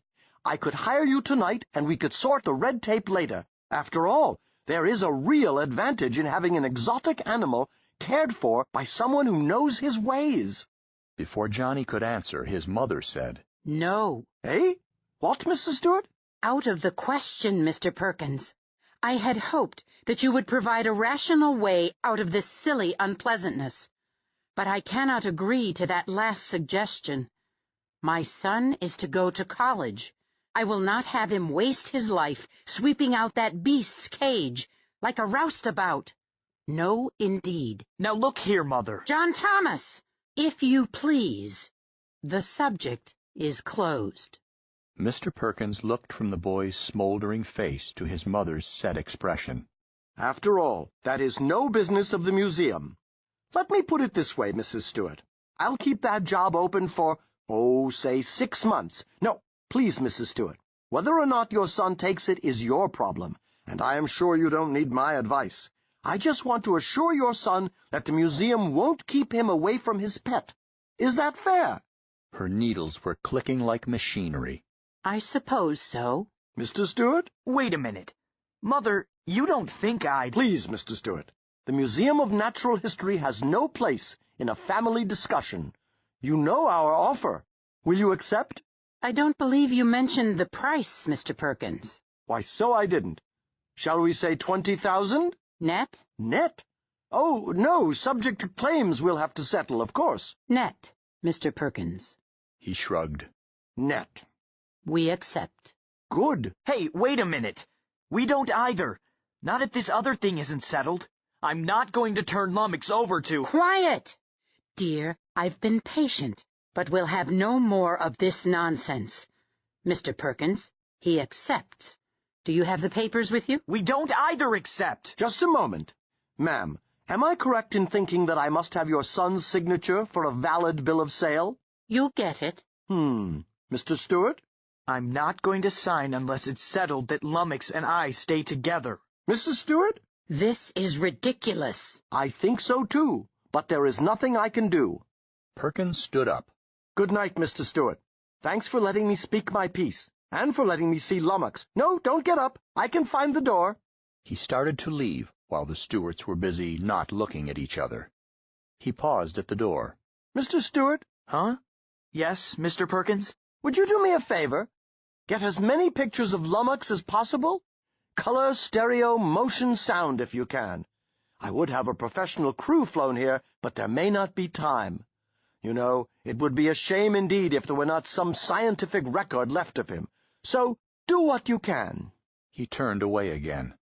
John Thomas gulped and was up out of his chair. Mr. Perkins! Hey! Come back!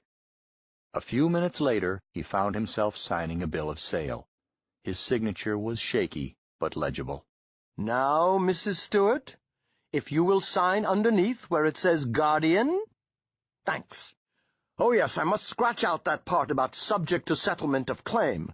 I don't have the cash with me. I got here after the banks had closed, so I'll pass over a nominal sum to bind it, and we'll settle the rest before we move the specimen. No. Eh? I forgot to tell you. The museum can settle the claims, since I can't, and after all, Lummox did it. But I'm not going to take any money. I'd feel like Judas. John Thomas, I won't let you. Better not say it, Mum. You know what Dad would have thought. Mr. Perkins cleared his throat loudly. I'm going to fill in the usual legal fiction of a nominal sum. I won't stay longer. Judge O'Farrell told me that he goes to bed at 10. Mrs. Stewart, I consider the museum bound by my offer. Mr. Stewart, I leave you to settle with your mother in your own way. Good night, all. He shoved the bill of sale in his pocket and left quickly. An hour later, they were still facing each other wearily and angrily across the living room. John Thomas had let himself be bullied into conceding that his mother could take the money, as long as he was not required to touch it. He had given this in exchange, he thought, for permission to accept the job with Lummox. But she shook her head. Quite out of the question. After all, you are about to go to college. You couldn't take that beast along, so you had no reason to expect to keep him with you anyhow. Huh? But I thought you had meant to take care of him, the way you promised Dad. And I would have seen him on weekends. Keep your father out of this. I might as well tell you right now that I made up my mind long ago that the day you went away to school, this household would cease to be a zoo. This present mix-up has simply moved up the date a few days. He stared at her, unable to answer.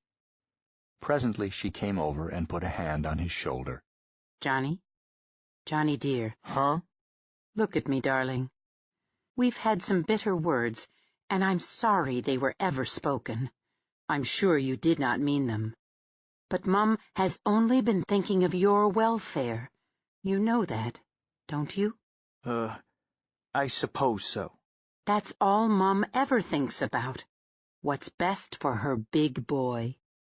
You're young, and when a person is young, things seem important that aren't. But as you grow older, you will find that Mum knew best. Don't you see that? Well, Mum, about that job, if I could only— Please, dear. Mother has a splitting headache. We'll say no more about it now. Get a good night's sleep, and tomorrow you'll see things differently. She patted his cheek, bent down, and kissed him. Good night, dear. Good night. He sat there long after she had gone up, trying to figure things out. He knew that he should feel good. He'd saved Lummy, hadn't he? But he did not feel good. He felt like an animal that has chewed a leg off to escape a trap. Shock and misery, not relief. At last he got up and went outside to see Lummox.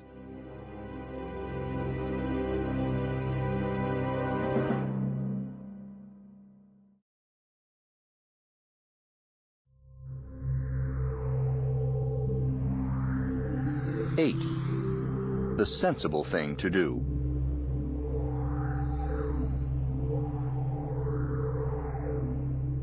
John Thomas stayed with Lummox a short time only, as he could not bear to tell him the truth, and there was nothing else to talk about. Lummox sensed his distress and asked questions. At last, John Thomas pulled himself together and said, "There's nothing wrong, I tell you. Shut up and go to sleep. And be darned sure you stay in the yard, or I'll beat you bow-legged." Yes, Johnny. I don't like it outside anyway. People did funny things. Just remember that, and don't do it again. I won't, Johnny. Cross my heart. John Thomas went in and up to bed, but he did not go to sleep. After a while he got up, dressed in part, and went up to the attic. The house was very old and had a real garret, reached by a ladder and scuttle hole in an upper hallway closet. Once there had been a proper staircase, but it had been squeezed out when the landing flat was built on the roof, as the space had been needed for the lazy lift.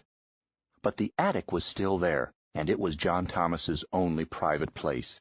His room his mother tidied sometimes, even though it was his duty and wish to do it himself. Anything might happen when Mum tidied. Papers might be lost, destroyed, or even read, for Mum believed that there should be no secrets between parents and children.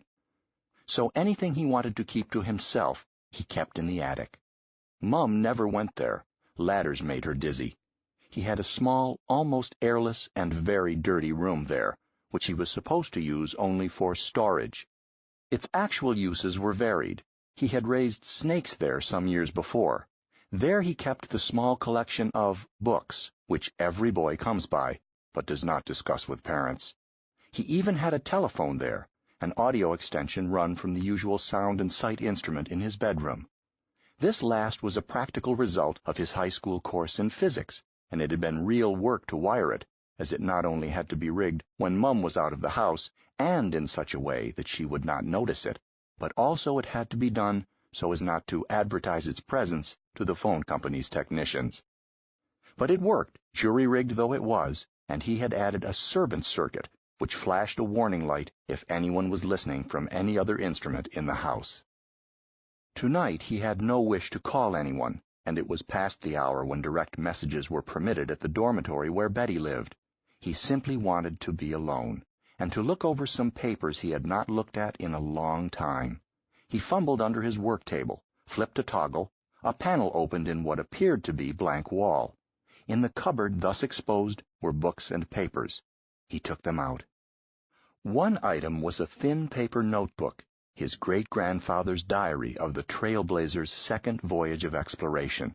It was more than 100 years old, and showed the wear of many hands. John Thomas had read it a dozen times. He supposed that his father and his grandfather had done the same. All the pages were fragile. Many had been repaired. He thumbed through it, turned the pages carefully, but browsing rather than reading. His eye lit on one remembered item. Some of the lads are panicky, especially the married men. But they should have thought of it before they signed up. Everybody knows the score now. We burst through and came out somewhere not close to home. Who cares? We meant to travel, didn't we? John Thomas turned a few more pages. He had always known the story of the Trailblazer. It produced in him neither awe nor wonder. One of the first interstellar ships, her crew had plied the profession of discovery with the same acceptance of the unknown that had marked the golden days of the 15th century, when men had braved uncharted seas in wooden vessels. The Trailblazer and her sisters had gone out the same way, burst through the Einstein barrier, taken their chances on getting back. John Thomas Stewart VIII had been aboard her that second voyage, had come home in one piece, married, begat a male child, and settled down. It was he who had built the landing flat on the roof. Then one night he had heard the call of the wild goose, signed up again. He had not come back. John Thomas located the first mention of Lummox. This planet is a fair imitation of good old Terra, which is a relief after the last 3, since we can hit dirt without suiting up. But evolution must have been playing double or nothing here. Instead of the 4-limbed arrangement considered stylish at home, practically everything here has at least 8 legs. Mice that look like centipedes, rabbit-like creatures with 6 short legs, and 1 pair of tremendous jumping legs. All sorts, up to things as big as giraffes. I caught one little fellow, if you can call it that. Fact is, he came up and crawled into my lap. And I was so taken with him that I am going to try to keep him as a mascot. He puts me in mind of a dachshund puppy, only better engineered. Christie had the airlock watch, so I was able to get him aboard without turning him over to biology. The next day's entry did not mention Lummox, being concerned with a more serious matter. We hit the jackpot this time. Civilization. The officers are so excited they are almost off their heads. I've seen one of the dominant race at a distance. The same multi-leg pattern, but otherwise making you wonder what would have happened to Earth if the dinosaurs had made good. Still further on, I've been wondering what to feed Cuddlepup. I needn't have worried. He likes everything I've sneaked out of the mess for him. But he will eat anything that is not riveted down. Today he ate my everlasting stylus, and it has me worried. I don't suppose the ink cartridge will poison him, but how about the metal and plastic? He's just like a baby. Everything he can reach goes in his mouth. Cuddle Puppy gets cuter every day. The little tyke seems to be trying to talk. He whines at me and I whine back at him. Then he crawls into my lap and tells me that he loves me, plain as anything. I'll be switched if I'll let biology have him, even if they catch me. Those birds would likely as not cut him up, just to see what makes him tick. He trusts me, and I'm not going to let him down. John Thomas, Jr. had not gone to sea. Instead, he had killed himself flying a box kite affair termed an aeroplane. That had been before the first of the World Wars. For several years thereafter, the house had received paying guests. J.T. Stewart III had died to greater purpose. The submarine of which he was gunnery officer had penetrated Tsushima Straits to the Sea of Japan, but had failed to return. John Thomas Stewart IV was killed on the first trip to the moon. John Thomas V had emigrated to Mars. His son, the famous name in the family, Johnny skipped over quickly. He had long since grown tired of being reminded that he bore the same name as General Stewart, first governor of the Martian Commonwealth after the Revolution. Johnny wondered what would have happened to his great-great-great-grandfather if the Revolution had failed. Would they have hanged him instead of putting up statues of him? Much of the book was devoted to an attempt by Johnny's grandfather to clear the name of his own grandfather, for the son of General Stewart was no public hero. Instead, he had sweated out his last 15 years of life in the Triton penal colony. His wife had returned to her family on Earth and taken back her maiden name for herself and her son. But her son had gone proudly into court the day he was of age and had had his name changed from Carlton Gimmage to John Thomas Stewart VIII. It was he who had fetched Lummox back, and he had used his bonus money from the second trip of the Trailblazer to buy back the old homestead. He had apparently impressed on his own son that his son's grandfather had gotten a dirty deal. The son had made a great point of it in this record. Johnny's grandfather could himself have used an advocate to defend his name. The record stated simply that John Thomas Stewart IX had resigned from the service and had never gone into space again. But Johnny knew that it had been a choice of that or a court-martial. His own father had told him. But he had told him also that his grandfather could have got off scot-free had he been willing to testify. His father had added, "Johnny, I'd rather see you loyal to your friends than with your chest decked out in medals."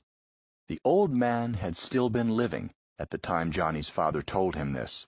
On a later occasion, while Johnny's father was out on patrol, Johnny had tried to let him know that he knew. Granddad had been furious. "Poppycock!" he had shouted. "They had me dead to rights." "But Dad said your skipper was actually the one who—" "Your dad wasn't there. Captain Dominic was the finest skipper that ever trod steel. May his soul rest in peace. Set up the checkers, son. I'm going to beat you." Johnny had tried to get the straight of it after his grandfather died, but his father's answer was not direct. "Your grandfather was a romantic sentimentalist, Johnny. It's the flaw in our makeup. Hardly sense enough in the whole line to balance a checkbook." He had puffed his pipe and added, "But we do have fun." Johnny put the books and papers away, feeling dully that it had not done him much good to read about his forebears. Lummox was still on his mind. He guessed he ought to go down and try to get some sleep. He was turning away as the phone flashed. He grabbed it before the light could change to sound signal. He did not want his mother to wake. "Yes?" That you, Johnny? "Yeah. I can't see you, Betty. I'm up in the attic." That isn't the only reason you can't. I haven't got my face on, so I've got the video switched off. Besides, it's pitch dark in this hallway since I'm not allowed to phone this time of night. The Duchess isn't listening, is she? Johnny glanced at his warning signal. "No." I'll make this brief. My spies report that Deacon Dreiser got the okay to go ahead. "No." Yes. Point is, what do we do about it?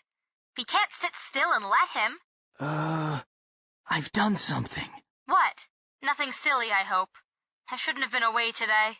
Well, Mr. Perkins. Perkins? The chap who went to see Judge O'Farrell tonight? Yes. How did you know? Look, don't waste time. I always know. Tell me your end. Well... John Thomas gave a confused report. Betty listened without comment, which made him defensive. He found himself expounding the viewpoints of his mother and of Mr. Perkins, rather than his own. "So that's how it was," he finished lamely. So you told them to go climb a tree? Good. Now here is our next move. If the museum can do it, we can do it. It's just a case of getting Grandpa O'Farrell to... "Betty, you don't understand. I sold Lummox." What? You sold Lummox? "Yes, I had to. If I didn't..." You sold Lummox? "Betty, I couldn't help my..." But she had switched off on him. He tried to call back, got a recorded voice that said, "This instrument is out of direct service until tomorrow morning at 8. If you wish to record a message, stand by for..." He switched off. He sat holding his head and wishing he were dead. The worst of it was, Betty was right. He had let himself be badgered into doing something he knew was wrong, just because it had seemed that there was nothing else he could do. Betty had not been fooled. Maybe what she wanted to try wasn't any good either, but she had known a wrong answer when she heard it. He sat there, flailing himself, but not knowing what to do. The more he thought, the angrier he got. He had let himself be talked into something that wasn't right, just because it was reasonable, just because it was logical, just because it was common sense. The deuce with common sense! His ancestors hadn't used common sense, any of them. Who was he to start such a practice? None of them had ever done the sensible thing. Why, take his great-great-great-grandfather. He'd found a situation he hadn't liked, and he had turned a whole planet upside down through 7 bloody years. Sure, they called him a hero, but does starting a revolution come under the head of common sense? Or take any of them. There hadn't been a good boy in the bunch. Would Granddad have sold Lummox? Why, Granddad would have torn down the courthouse with his bare hands. If Granddad was here, he'd be standing guard over Lummox with a gun and daring the world to touch one spine. He certainly wasn't going to take any of Perkins' dirty money. He knew that. But what could he do? He could go to Mars. Under the Lafayette law, he was a citizen and could claim land. But how could he get there? Worse, how could he get Lummox there? The trouble with that, he told himself savagely, is that it almost makes sense, and sense is no use to me. At last he hit on a plan. It had the one virtue of having no sense to it at all. It was compounded of equal parts of folly and of risk. He felt that Granddad would have liked it.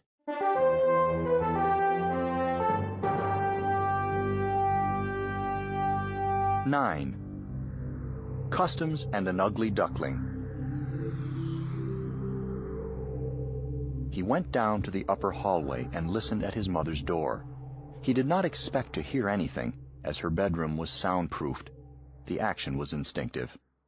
Then he returned to his own room and made rapid preparations, starting by dressing in camping clothes and mountain boots. His sleeping bag he kept in a drawer of his desk. He got it out, tucked it in a side pocket of his coat, and shoved its power pack in a breast pocket. Other items of hiking and camping gear he distributed among other pockets, and he was almost ready to go.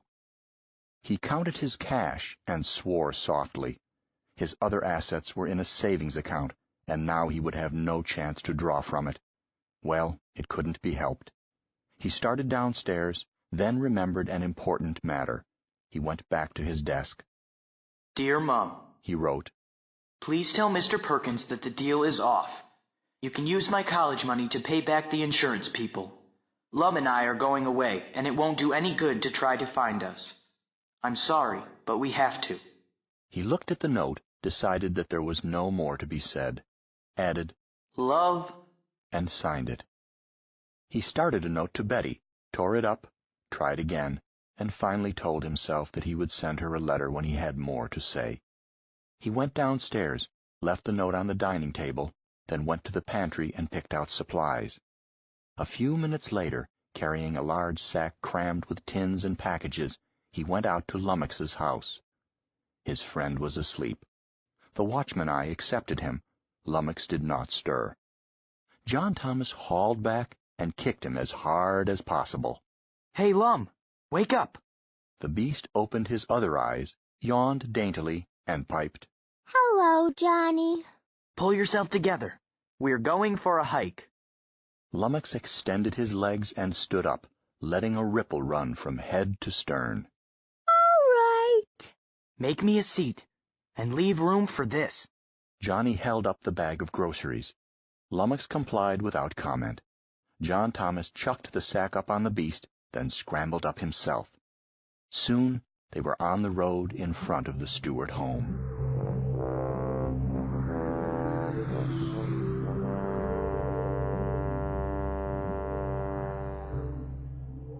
Almost irrational as he was, John Thomas nevertheless knew that running away and hiding Lummox was a project almost impossible. Lummox anywhere would be about as conspicuous as a bass drum in a bathtub. However, there was a modicum of method in his madness. Concealing Lummox near Westville was not quite the impossibility it would have been some places. Westville lay in an open mountain valley. Immediately west, the backbone of the continent shoved its gaunt ridges into the sky.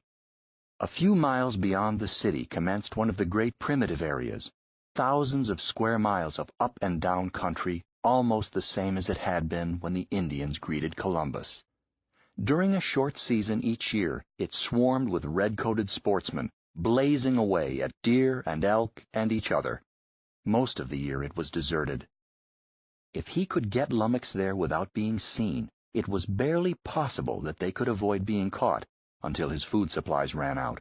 When that time came, well, he might live off the country just as Lummox would, eat venison maybe, or maybe go back to town without Lummox and argue it out again from the strong position of being able to refuse to tell where Lummox was until they listened to reason. The possibilities were not thought out. He simply intended to get Lummox under cover and then think about it. Get him somewhere where that old scoundrel Dreiser couldn't try out ways to hurt him.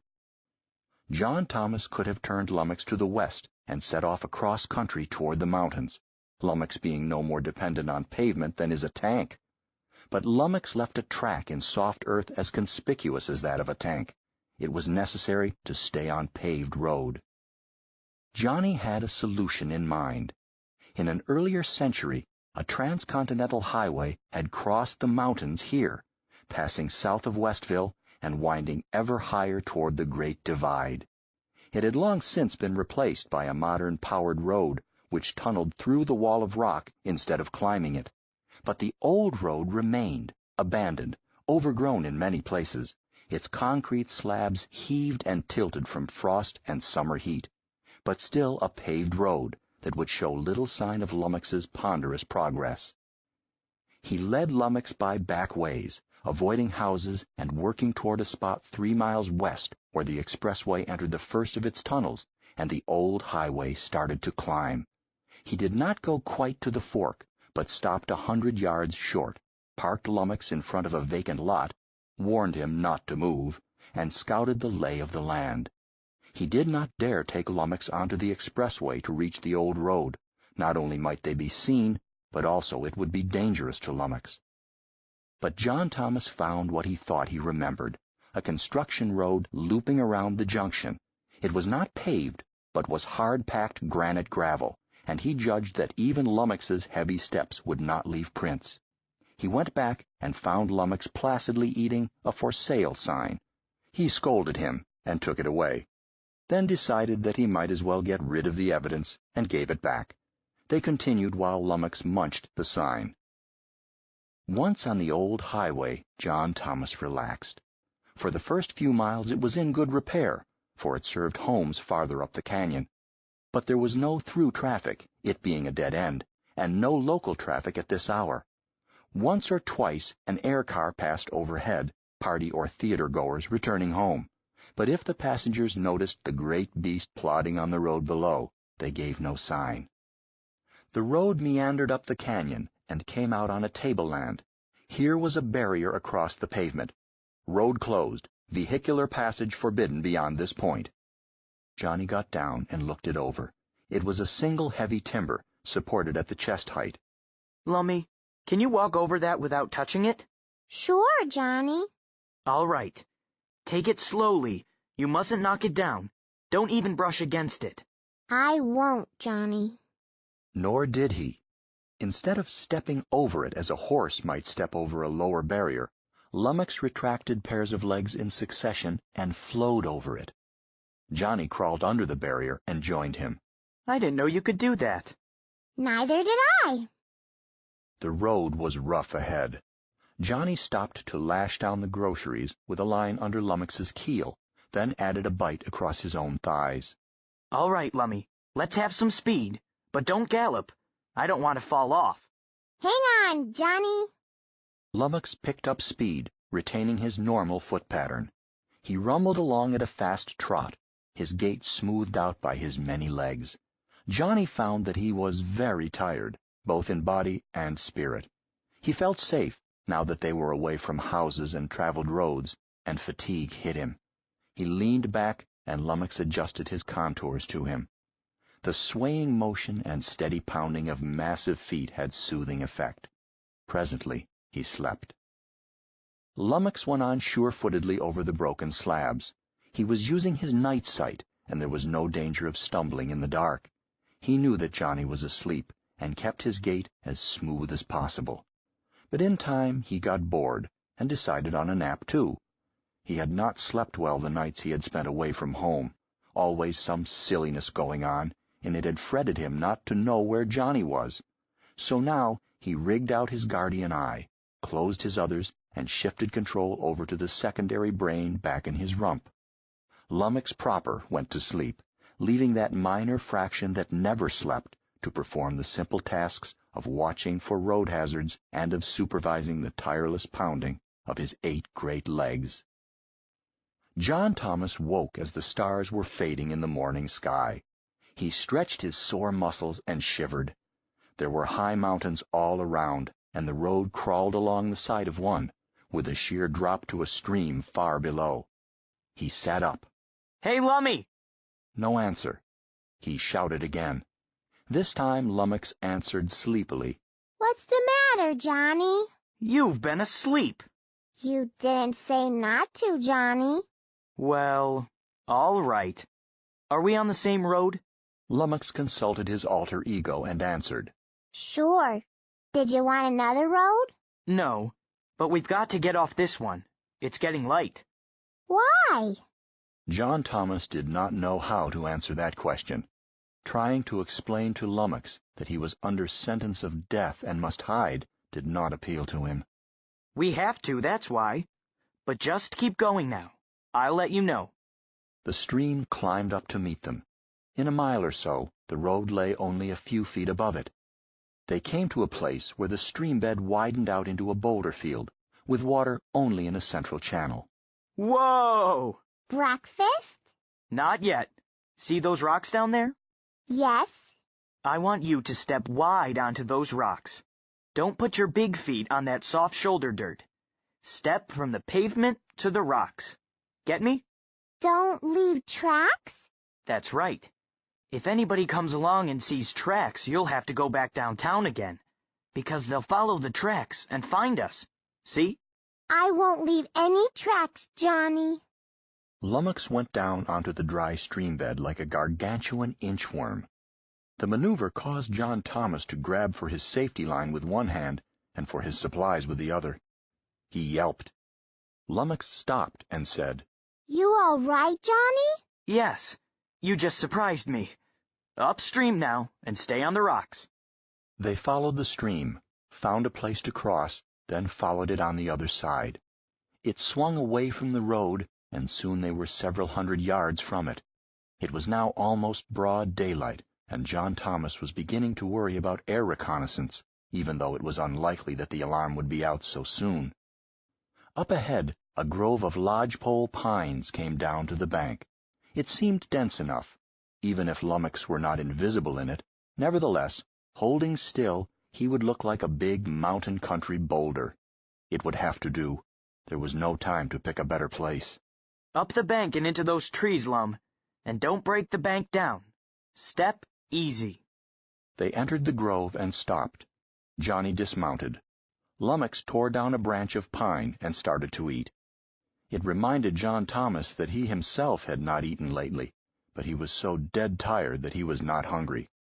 He wanted to sleep, really sleep, not half awake and clutching a safety line. But he was afraid that if he let Lummox graze while he slept, the big stupid lunk would wander into the open and be spotted.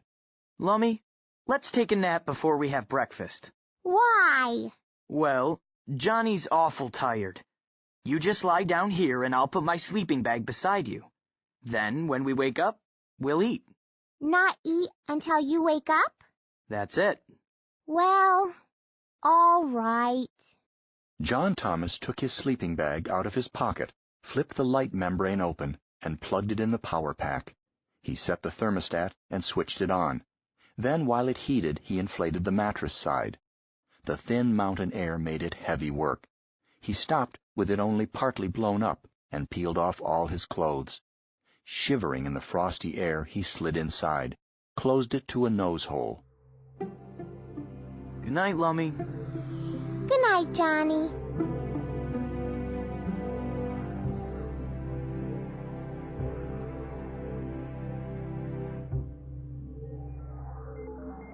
Mr. Kiku slept badly and was up early.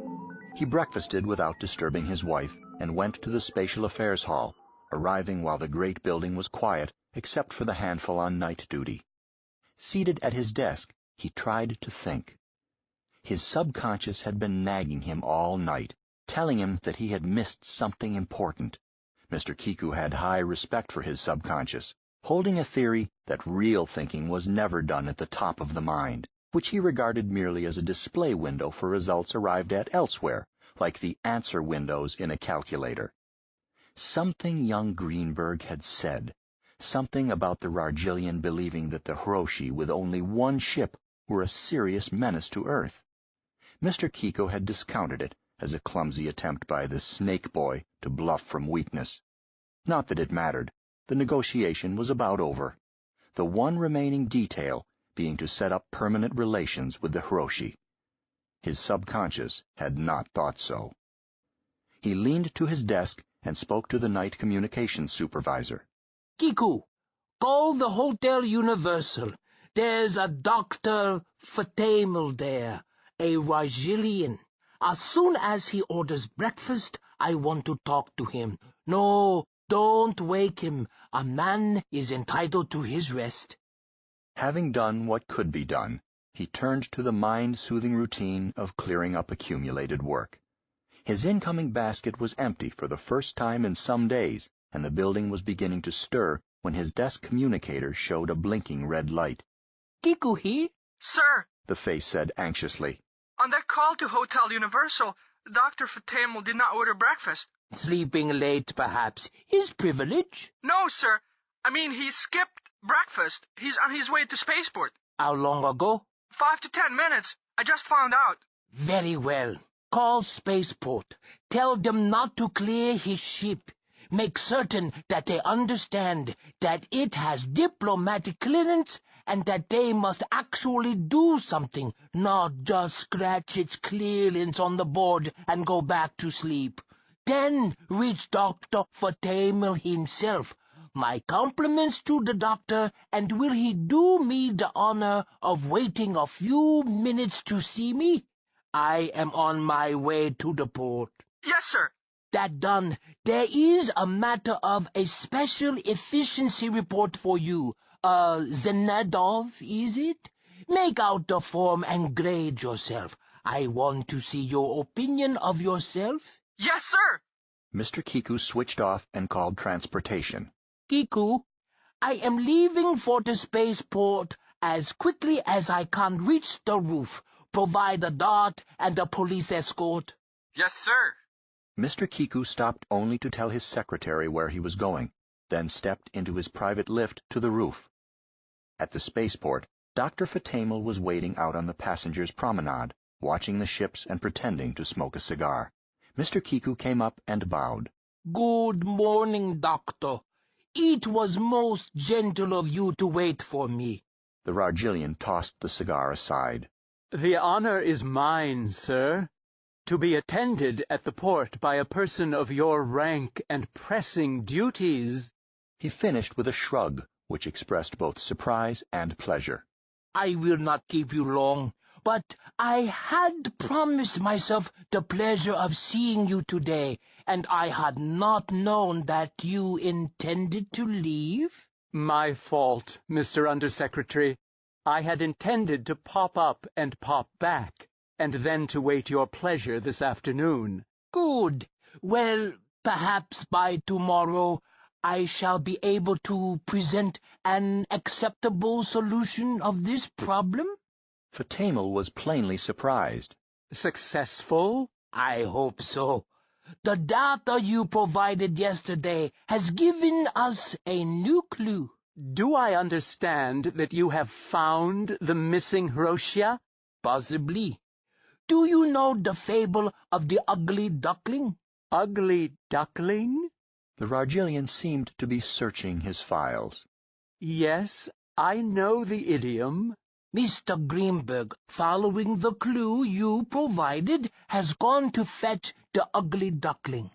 If, by wild chance, it turns out to be the swan that we are seeking, then... Mr. Kiku gave a shrug unconsciously like that of Fatamel. The Rajilian seemed to have trouble believing it. And is it the swan, Mr. Undersecretary? We will see. Logic says that it must be. Probability says that it cannot be. And may I report this to my clients? Suppose we wait until I hear from Mr. Greenberg. He has left Capital to investigate. Can I reach you through the scout ship? Certainly, sir. Doctor, there was one more thing. Yes, sir? You made an odd remark to Mr. Greenberg last night, supposedly a joke, or perhaps an accident. You said something about Earth being volatilized? For a moment, the Rajilian said nothing. When he did speak, he changed the subject. Tell me, sir, in what way does logic state that your ugly duckling is a swan? A Terran ship visited a strange planet at the time defined by your data. The dominant race could have been Hiroshi. The identification is not exact, except as to time. A life form was removed and brought here. This being is still alive after more than 120 years. Mr. Greenberg has gone to fetch it for identification by your principals. It must be. I did not believe it, but it must be. Sir, you have made me happy. Indeed? Very.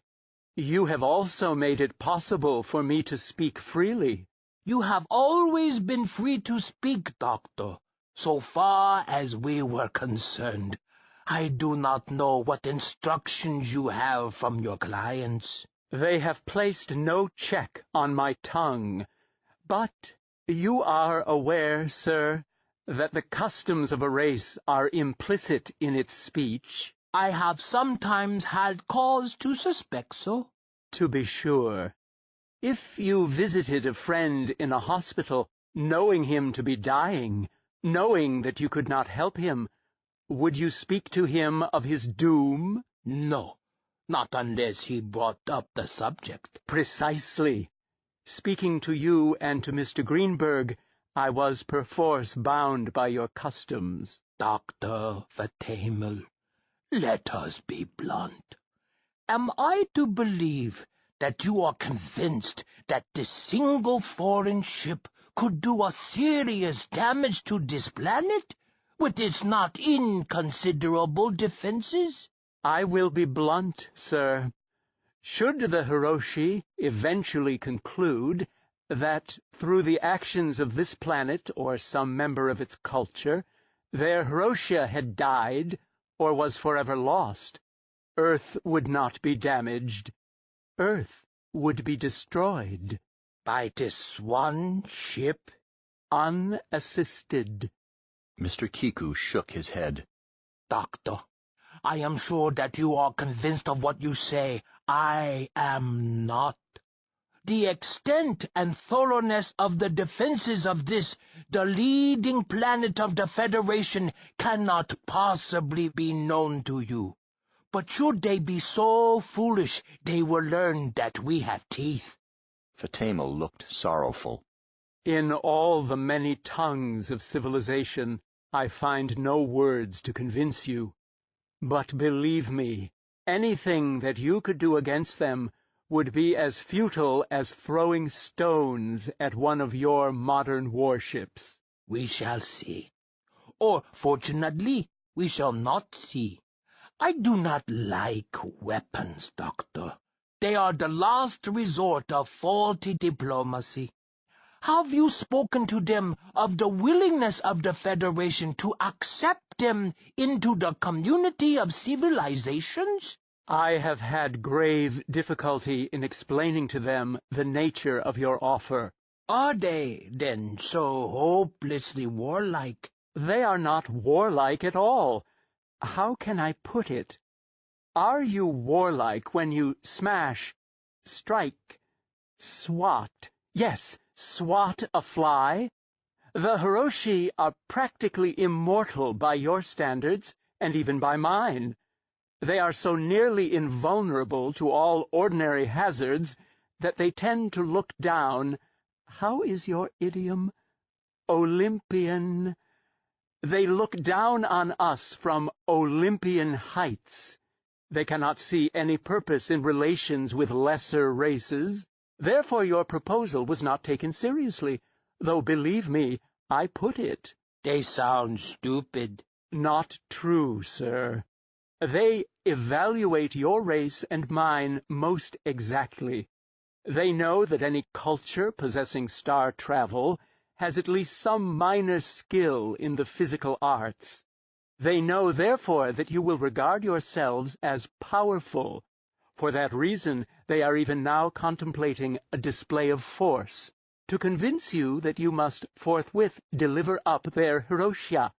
They think of this as being like a goad to a draft animal, a sign which he will be able to understand. You know the nature of this demonstration? I do. My trip this morning to their ship is to persuade them to wait. They intend to touch lightly the face of your satellite, leave on it an incandescent mark, perhaps 1,000 miles long, to convince you that they, ain't foolin'. I am not impressed. We could order a force of ships and make such a sign ourselves. Not that we would. Could you do it with one ship, in a matter of seconds, without fuss, from a distance of 250,000 miles? You think they could? I am sure of it. A minor demonstration. Mr. Undersecretary, there are novae in their part of the sky which were not accidents of nature. Mr. Kiku hesitated. If it all were true, then such a demonstration might serve his own needs by causing the Hiroshi to show their hand. The loss of a few worthless lunar mountains would not matter, but it would be difficult to evacuate such an area of even the few who might be in it. Have you told them that our moon is inhabited? It is not inhabited by their Hiroshia, which is all that matters to them. I suppose so. Doctor, could you suggest to them, first, that you may be about to find their Hiroshia, and second, that their Hiroshia may be somewhere on our satellite, which is why the search has taken so long? The Rargilian simulated a wide human grin. Sir, I salute you. I shall be happy to convey such a suggestion. I am sure there will be no demonstration of force. Good health, Doctor. I will be in touch with you. Your good health, sir. On his way back, Mr. Kiku realized that he had felt not a single twinge in the presence of the Medusoid. Why, the blighter was rather likable, in a horrid way. Dr. Morgan was certainly an adroit hypnotherapist. His work basket was choked as usual. He put the Hiroshi out of mind and worked happily. Late that afternoon, communications informed him that they were holding a circuit for Mr. Greenberg. Put him on, Mr. Kiku said, feeling that at last the pieces were falling into place. Boss? Hey, yes, Sergei. What the deuce are you looking upset about? Because I'm wondering how I'm going to like it as a private in the Outer Legion. Quit trying to break it gently. What happened? The bird has flown. Flown? Where? I wish I knew. The most likely place is a forest preserve west of here. Then why are you wasting time telling me? Get in there and find it. I knew you would say that. Look, boss, this haystack has over 10 million acres in it. Tall trees, tall mountains, and no roads. And the local police chief is there, ahead of me, with all his own men and half the sheriff's deputies in the state. He's ordered them to kill on sight, and has posted a reward for the ship making the kill. What? Just what I said. Your authorization to carry out the judgment of the court came through. The cancellation of it got lost. How, I don't know. But the acting chief is an old relic with the soul of a file clerk. He points to the order and won't budge. He won't even let me call them on police frequency. With our intervention withdrawn, I haven't an ounce of authority to force him. You are accepting that, I suppose? Just waiting for it to blow up in your face? Just about. I've got a call in for the mayor. He's out of town. Another for the governor. He's in a closed grand jury session. And another for the chief forest ranger. I think he's out after the reward. As soon as I switch off, I'm going to twist the arm of the acting chief until he sees the light, and... You should be doing that now. I won't dally. I called to suggest that you turn on the heat from back there. I need help. You'll get it. Not just to reach the governor. Not just to start a fresh intervention. Even after we reach this wild police chief and persuade him to call off his dogs, I'll still need help. 10 million acres of mountains, boss. It means men and ships. Lots of men, lots of ships. It's no job for one man with a briefcase. Besides, I'm going to join the Outer Legion. We'll both join. All right. Get on it. Move. It's been nice knowing you. Mr. Kiku switched off, then moved very fast, initiating a fresh departmental intervention, sending an emergency priority message to the state governor, another to the mayor of Westville, another to the Westville District Court. Formal action completed, he sat for a few seconds, bracing himself for what he must do next.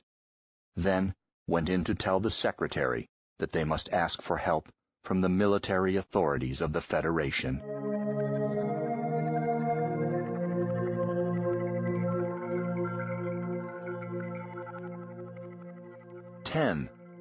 The Cygnus Decision.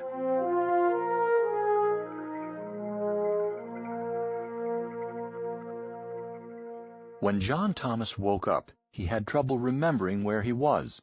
The sleeping bag was toasty warm. He felt good, rested but lazy. Gradually the picture of where he was and why he was there built up, and he poked his head out. The sun was high and it was pleasantly warm. Lummox was nearby. Hi, Lummy. Hi, Johnny. You slept a long time. You were noisy, too. Was I? He crawled out and pulled his clothes on, switched off the sleeping bag. He folded it and turned to Lummox, and started. What's that? Near Lummox's head, lying squashed out as if it had been stepped on, was a very dead grizzly bear, about a 600-pound male. Blood had gushed from mouth and nostrils, then dried. Lummox glanced at it. Breakfast. John Thomas looked at it with distaste. Not for me, it's not. Where did you get it? I catched it, Lummox answered and simpered. Not catched it. Caught it. But I did catch it. It tried to get in with you, and I catched it. Well, all right. Thanks. John Thomas looked at the bear again, turned away, and opened his food bag. He selected a can of ham and eggs, twisted off the top, and waited for it to heat. Lummox took this as a signal that it was now all right for him to breakfast too, which he did. First the bear, then a couple of small pine trees, a peck or so of gravel for crunchiness, and the empty container of John Thomas's breakfast. They went down to the stream afterwards, with Johnny going first to search the sky. Lummox washed down his meal with a few hogsheads of clear mountain water. Johnny knelt and drank, then washed his face and hands and wiped them on his shirt. What do we do now, Johnny? Go for a walk? Catch things, maybe? No. We go back up in those trees and lie low until dark. You've got to pretend you're a rock. He went up the bank. Lummox followed. Settle down. I want to look at those bumps. Lummox did so. It brought the tumors down where his master could inspect them without stretching. Johnny looked them over with increasing worry. They were larger and seemed to have lumps and bumps inside. Johnny tried to remember whether such a development was a sign of malignancy. The skin over them had stretched and thinned until it was hardly more than thick leather, not in the least like the rest of Lummox's armor. It was dry and hot to his touch. Johnny kneaded the left one gently. Lummox pulled away. Is it that tender? I can't stand it.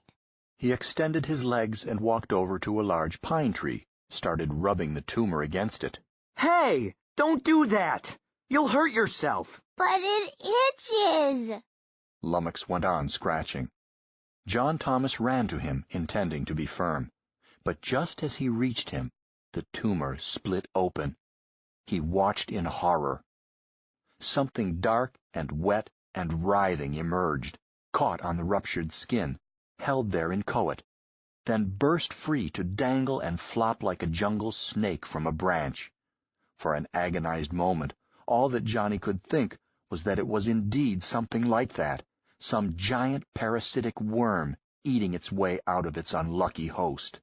He thought with dumb self-blame that he had forced Lummy to climb over the mountains when he was sick to death with that. Lummox sighed and wiggled.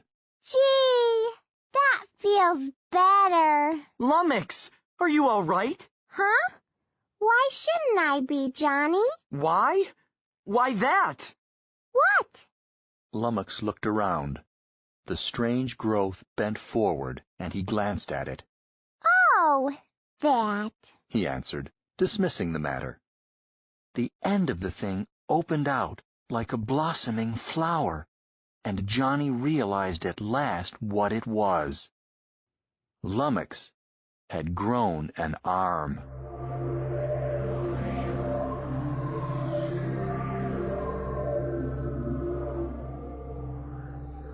The arm dried rapidly, lightened in color, and seemed to firm. Lummox did not have much control over it yet, but John Thomas could begin to see its final form. It had 2 elbows, a distinct hand, with thumbs on each side. There were 5 fingers, 7 digits in all, and the middle finger was longer and fully flexible, like an elephant's trunk. The hand did not resemble a human hand much, but there was no doubt that it was at least as useful, or would become so. At the moment, the digits wiggled aimlessly. Lummox let him examine it, but did not himself seem especially interested in the development. Lummox acted as if it were something he always did right after breakfast. Johnny said, "Let me have a look at the other bump," and walked around Lummox. The right side tumor was still more bloated. When John Thomas touched it, Lummox shrugged away and turned as if to rub it against the tree. "Hold it! Stand still!" I've got to scratch. "You might lame yourself for life. Hold still. I want to try something." Lummox sulkily complied. Johnny took out his belt knife and gently nicked the center of the swelling. The nick spread, and Lummox's right arm came out almost in Johnny's face. He jumped back. Thanks, Johnny. Anytime. Anytime. He sheathed the knife and stared at the newborn arms, his face thoughtful. He could not figure all the implications of Lummox's unexpected acquisition of hands, but he did realize that it was going to change things a lot. In what way, he did not know. Perhaps Lummy would not need so much care after this. On the other hand, he might have to be watched, or he would be forever getting into things he shouldn't. He remembered uneasily someone saying what a blessing it was cats did not have hands. Well, Lummy had more curiosity than any cat. But he felt without knowing why that such things were side issues. This was important. In any case, he decided fiercely, this doesn't change one thing. Chief Dreiser isn't going to get another crack at him. He searched the sky through the branches and wondered if they could be spotted. Lum? Yes, Johnny? Haul in your legs. It's time to play like a rock. Let's go for a walk, Johnny. We'll go for a walk tonight. But until it gets dark, I want you to stay put and hold still. Johnny. Look, you don't want to go downtown again, do you? All right, then quit arguing. Well, if you feel that way about it. Lummox settled to the ground. John Thomas sat down, leaned against him, and thought. Maybe there was a way in this for Lummy and him to make a living, in a carnival or something. ETs were big stuff in carnivals. They couldn't run without them, even though half of them were fakes. And Lummy wasn't a fake. Probably he could learn to do tricks with his hands, play something or something. Maybe a circus was still better. No, that wasn't the thing for Lummy. Crowds made him nervous. What could the two of them do to make a living? After this mess with the authorities was straightened out, of course. A farm, maybe? Lummy would be better than a tractor, and with hands he would be a farmhand, too. Maybe that was the ticket, even though he had never thought about farming. In his mind's eye, he saw himself and Lummox growing great fields of grain and hay and vegetables and unaware that he had fallen asleep. He was awakened by a cracking noise and knew vaguely that he had heard several of them. He opened his eyes, looked around, and found that he was lying beside Lummox. The creature had not left the spot, but he was moving his arms. One arm flailed past Lummox's head. There was a blur and another crack. And a small aspen some distance away suddenly came down. Several others were down near it. John Thomas scrambled to his feet. Hey, stop that! Lummox stopped. What's the matter, Johnny? There was a pile of rocks in front of him. He was just reaching for one. Don't throw rocks at trees. But you do, Johnny. Yes, but I don't ruin them. It's all right to eat trees, but don't just spoil them. I'll eat them. I was going to. All right. Johnny looked around. It was dusk. They could start again in a few minutes. Go ahead and have them for supper. Here, wait a minute. He examined Lummox's arms. They were the same color as the rest of him, and beginning to get armor-hard. But the most striking change was that they were twice as thick as they had been at first, as big around as Johnny's thighs. Most of the loose hide had sloughed off. Johnny found that he could tear off the rest. Okay, chow time. Lummox finished the aspens in the time it took John Thomas to prepare and eat his simple meal, and was ready to eat the empty container as a sweet. It was dark by then. They took to the road. The second night was even less eventful than the first. It grew steadily colder as they wound even higher. Presently, Johnny plugged the power pack of his sleeping bag into his suit. Shortly he was warm and drowsy. Lum, if I go to sleep, call me when it starts to get light. Okay, Johnny. Lummox stored the order in his afterbrain, just in case. Cold did not bother him. He was not conscious of it, as his body thermostat was more efficient than was Johnny's, even more efficient than the one controlling the power pack. John Thomas dozed and woke up and dozed. He was dozing when Lummox called him, just as the first rays brushed distant peaks. Johnny sat up and began watching for a place to pull out and hide. Luck was against him. It was straight up on one side, and the other side swung over a deep, dismal drop. As minutes wore away and it turned broad daylight, he began to get panicky. But there was nothing to do but plod ahead. A stratoship passed in the distance. He could hear the thunderclap, but he could not see it. He could only hope that it was not scanning for him. A few minutes later, while searching all around, he spotted behind them a dot that he hoped was an eagle. Very soon he was forced to admit that it was a single human in a flight harness. Stop, Lummox! Pull over to the wall! You're a landslide! A landslide, Johnny? Shut up and do it! Lummox shut up and did it. John Thomas slid down and hid behind Lummox's head, making himself small. He waited for the flyer to pass over. The flyer did not pass, but swooped in a familiar shoot-the-works style and came in for a landing. Johnny sighed with relief as Betty Sorensen landed on the spot he had just vacated. She called out, "Howdy, Lummy," then turned to Johnny, put her hands on her hips, and said, "Well, aren't you a pretty sight, running off without telling me?" I meant to, Slugger. I really did, but I didn't have a chance to. I'm sorry." She dropped her fierce expression and smiled. "Never mind. I think better of you than I have in some time. At least you did something. Johnny, I was afraid you were just a big lummox yourself, pushed around by anybody." John Thomas decided not to argue, being too pleased to see her to take offense. Well, anyway, how did you manage to spot us? Huh? Knothead, you've been gone 2 nights and you are still only a short flight from town. How could you expect not to be spotted? Yes, but how did you know where to look? She shrugged. The old rule. I thought like a mule and went where the mule would.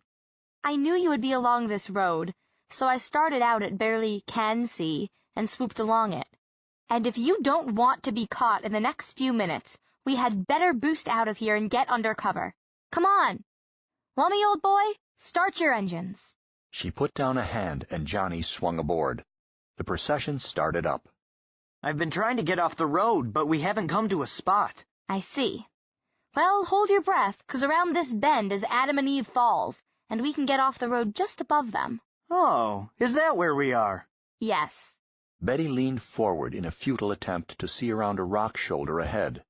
So doing, she caught her first glimpse of Lummox's arms. She grabbed John Thomas.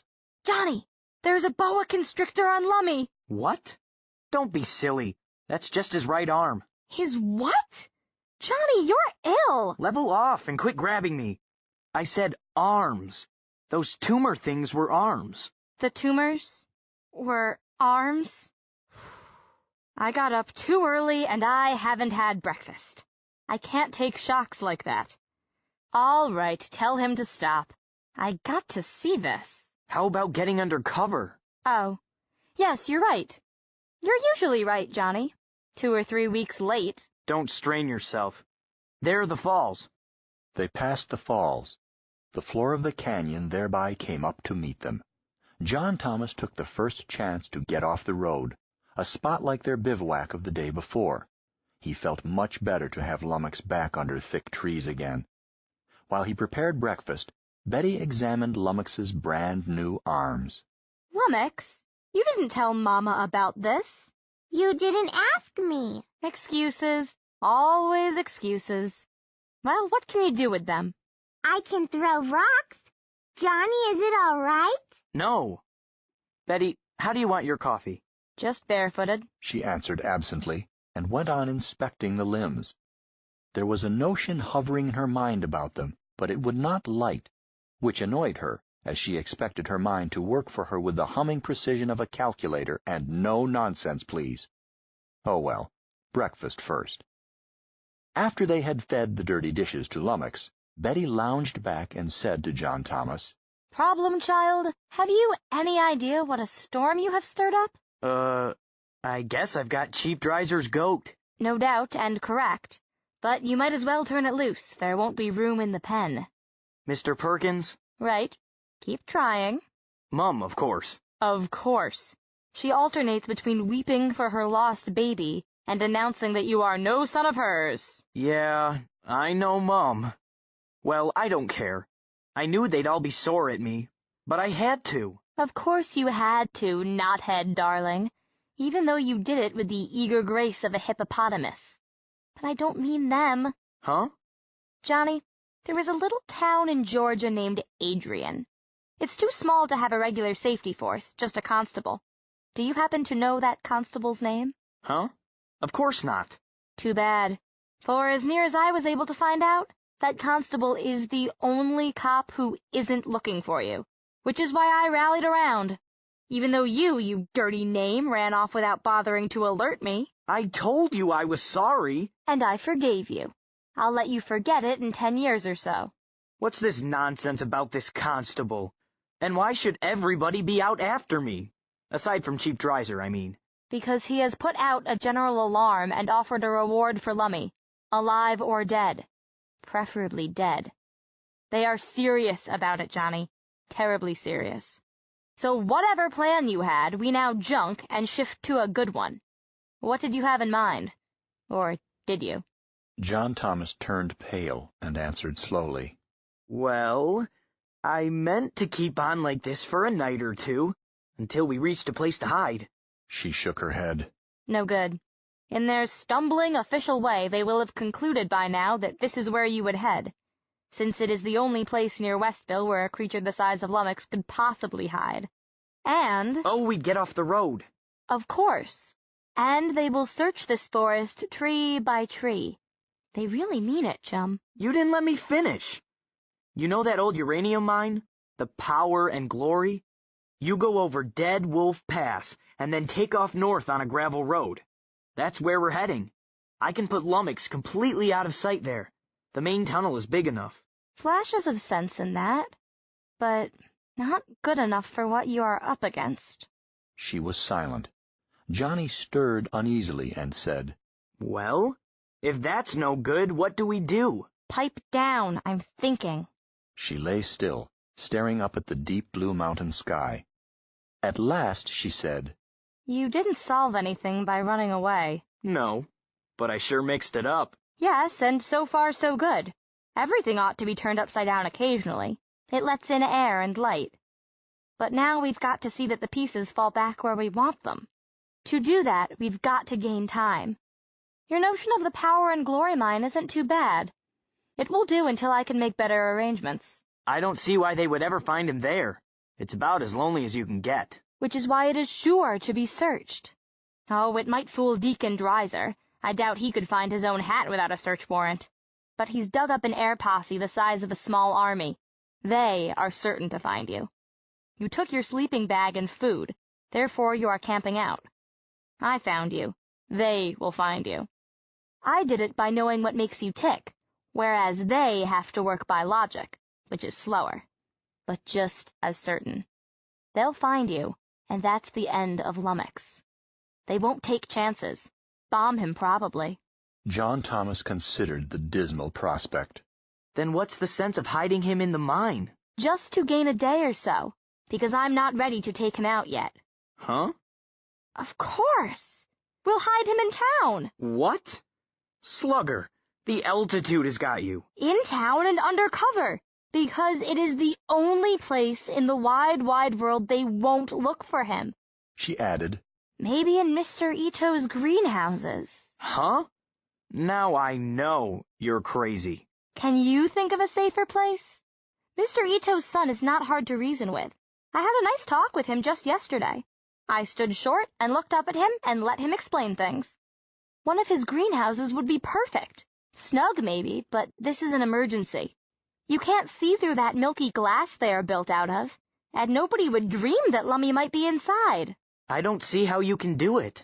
You let me handle it. If I don't get the greenhouse, but I will, then I'll get an empty warehouse or something. We'll put Lummy in the mine tonight. Then I'll fly back and arrange things. Tomorrow night, Lummy and I will go back to town and... Huh?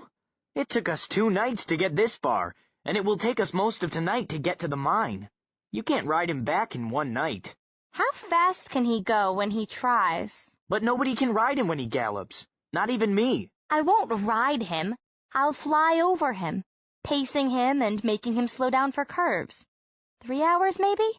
And another hour to sneak him into the greenhouse. Well, maybe it would work. It will, because it's got to. Then, you get caught. Huh? Why don't I just go home? No, that would be a giveaway. They catch you. You've been doing amateur uranium prospecting. I'll fetch out a radiation counter. You don't know where Lummox is.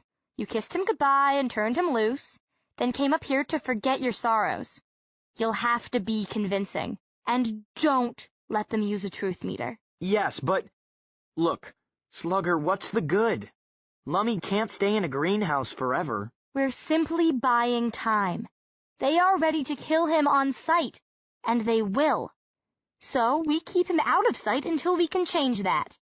I suppose I should have gone through with the sale to the museum. No! Your instincts are sound, Johnny, even though you've got less brains than a doorknob.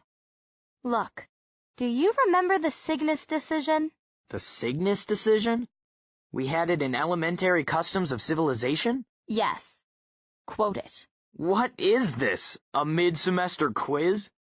John Thomas frowned and dug into his memory. Beings possessed of speech and manipulation must be presumed to be sentient and therefore to have innate human rights, unless conclusively proved otherwise. He sat up.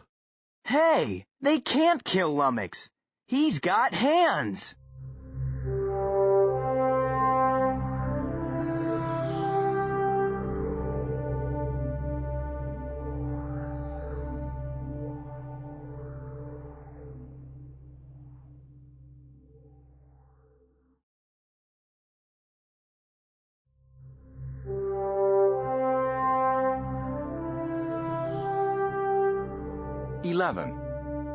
It's too late, Johnny.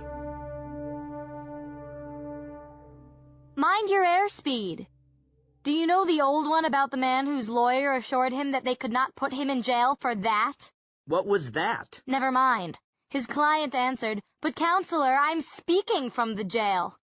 Point is, the Cygnus decision is just theory. We've got to keep Lummox out of sight until we can get the court to change its mind. I see. I guess you're right. I'm always right. Johnny, I'm dying of thirst. Thinking is dry work. Did you bring any water up from the creek? No, I didn't. Got a bucket? Yeah, somewhere. He felt in his pockets, found it, and pulled it out. He stopped to blow it up to semi-rigidity, then said, I'll fetch it. No, give it to me. I want to stretch my legs. Wear flyers. Don't teach your grandmother. She took it and went downhill, keeping to the trees until she reached the bank. Johnny watched her slim figure catching shafts of cathedral light among the pines, and thought how pretty she was. Very nearly as good a head on her as a man, and pretty to boot. Aside from being bossy, the way females always were, Slugger was all right. She came back carrying the plastic bucket carefully. Help yourself. Go ahead. I drink from the creek. All right. He drank deeply. You know, Betty, if you weren't knock-kneed, you'd be pretty good-looking. Who's knock-kneed? And there's always your face, of course. Aside from those two shortcomings, you're not. He did not finish. She dived and hit him low. The water went all down his front and partly on her. The scuffle continued until he got her right arm locked up behind her, holding her helpless. Say pretty please. Darn you, Johnny Stewart!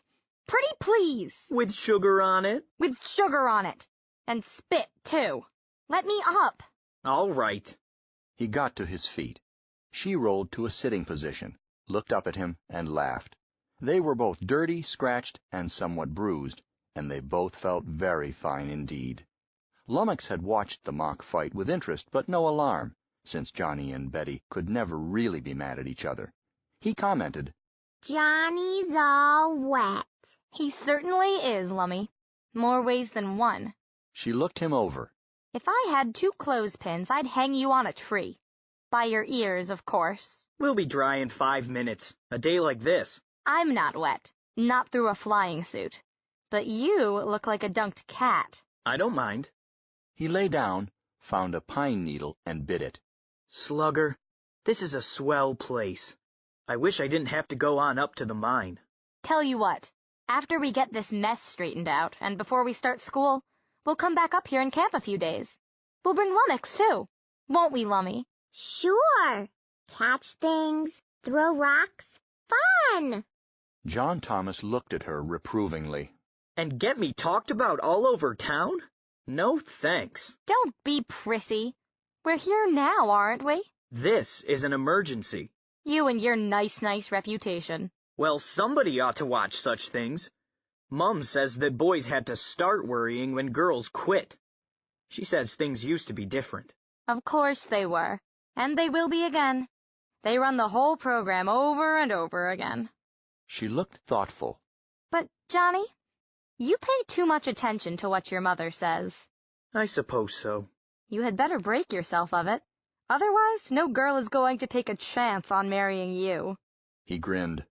That's my insurance policy. She dropped her eyes and blushed. I wasn't speaking for myself. I don't want you. I'm just taking care of you. For practice. He decided not to pursue that angle. Honestly, a person gets in the habit of behaving a certain way and it's hard to stop. For instance, I've got an aunt, my Aunt Tessie, remember her? Who believes in astrology. No, she doesn't. Surest thing. She doesn't look nutty, does she? But she is, and it's embarrassing because she just will talk about it and Mother insists that I have to be polite. If I could just tell her she has holes in her head, it wouldn't matter. But oh no, I have to listen to her rave and pretend that she's a sane, responsible adult when she can't count above 10 without an abacus. An abacus? You know, a slipstick with beads. I said abacus because there isn't a prayer that she could ever learn to read a slipstick. She likes being a lame brain, and I have to cater to it. Don't do it. Pay no attention to what your mother says. Slugger, you are a subversive influence. Sorry, Johnny. Did I ever tell you why I divorced my parents? No, you never did. That's your business. So it is. But I think I'll tell you. You might understand me better. Bend down. She grabbed him by an ear, whispered into it. As John Thomas listened, he took on an expression of extreme surprise. Not really. Fact. They didn't contest it, so I never had to tell anyone. But that's why. I don't see how you put up with it. I didn't. I stood up in court and divorced them, and got a professional guardian who doesn't have nutty ideas. But look, Johnny, I didn't bare my soul just to make your chin drop. Heredity isn't everything. I'm myself, an individual. You aren't your parents. You're not your father. You are not your mother. But you are a little late realizing it. She sat up straight. So be yourself, knothead, and have the courage to make your own mess of your life. Don't imitate somebody else's mess. Slugger, when you talk that stuff, you make it sound rational. That's because I'm always rational. How well fixed are you for groceries? I'm hungry. You're as bad as Lummox. The grub sack is over there. Lunch? Inquired Lummox, hearing his name. Betty, I don't want him tearing down trees. Not in daylight. How long will it take them to track me down? I wouldn't count on over 3 days, big as this place is. Well, I'll hold back food for 5, just in case. He selected a dozen canned rations and gave them to Lummox. He did not open them, as Lummox rather liked having the packages suddenly become hot when he bit into them. He finished them off before Betty had their own lunches opened. After they ate, Johnny started to bring up the subject again. Betty, do you really think that... He broke off suddenly. Hear anything? She listened, then nodded solemnly. How fast? Not over 200. He nodded. Then they are scanning. Lummox, don't move a muscle. I won't, Johnny. Why not move a muscle? Do it! Don't get excited. They are probably just laying out their search pattern. Chances are they couldn't identify us either in the scope or visually with these trees to break up the image. But she looked worried. I wish Lummy were already in the mine tunnel, though. If anyone is smart enough to run a selective scan straight down that road while we're on it tonight, well, we've had it. John Thomas was not really listening. He was leaning forward, cupping his ears with both hands. Hush! Betty, they're coming back. Don't panic. It's probably the other leg of the search pattern. But even as she said it, she knew that she was wrong. The sound came over them, hovered, and dropped in pitch. They looked up, but the denseness of the forest and the altitude of the craft kept them from seeing it. Suddenly, there was a light so bright that it made the sharp sunlight seem dusky when it passed. Betty gulped. What was that? Ultra-flash photo. They're checking what they picked up on the scope. The sound above them squealed higher, then dropped. The eye-burning flash occurred again. Stereoed it. They'll really see us now, if they only suspected before. Johnny, we've got to get Lummox out of here. How? Take him up on the road and let them pinpoint him with a bomb? No, kid. Our only hope now is that they decide he is a big boulder. I'm glad I made him stay tucked in. We mustn't move either. They may go away. Even that outside hope passed. One after another, 4 more ships were heard. Johnny ticked them off. That one has taken station to the south. The third one was north, I think. Now they'll cover to the west. A pinwheel guard. They've got us boxed, Slugger. She looked at him, her face dead white. What do we do, Johnny? Huh? Why, nothing. No. Betty, look. You duck down through the trees to the creek. Take your flight harness with you. Then, follow the stream a good distance and take to the air. Keep low until you get out from under their umbrella. They'll let you go. They don't want you. And what will you be doing? Me? I stay here. And so do I. Don't make me any trouble, Slugger. You'd just be in the way. What do you think you can do? You don't even have a gun. I have this, John Thomas answered grimly, touching his sheath knife. And Lummox can throw rocks. She stared at him, then laughed wildly. What? Rocks indeed. Oh, Johnny. They're not going to take us without a fight. Now will you get out of here? Fast, and quit being a nuisance? No! Look, Slugger, there isn't time to argue. You get clear and fast. I stay with Lummox. That's my privilege. He's mine. She burst into tears. And you're mine, you big, stupid oaf! He tried to answer her, and could not. His face began to break in the spasmodic movements of a man trying to control tears. Lummox stirred uneasily. What's the matter, Johnny? Huh? Nothing. He reached up and patted his friend. Nothing at all, old fellow. Johnny's here. It's all right. All right, Johnny. Yes, it's all right, Lummy. She added in a low voice to John Thomas. It'll be quick, won't it, Johnny? We won't feel it. I guess so. Hey, none of that. In just 1/2 second, I'm going to punch you right on the button, and then dump you off the bank. That ought to protect you from the blast. She shook her head slowly, without anger nor fear. It's too late, Johnny. You know it is. Don't scold me. Just hold my hand. But... He stopped. Hear that? More of them. Yeah. They're probably building an octagon, to make sure we don't get out. A sudden thunderclap spared her the need to answer. It was followed by the squeal of a hovering ship. This time they could see it, less than 1,000 feet over their heads. Then an iron voice rumbled out of the sky. Stewart! John Stewart! Come out in the open! Johnny took out his sheath knife, threw back his head, and shouted, Come and get me! Betty looked up at him, her face shining, and patted his sleeve. Tell him, Johnny. That's my Johnny. The man behind the giant voice seemed to have a directional mic trained on him. He was answered. We don't want you, and we don't want to hurt anybody. Give up and come out. He threw back a one-word defiance and added, We aren't coming out! The thundering voice went on. Final warning, John Stewart. Come out with your hands empty. We'll send a ship down for you. Send it down and we'll wreck it! He added hoarsely to Lummox. Got some rocks, Lummy? Huh? Sure. Now, Johnny? Not yet. I'll tell you. The voice remained silent. No ship came down to them. Instead, a ship other than the command ship dropped swiftly, squatted 100 feet above the pines and about the same distance from them laterally. It started a slow circle around them, almost a crawl. Immediately there was a rending sound, then a crash as a forest giant toppled to the ground. Another followed at once. Like a great invisible hand, a drag field from the ship knocked over trees and swept them aside. Slowly it cut a wide firebreak around them.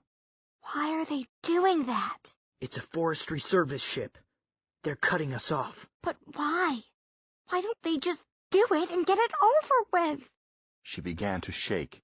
He put an arm around her. I don't know, Slugger. They're driving. The ship closed the circle, then faced them, and seemed to settle back on its haunches. With the delicate care of a dentist pulling a tooth, the operator reached in, selected one tree, plucked it out of the ground, and tossed it aside. He picked another, and still another. Gradually, a wide path was being cut through the timber to the spot where they waited. And there was nothing to do but wait. The ranger's ship removed the last tree that shielded them. The tractor field brushed them as he claimed it, making them stagger and causing Lummox to squeal with terror. John Thomas recovered himself and slapped the beast's side. Steady, boy. Johnny is here. He thought about having them retreat back from the clearing now in front of them, but there seemed no use in it. The logging ship lay off. An attack ship moved in. It dropped suddenly and touched ground at the end of the corridor. Johnny gulped and said, Now, Lummox. Anything that comes out of that ship, see if you can hit it. You bet, Johnny. Lummox reached with both hands for ammunition. But he never picked up the rocks. John Thomas felt as if he had been dumped into wet concrete up to his chest. Betty gasped, and Lummox squealed. Then he piped, Johnny! The rocks are stuck!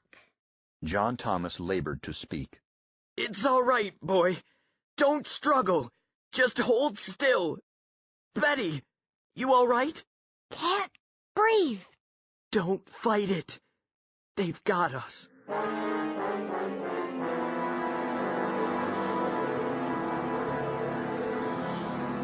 8 figures poured out of the door of the ship. They looked not human, being covered head to foot with heavy metal mesh. Each wore a helmet resembling a fencer's mask and carried as a backpack a field anti-generator. They trotted confidently in open double file toward the passage through the trees. As they struck the field, They slowed slightly. Sparks flew, and a violet nimbus formed around each. But on they came. The second four were carrying a large metal net cylinder, high as a man and of equal width. They balanced it easily up in the air. The man in the lead called out, "Swing wide of the beast! We'll get the kids out first, then dispose of him." He sounded quite cheerful. The squad came up to the odd group of three, cutting around without passing close to Lummox. "Easy! Catch them both!" the leader called out. The barrel-like cage was lowered over Betty and John Thomas, setting slowly until the man giving orders reached inside and flipped a switch, whereupon it struck sparks and dropped to the ground. He gave them a red-faced grin. "Feels good to get the molasses off you, doesn't it?"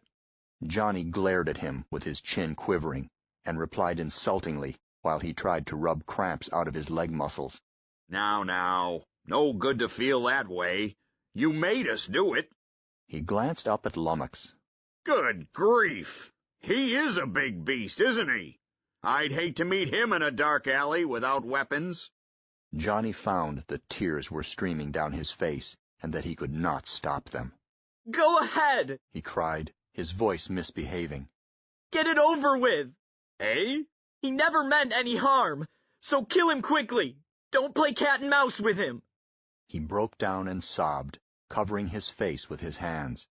Betty put her hands on his shoulders and sobbed with him. The officer looked distressed. "What are you talking about, son? We aren't here to hurt him. We have orders to bring him in without a scratch on him, even if we lost men in the process. Craziest orders I ever had to carry out."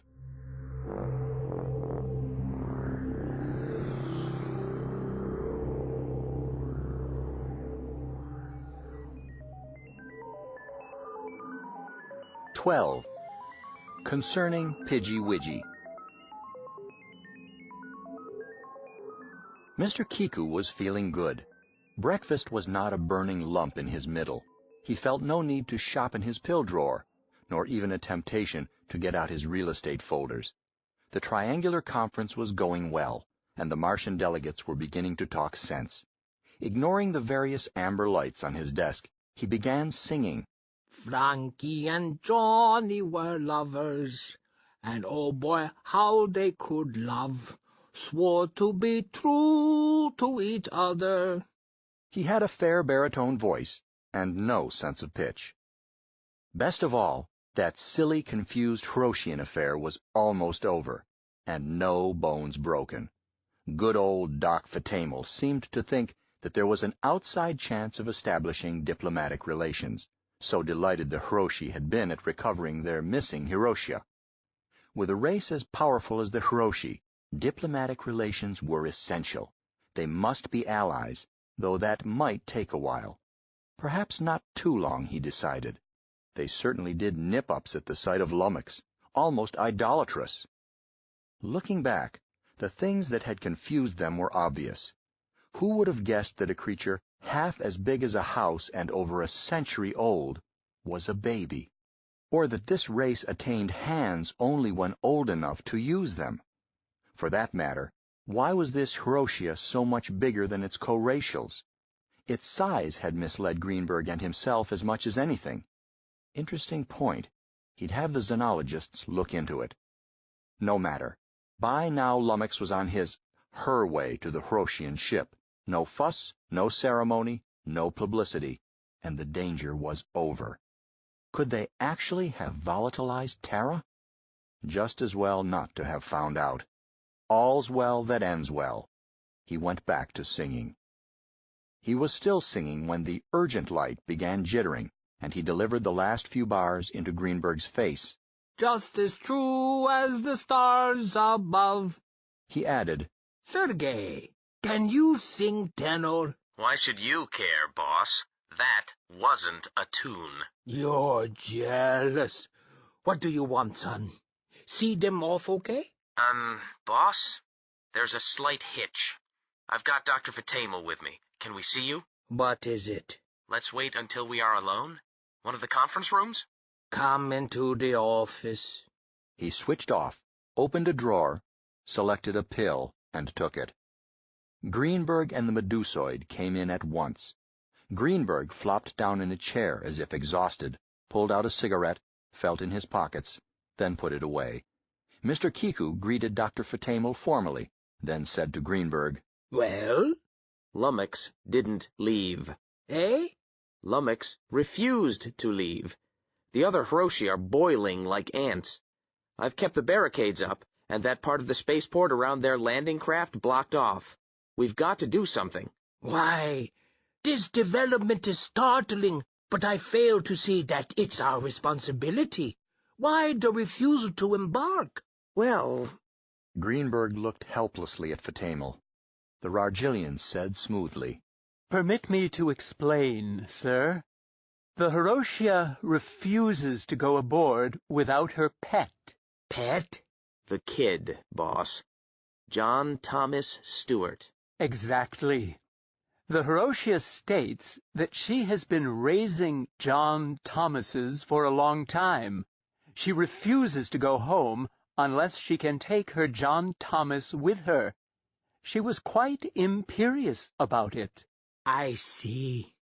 To put it in more usual language, the boy and the Hiroshia are attached to each other. That's not surprising. They grew up together, but Lummox will have to put up with the separation, just as John Thomas Stewart had to. As I recall, he made a bit of fuss. We told him to shut up and shipped him home.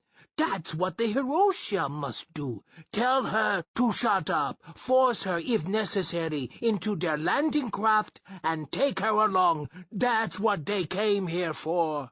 Permit me to say, sir, that by putting it into more usual language, you have missed the meaning.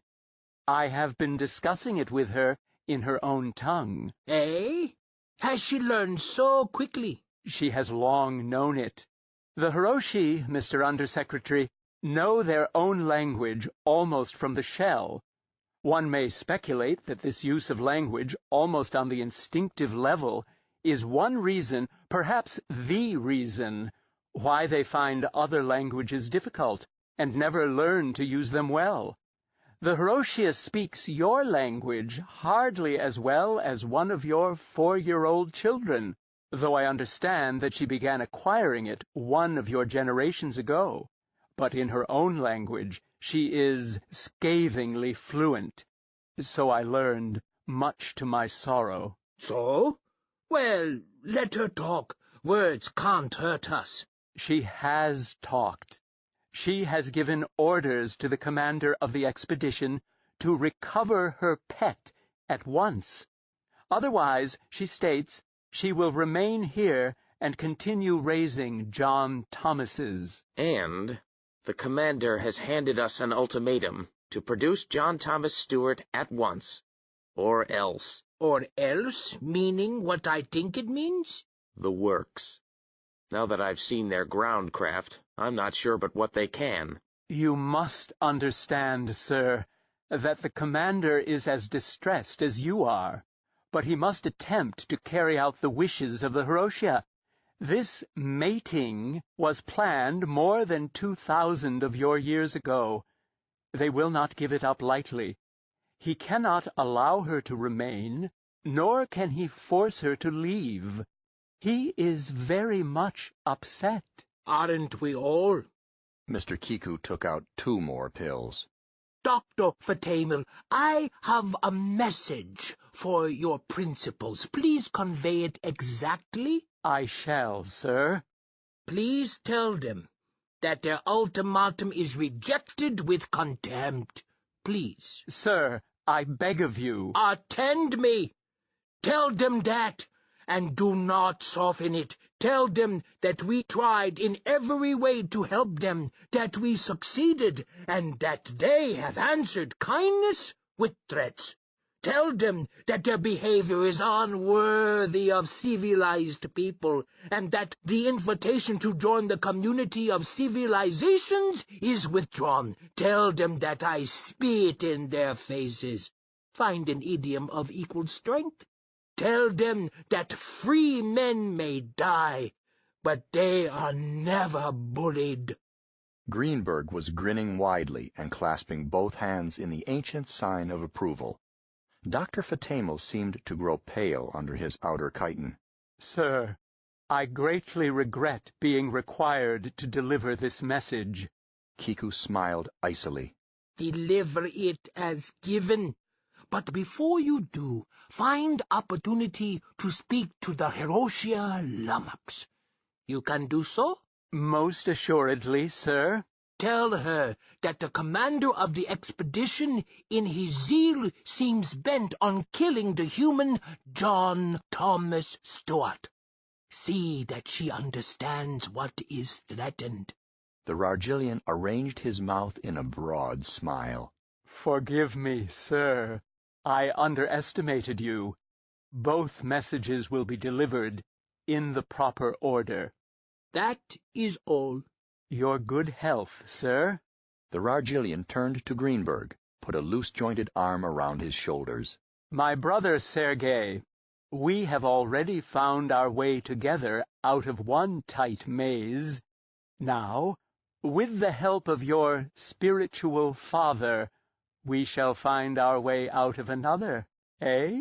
Right, Doc. Fatamel left.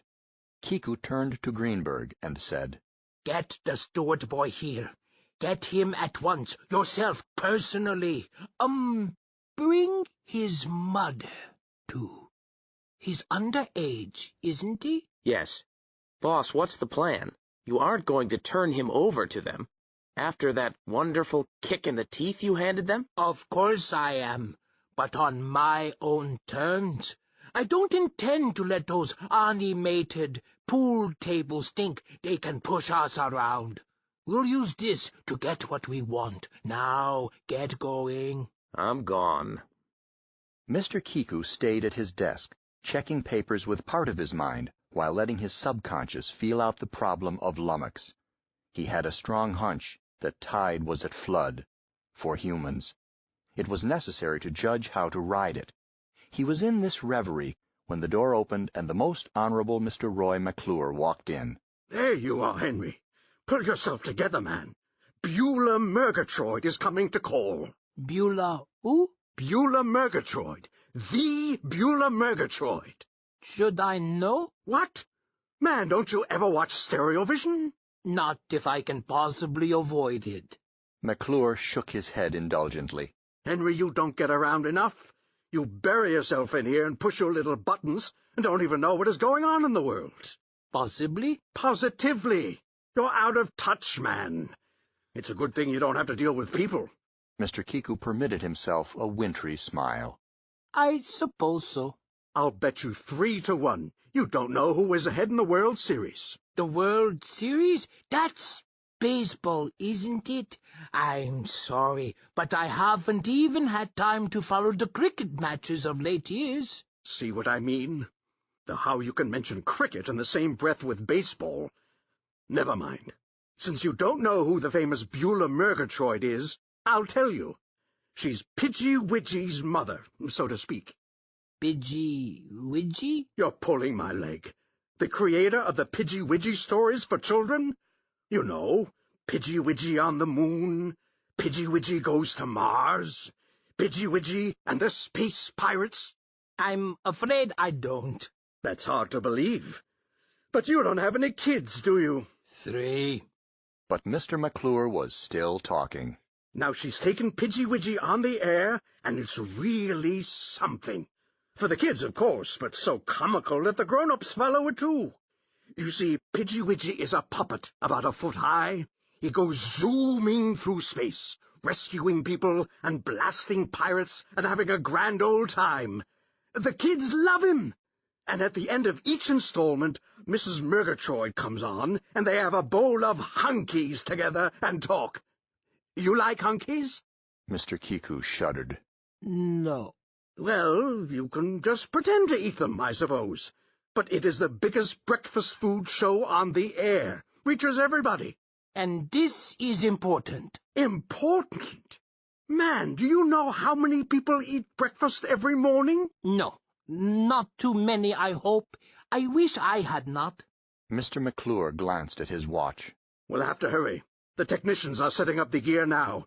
She'll be here any moment. Technicians? Didn't I say? Mrs. Murgatroyd will interview us, with Pidgey Widgey in her lap and taking part. Then they'll patch it into the show. A wonderful boost for the department. No. Eh? Mr. Kiku, did I understand you correctly? Mr. Secretary, I couldn't possibly do that. I'm subject to stage fright. What? Why, that's absurd. You helped me open the Triangular Conference. You spoke without notes for 30 minutes. That's different. That's shop talk with other professionals. The secretary frowned.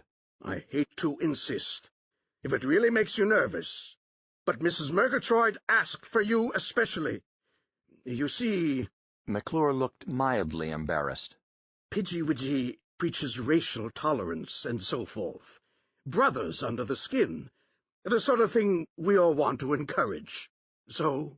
I'm sorry. Come now. Surely you're not going to force me to insist. Mr. Secretary, you will find that my job description does not require me to be a stereo vision actor. If you will give me a written order, I will submit it to our legal bureau for opinion, then answer you officially. Mr. McClure frowned. Henry, you can be a stubborn little beast, can't you? I wonder how you got so high in the heap. Mr. Kiku did not answer. McClure went on. I won't let you pull the rule book on me. I'm too old a fox. Though I must say, I didn't think you would do that to me. Sorry, sir. I really am. So am I. I'll try to convince you that it is important to the department, whether a civil servant can't be ordered to do it or not. You see, Beulah Murgatroyd is the power behind the Friends of Lummox. So... The Friends of Lummox? I knew you would see it differently. After all, you've been handling that whoop-de-doo. Therefore... What in heaven's name are the Friends of Lummox? Why, you set up the original interview with them yourself. But if I hadn't happened to lunch with Wes Robbins, we might have missed the boat on it. I seem to recall a memorandum, a routine matter. Mrs. Murgatroyd is not routine. I've been trying to tell you. You precedent and protocol boys lose touch with the people. If you don't mind my saying so, that's why you never quite get to the top. I don't mind in the least. Eh? The secretary looked slightly embarrassed. I mean, there's a place for a grassroots politician, like me, with his finger on the pulse. Though I admit I don't have your special training, you see? There is work for both our talents, sir, but go on. Perhaps I did miss the boat in this instance. The Friends of Lummox memorandum must have come through before the name meant anything to me. Probably. I wasn't criticizing your attention to duty, Henry. Fact is, you work too hard. The universe won't run down if you don't wind it. But about this FFL deal, we intervened in some silly case out west. You know about it. You sent one of our people. The case turned out to be about his Russian Lummox. The court's verdict, our verdict, you might say, was to destroy the beast. By the way, Henry, have you disciplined the man responsible? No, sir. Why the delay? He won't be disciplined, sir. He was perfectly right on the evidence. I don't see it that way. Better send his file jacket to my office. I want to consider it myself. Sir, were you thinking of reversing me on a matter of administrative discipline? Eh? I intend to review the matter. Because if you are, sir, you can have my resignation now. My usefulness will be at an end. What? Henry, don't be nasty. The secretary drummed on Mr. Kiku's desk. Confound it, man. Let's be frank with each other. I know that you career men can make it hard for an appointee if you try. I didn't get into politics yesterday. But as long as I am holding the sack, I intend to have discipline around here. My privilege? Yes, your privilege. And my responsibility. Probably you are right about this man, whoever he is. You're usually right, or we couldn't keep things going. but it is my responsibility to review things whenever I think it necessary. However, there is no call for you to talk about resigning until I actually do reverse you. Since you have forced the issue, if I do find it necessary to reverse you on this, I'll ask for your resignation. But until I do, keep your shirt on. Fair enough? Fair enough. I was hasty, Mr. Secretary. The file jacket will be on your desk. On second thought, don't bother. If you are carrying one of your favorites... I have no favorites, Mr. McClure. I dislike them all, impersonally. Sometimes I think you hate yourself. Now, where were we? Oh, yes. Well, when we made that terrible bust about the Who Russian, Mrs. Murgatroyd saw a chance to do a good deed. Oh, I suppose she was out to pep up her program, but that's beside the point. Right away, Pidgey Widgey started telling all his little friends about this terrible thing, and asked them all to write in and join the Friends of Lummox. She got over 3 million replies in the first 24 hours. By now, half the kids on this continent, and nobody knows how many elsewhere, are Friends of Lummox, pledged to protect him from persecution. Her? Eh? I beg your pardon. I suppose neither term is correct. The Hiroshi come in 6 assorted sexes. You can call Lummox either him or her. We really need new words, but it doesn't matter. Well, it certainly doesn't to me. But if we had actually put the quietus on this Lummox, I believe the kids would have started a revolution. I really do. Not to mention the adults who are Pidgey Widgey fans. Even so, the department got a black eye out of it. But Beulah Murgatroyd is willing to go along with the deal to help us out. She interviews us, and I answer the general questions, and you back me up on the details. All about how the department is careful to protect the rights of our non-human friends, and how everybody ought to be tolerant, the usual line. Then Pidgey Widgey asks what happened to Lummox, and you tell the kiddies how Lummox was really sort of a fairy prince in disguise, or princess, and how Lummox has gone away to his home in the sky. It will be terrific. That's all you have to do. They patch in a shot of Lummox getting into the Russian ship and waving goodbye. Then we all eat a bowl of hunkies. Don't worry, I'll see that your bowl is empty. And Pidgey Widgey sings his Skylarker song, End. It won't take 20 minutes, and it will be a big thing for the department. Okay? No. Now, Henry. All right. You won't even have to pretend to eat hunkies. No. Henry, you're impossible. Don't you agree that it is our business to help train up the kids to understand their responsibilities and have right attitudes in this modern age, the age of the community of civilizations? No, sir, I do not. That is the business of parents and educators, not of government. This department has more than it can do just to try to hold things together in the face of ever-increasing xenic problems. Mr. Kiku added to himself. Even if I did agree, I wouldn't do it by eating hunkies. A narrow attitude, Henry. A bureaucratic one, if I may say so. You know perfectly well that we are in hot water about this whole Russian thing from other directions, too.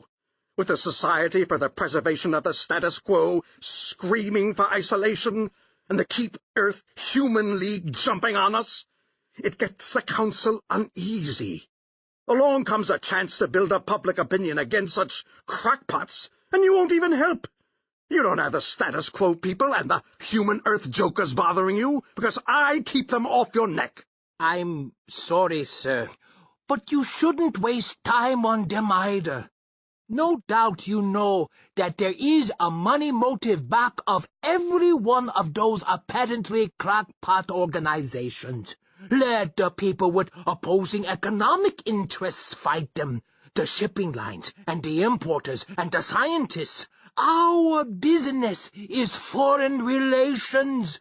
When we are bothered by pressure groups, we should let our public relations people handle them. That is what they are for. What am I but a glorified public relations man? I haven't any illusions about this confounded job. Not true, sir. You have the prime policy responsibility. I carry out policy within the limits of my job. You set policy. You drive me like a horse. I'm beginning to realize it. Sorry, sir. I suppose everyone makes policy. Even the doorman, to some extent. It's unavoidable, but I try to do my job. Mr. Kiku's private secretary called in by voice. Mr. Kiku, is the secretary with you? Mrs. Beulah Murgatroyd is waiting. Be right in. Mildred, see that she is entertained. There will be a slight delay. Yes, sir. The secretary's aide is taking care of her. Good. There will be no delay. If you won't, you won't. Though I'm disappointed in you, but I can't keep her waiting. Sit down, Mr. Secretary. Eh? Sit down, sir. Even the mighty Mrs. Murgatroyd must wait on some things. A major emergency has come up. You will certainly have to face the council about it. Possibly a special session this evening. What? Why didn't you say so? I was organizing my thoughts preparatory to briefing you, sir, when you came in. For the past several minutes, I have been trying to tell you that this department has really important things to do besides selling honkies. The secretary stared at him, then reached across Kiku's desk. Mildred, this is the secretary. Tell Commodore Murphy that I am unavoidably detained and that he is to do his best to keep Mrs. Murgatroyd happy. Yes, Mr. Secretary. McClure turned back. Now, Henry, quit lecturing me and spill it. Mr. Kiku began a full report of the new Hiroshi crisis. Mr. McClure listened without comment. Just as Mr. Kiku concluded his account of the rejection of the ultimatum, the sound communicator again came to life. Chief, Murthy here. Mrs. Murgatroyd has another appointment. Mr. McClure turned toward the voice. Hush, Circuit? Of course, sir. Listen, Jack. I'll be a few minutes yet. Keep her happy. But... Make love to her if necessary. Now switch off. I'm busy. He turned back to Mr. Kiku and scowled. Henry, you've shoved me out on a limb again. You left me nothing to do but back your play. May I ask what the secretary would have done? Huh? McClure frowned. I would have said exactly what you said, I suppose, but in nastier language. I admit that I probably wouldn't have thought of cutting inside them through this Lummox creature. That was cute. I see, sir. It being a rejection of a formal ultimatum, what precautionary action would the secretary have taken? I should add that I wanted to avoid having the department advise the council to order battle stations for the entire planet. What are you saying? Nothing like that would have been necessary. I would have ordered the inner guard to close and blast them out of the sky on my own responsibility. After all, they are at our inner defense zone and breathing threats. A simple emergency police action. Mr. Kiku thought. That is what I guessed you would do. But what he said was, suppose it turned out that their ship failed to blast out of the sky and blasted back. What? Preposterous. Mr. Secretary, the only thing I have learned in 40 years at this trade is that when you are dealing with out there, nothing is preposterous. Well, I'll be... Henry, you actually believe they could hurt us? You were frightened? He searched Mr. Kiku's face. Are you holding something back? Do you have evidence that they might be able to carry out this preposterous threat? No, sir. Well? Mr. McClure, in my country, hardly more than 300 years ago, there lived a very valiant tribe. A small force of Europeans made certain demands on them. Taxes, they called it. The chief was a brave man, and his warriors were numerous and well-trained. They knew the strangers had guns, but they even had some guns of their own. But mostly they relied on numbers and courage. They planned cleverly and caught the enemy in a box canyon, so they thought. Yes? They had never heard of machine guns. They learned about them in a very final way, for they were very brave and kept coming on.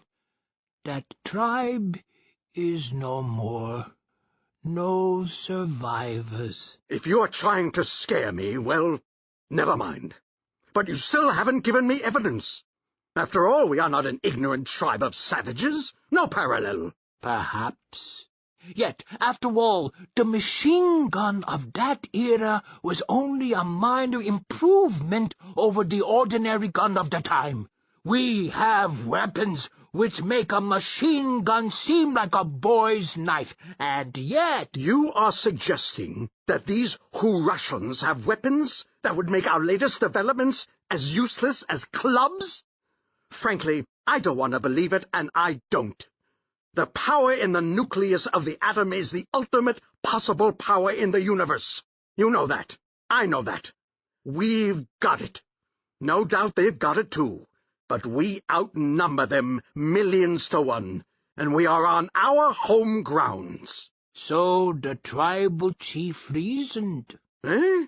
Not the same thing. Nothing ever is. I was not speculating about magic weapons beyond the concept of our physicists. I was merely wondering what some refinement might do to a known weapon, some piece of tinkering already implicit in the theories. I don't know, of course. I know nothing of such things. Well, neither do I. But I've been assured that... See here, Henry. I'm going to order that police action right away. Yes, sir.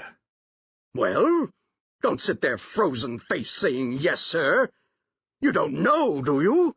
So why shouldn't I do it? I did not object, sir. Do you want a sealed circuit?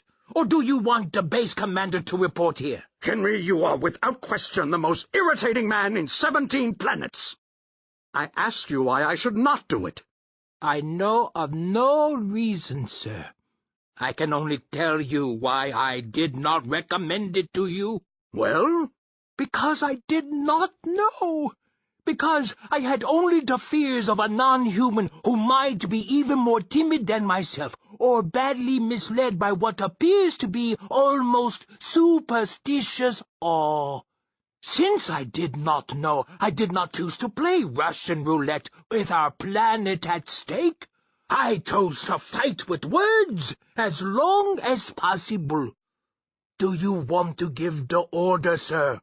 Or shall I take care of the details? Quit badgering me! He glared at his undersecretary, his face red.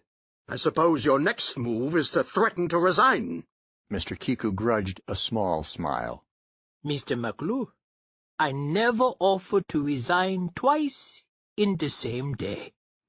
No, I will wait until after the police action. Then, if we are both alive, I will have been proved wrong on a major matter. My resignation will be necessary.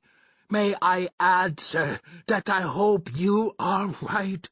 I would much rather enjoy a quiet old age than to have my judgment vindicated posthumously. McClure worked his mouth, but did not speak. Mr. Kiku went on quietly. May I offer a suggestion to the secretary in my official capacity? What? Of course. You're required to by law. Speak up. May I urge that the attack commence in the next few minutes? We may achieve by haste what might fail by delay. View Astral can supply us with the orbit elements of the enemy ship. Kiku leaned toward his communicator. It came to life before he could touch it. Chief, Murthy here. I've done my best, but she... Tell her I can't see her. Sir? Butter it on. You know how. Now shut up and don't call me again. Aye, aye, sir. Mr. Kiku called Buastro. The chief ballistician, please. At once. Cartier, seal your end.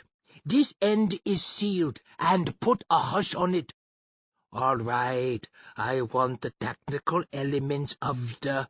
McClure reached out and broke the connection. All right. You've outbluffed me. I was not bluffing, sir. All right. You've convinced me that you have a wise head on you. I can't take a blind chance with the lives of 5 billion people any more than you can. Want me to crawl? No, sir, but I am much relieved. Thank you. You're relieved. How about me? Now tell me how you intend to play this. I'm still in the dark. Very well, Mr. Secretary. In the first place, I have sent for the Stuart boy. The Stuart boy? Why? To persuade him to go. I want his consent. The secretary looked as if he could not believe his ears. Do I understand, Mr. Kiku, that after rejecting their ultimatum, your only plan is to capitulate? That is not how I would describe it. I don't care what diplomatese you phrase it in. We will not surrender the boy. I was not willing to take a risk blindly, but this is another matter. I will not surrender one human being, no matter what the pressure is. And I can assure you that the Council will agree. There is such a thing as human dignity. I must add that I am astonished and disgusted. May I continue, sir? Well, go ahead. Speak your piece. No thought of surrendering the boy was ever in my mind. In the science of diplomacy, appeasement has long been an exploded theory. Had I even considered sacrificing the boy, I would applaud your disgust. As it is, it missed me. But you said... Please, sir, I know what I said. I sent for the boy to explore his own wishes. From what I know of him, it is possible that he will be willing, even eager. McClure shook his head. It's not something we could permit, even if the lad were crazy enough to do it. 900 light years from other human beings? I would as soon offer poison to a baby. That's not the picture at all, sir. If I have his consent, I can keep the fact to myself during negotiations. Play from a concealed ace. There is much to negotiate. Such as? The science, the trade, a whole new volume of space. The possibilities can be only dimly seen. McClure stirred restlessly. I'm not sure but what that attack is still a thing to do. If men are men, some risks must be taken. Snuggling up to vermin who threaten us, I don't like it. Mr. Secretary, if my plans do not work, or fail to meet your approval, then I will join you in shouting defiance at the sky. We should bargain, but bargain as men. Well, go on. Tell me the rest.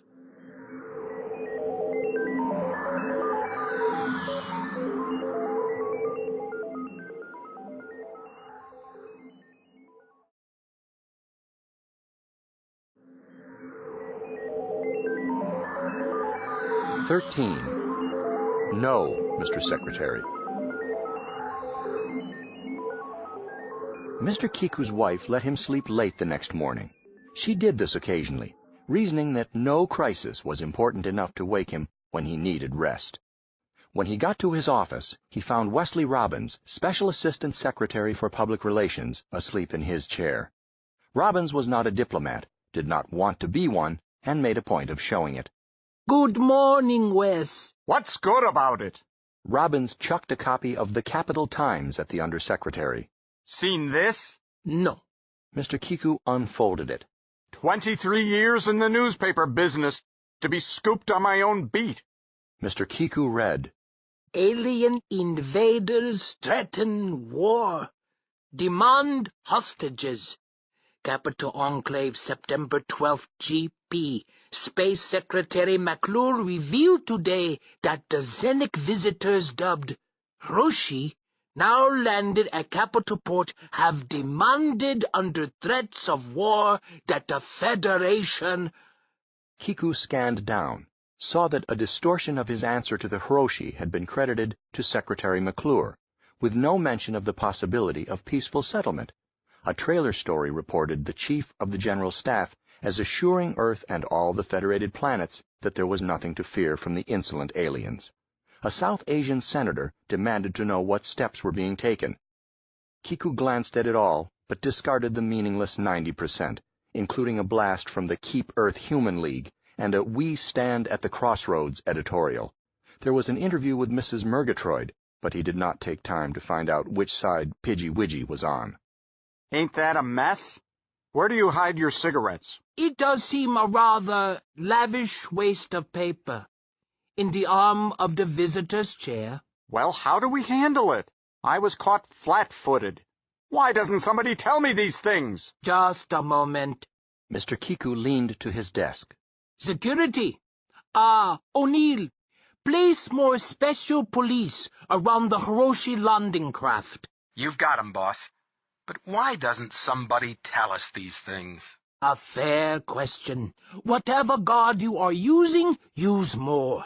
There must not only be no riot, there must be no incidents. Station as many trained tension dispersal technicians in the crowd as you can scrape up. Then borrow more from other agencies. Then give special attention to lunatic fringe organizations, xenophobic ones, I mean. Any trouble yet? Nothing we couldn't snuff out, but I'm making no promises. I still think somebody ought to tell... No doubt. Keep in touch with me. Kiku turned to Robbins. Do you know how the interview happened to be granted? Do I act like it? He was going to the Tricon citation dinner, safe as houses.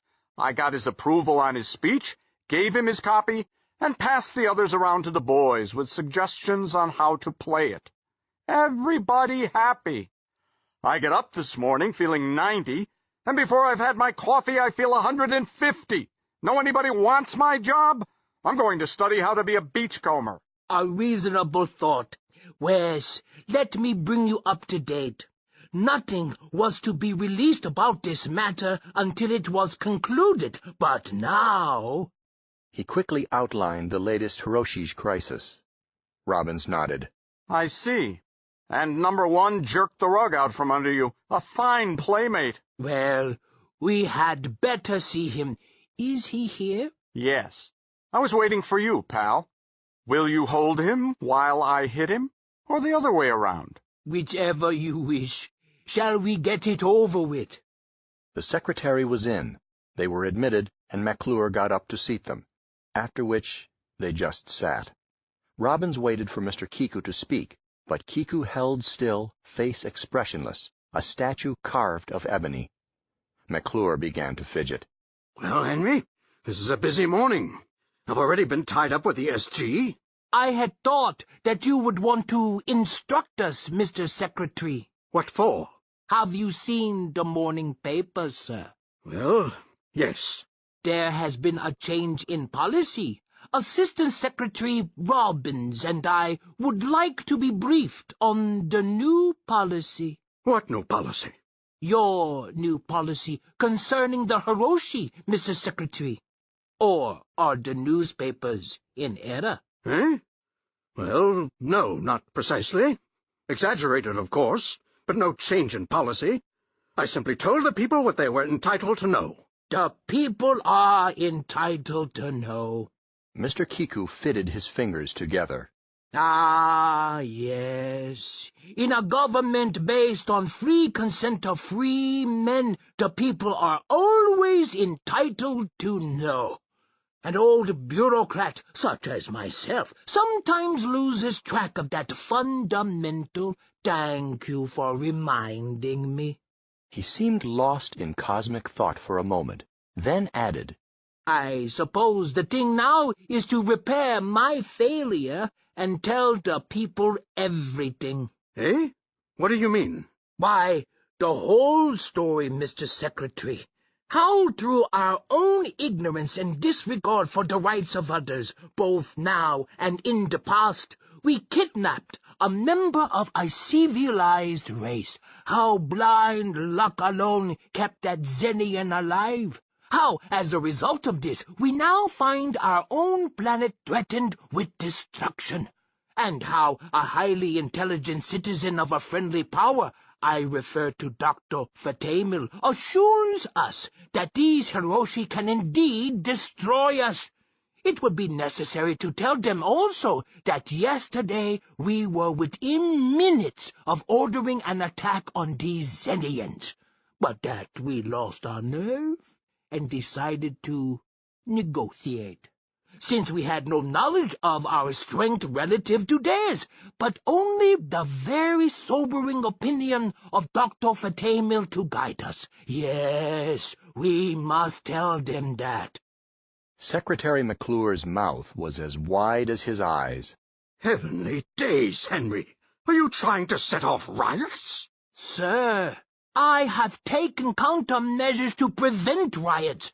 Xenophobia is always ready to flare up, and that, he gestured at the newspaper, will have an inflammatory effect on some. But you must not be deterred. We bureaucrats become paternalistic. It is so much simpler to do what seems best and let the people know it afterwards. Negotiate, or blast a ship out of the sky, or whatever. Mr. Secretary, you have kept in mind, of course, that this Secretariat, of which you are a member, is responsible not to the North American Union, nor even to the peoples of Earth, but to all sovereignties of the Federation, both on Terra and elsewhere. What's that got to do with it? We're the leading power. Whom do you mean by we? Not my little country, certainly. No, I was thinking that this will now be settled by a vote of the Council, and I was wondering whether the Council might possibly vote to surrender one unimportant citizen of North America, rather than risk an interstellar war. I wonder how Mars will vote. The secretary got up and strode up and down his office. It was a large room, much larger than Mr. Kiku's. He stopped at the far end and stared out at the Tower of Three Planets and the Hall of Civilizations, while Kiku sat quietly. Wes Robbins slumped in a chair, his bony legs stretched in front of him. He was trimming his nails with a pocket knife. They were long and black and needed the attention. McClure turned suddenly to Kiku. See here, Henry, you confounded word-splitter. I won't be bullied. Bullied, Mr. Secretary? Yes, bullied. Oh, you dressed it up in your usual double talk, but I wasn't born yesterday. You know perfectly well that if we give the press these unnecessary details, that nonsense this Dr. Fatima, or whatever his name is, this Rogilian monster filled you with.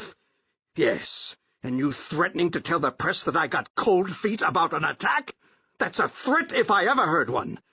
You give 'em all that junk and we'd have a row in the council that would be heard from here to Pluto, with the home government sending special instructions to their delegates, and maybe the Terran bloc getting outvoted, right on top of this ticklish triangular conference. It could be disastrous. Yes, that's the word, disastrous. McClure stopped and struggled for breath. Well, you won't get away with it. You're fired. Understand me? Fired. I'll take care of having you removed for cause, or transferring you to the retired list, or whatever the red tape calls for. But you are done. Right now. I'm relieving you. You can go home. Very well, Mr. Secretary, Mr. Kiku said evenly, and started for the door to his office. In the silence, Wes Robbins' knife clicked shut loudly. He stood up. Hold it, Henry! Mac! Mr. McClure looked around. Huh? What's the matter with you? And don't call me Mac. This is official business. I'm still secretary around here, as I just told Kiku. Yes, you are still secretary. For about 2 hours, maybe. What? Don't be ridiculous. Wes, you will force me to fire you, too, if you talk that way. Mr. Kiku, you are excused. Don't go away, Henry. And quit shoving that stuff, Mac. You can't fire me. I quit 10 minutes ago.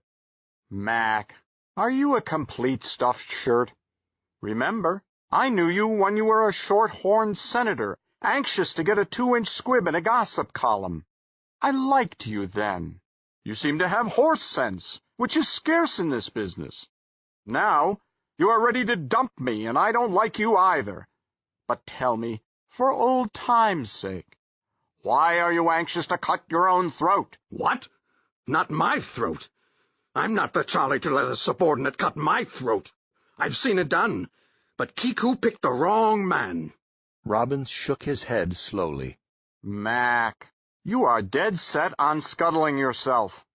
Hadn't you better cut Henry's tongue out before the newsboys reach him? Here, you can borrow my knife. What? McClure looked stunned. He swung around and snapped, Mr. Kiku, you are not to speak to the press. That's an order. Robbins bit off some cuticle, spat it out, and said, Mac, for Pete's sake, you can't both fire him and keep him from talking. Departmental secrets. Departmental secrets my bald spot.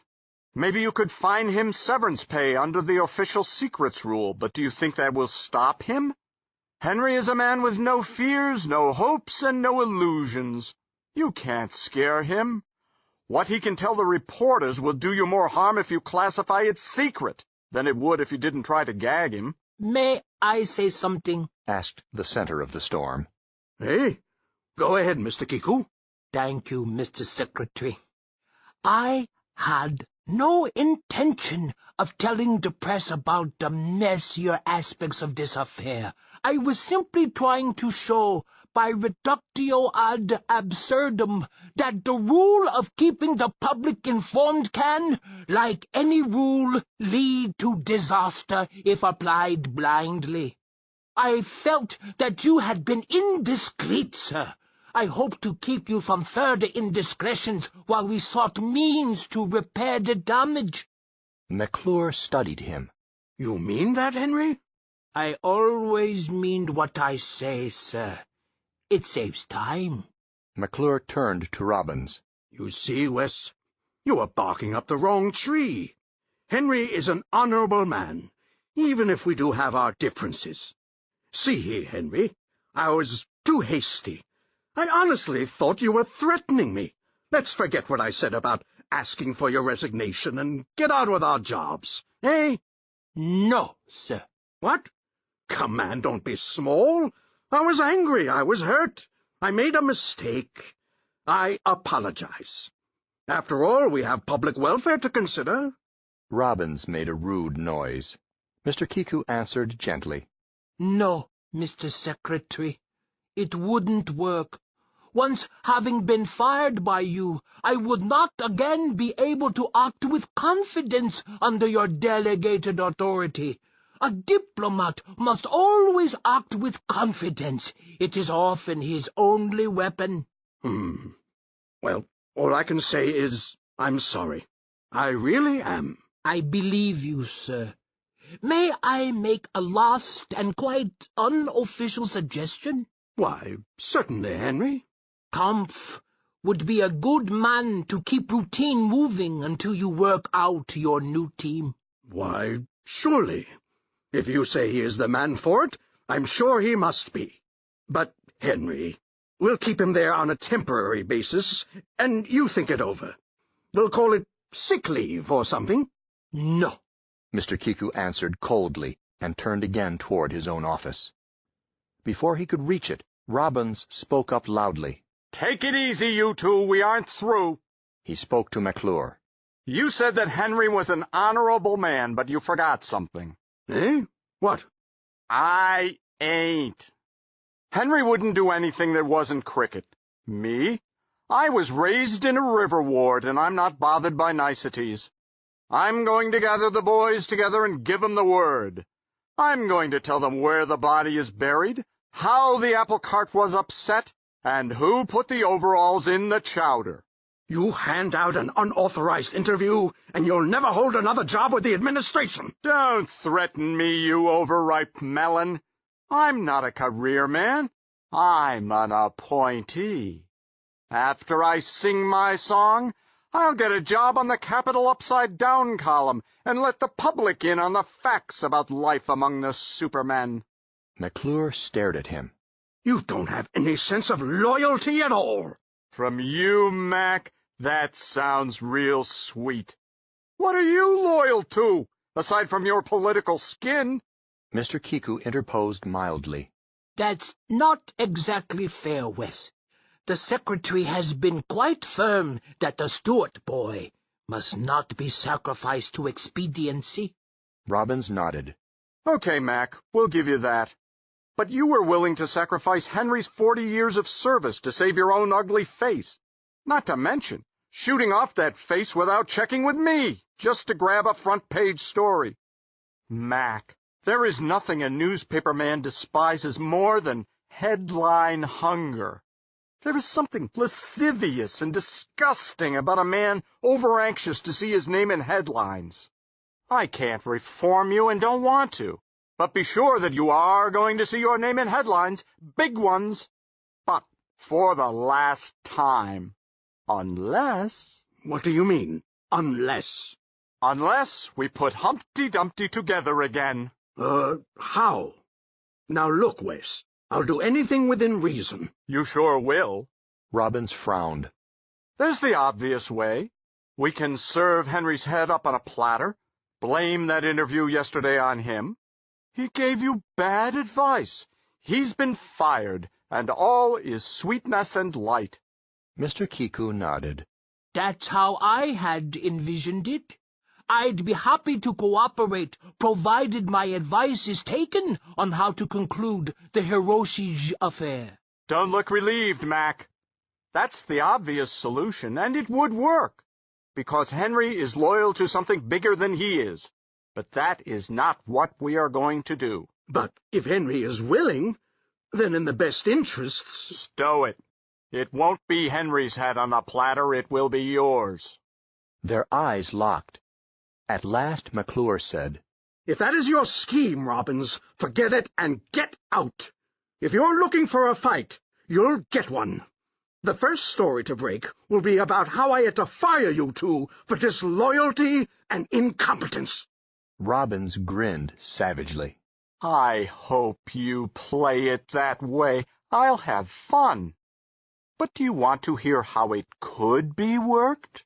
Well, go ahead. You can make it easy or hard. Either way, you are through. Now keep quiet and let me tell it. You're done, Mac.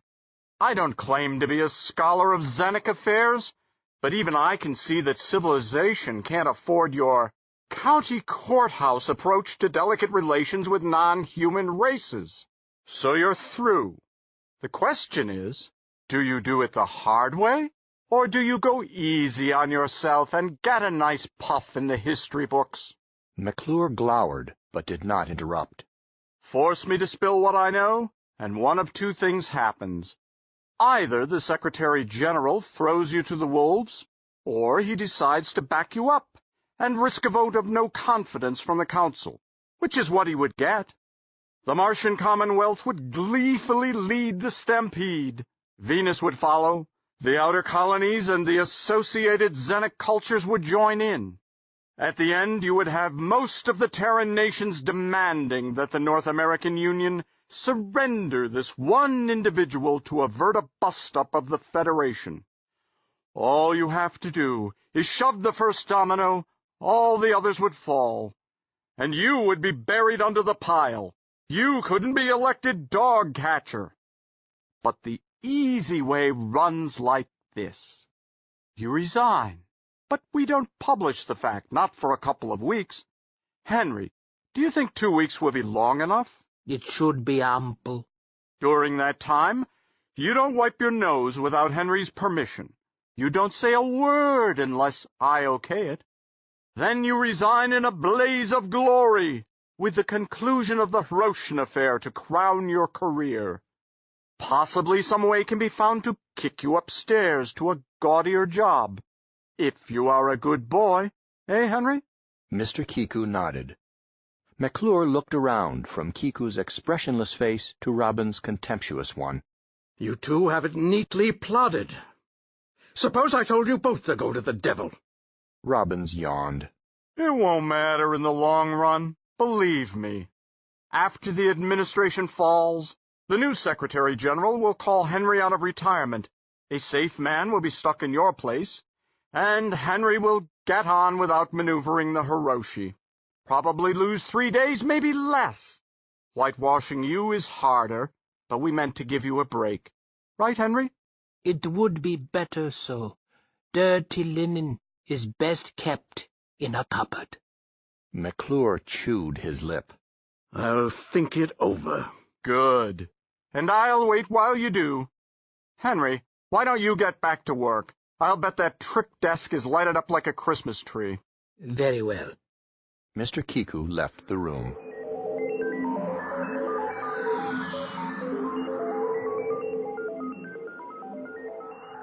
His desk did look like a fireworks celebration, with 3 blinking red lights and a dozen amber ones. He disposed of urgent matters, brushed off lesser ones, and began to reduce the stack in his basket, signing without bothering to consider whether his signature continued to carry authority. He was just sustaining a veto on a passport for a very prominent lecturer. The last time the idiot had been off Earth, he had broken into a temple and taken pictures, when Robbins walked in and chucked a paper on his desk. Here's his resignation. Better see the Secretary General at once. Mr. Kiku took it. I shall. I didn't want you there when I twisted his arm. It's harder for a man to say uncle with a witness. You understood? Yes. I had to bring up the time we covered up for him about the convention with Condor. Regrettable. Don't waste tears. Enough is enough. Now, I am going to write the speech he will make before the council. After that, I'll look up the boys he talked to last night and beg them, for the sake of their dear old home planet, to take the proper line on the follow-up story. They won't like it. I suppose not. But they'll go along. Us humans have got to stick together. We are badly outnumbered. So I have always felt. Thanks, Wes. A pleasure. Just one thing I didn't mention to him. So? I didn't remind him that the boy's name was John Thomas Stewart. I'm not sure the Martian Commonwealth would have bolted in view of that one fact. The council might have sustained Mac after all, and we might have found out whether the Hiroshian laddies can do what they say they can. Kiku nodded. I thought of that too. It didn't seem time to mention it. No. There are so many swell places for a man to keep his mouth shut. What are you smiling at? I was thinking that it is a good thing that the Hiroshi do not read our newspapers.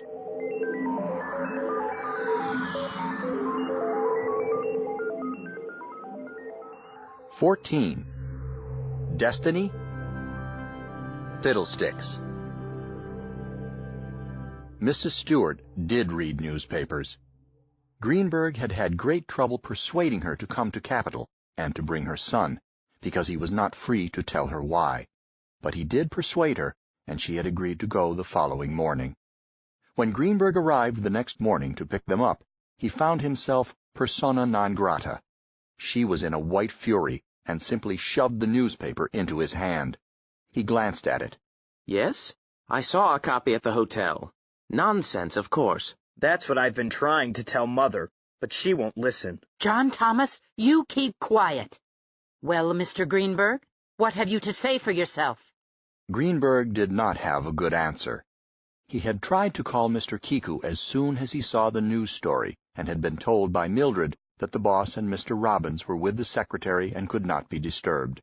He told her that he would call later, realizing uneasily that trouble was not all at his end.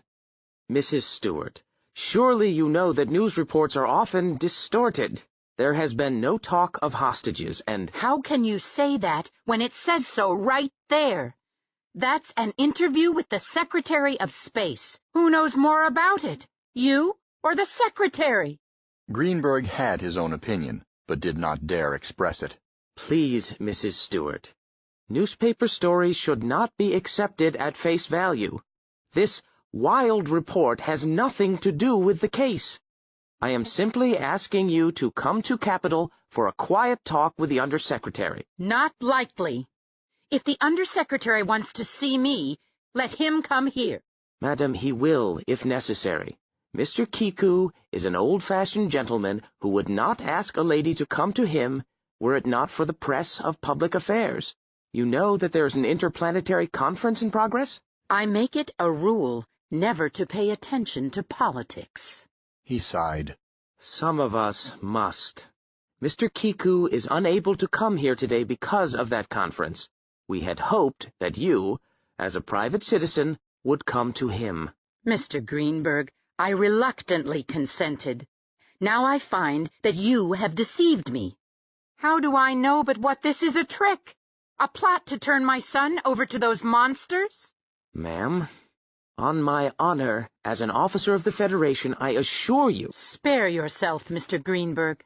Now, if you will excuse me— Mrs. Stewart, I beg you, if you will only— Mr. Greenberg, do not force me to be rude to a guest, but I have nothing more to say. Greenberg left. He looked around, intending to bring the boy into the argument, but John Thomas had quietly left. Greenberg went back to his hotel, with no intention of returning to Capital with mission incomplete, but judging it useless to argue until she had time to simmer down. He had his taxi driver drop him on the hotel roof in order to avoid reporters, but a man was waiting there, armed with an interview phone. Half a mo, Mr. Commissioner. My name's Hovey. How about a few words on Secretary McClure's announcement? No comment. In other words, you agree with it? No comment. Then you disagree. No comment. I'm in a hurry. This was true. He was anxious to call in and find out what in the name of blue blazing galaxies had happened. Just a second, please. Westville has a big local angle. I'd like to get a story before the main office sends heavyweights here to push me aside. Greenberg relaxed a little. No sense in antagonizing the press, and the fellow had a point. He knew how it felt to have someone senior sent to cope with a problem that had started as his. Okay, but keep it brief. I really am in a hurry.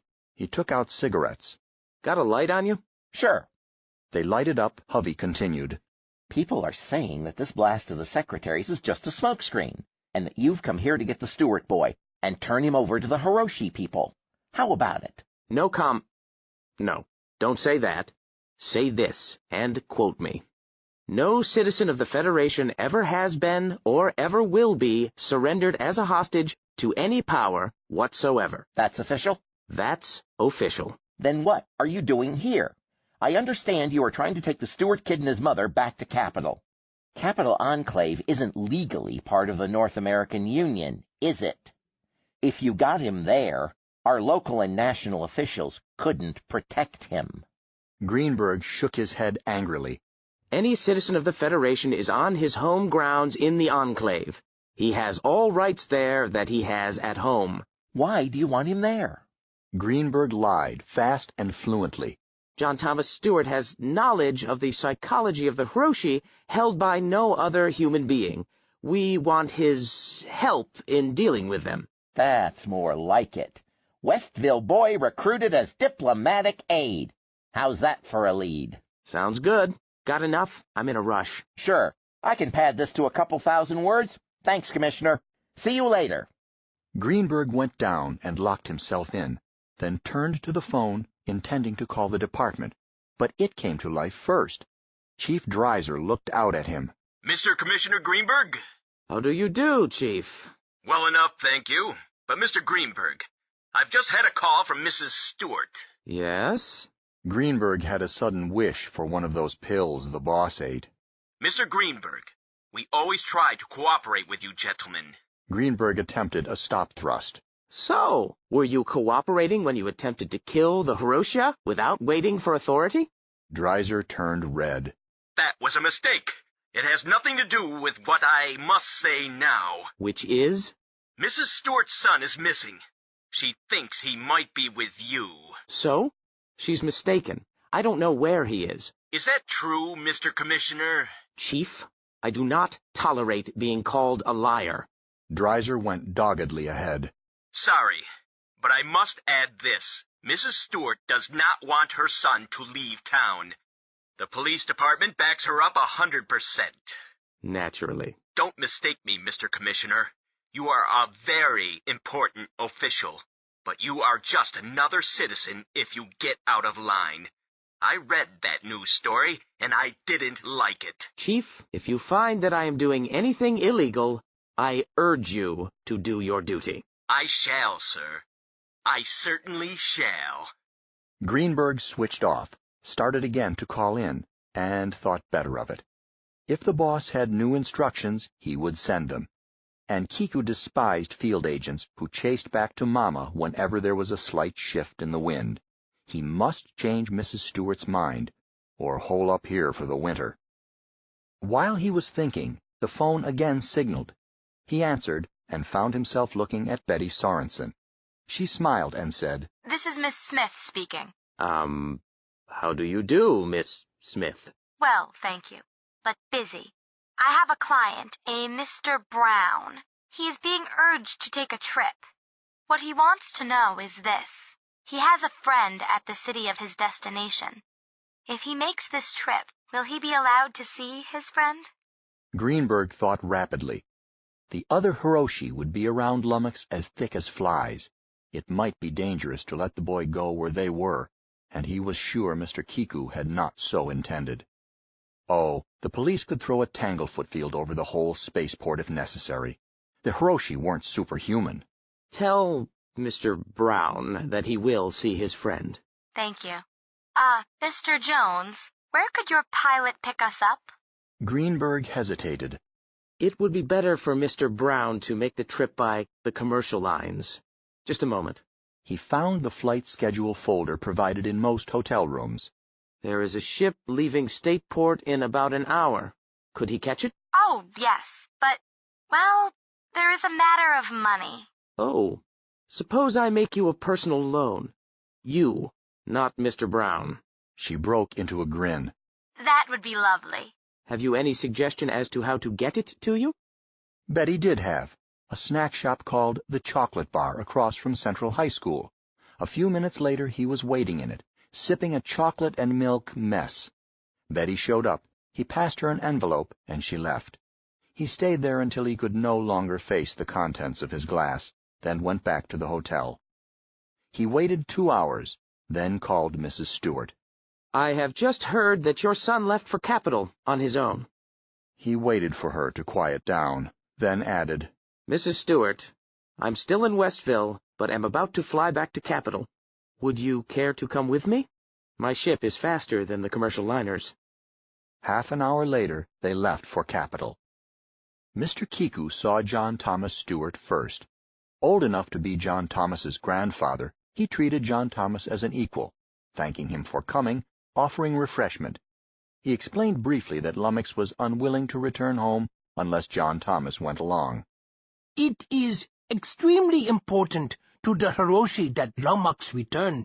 To us, it is important for other reasons." "You mean that they're going to fight us if I don't? That's what the papers say." Mr. Kiku hesitated briefly. "They may, but that is not the reason I have consulted you.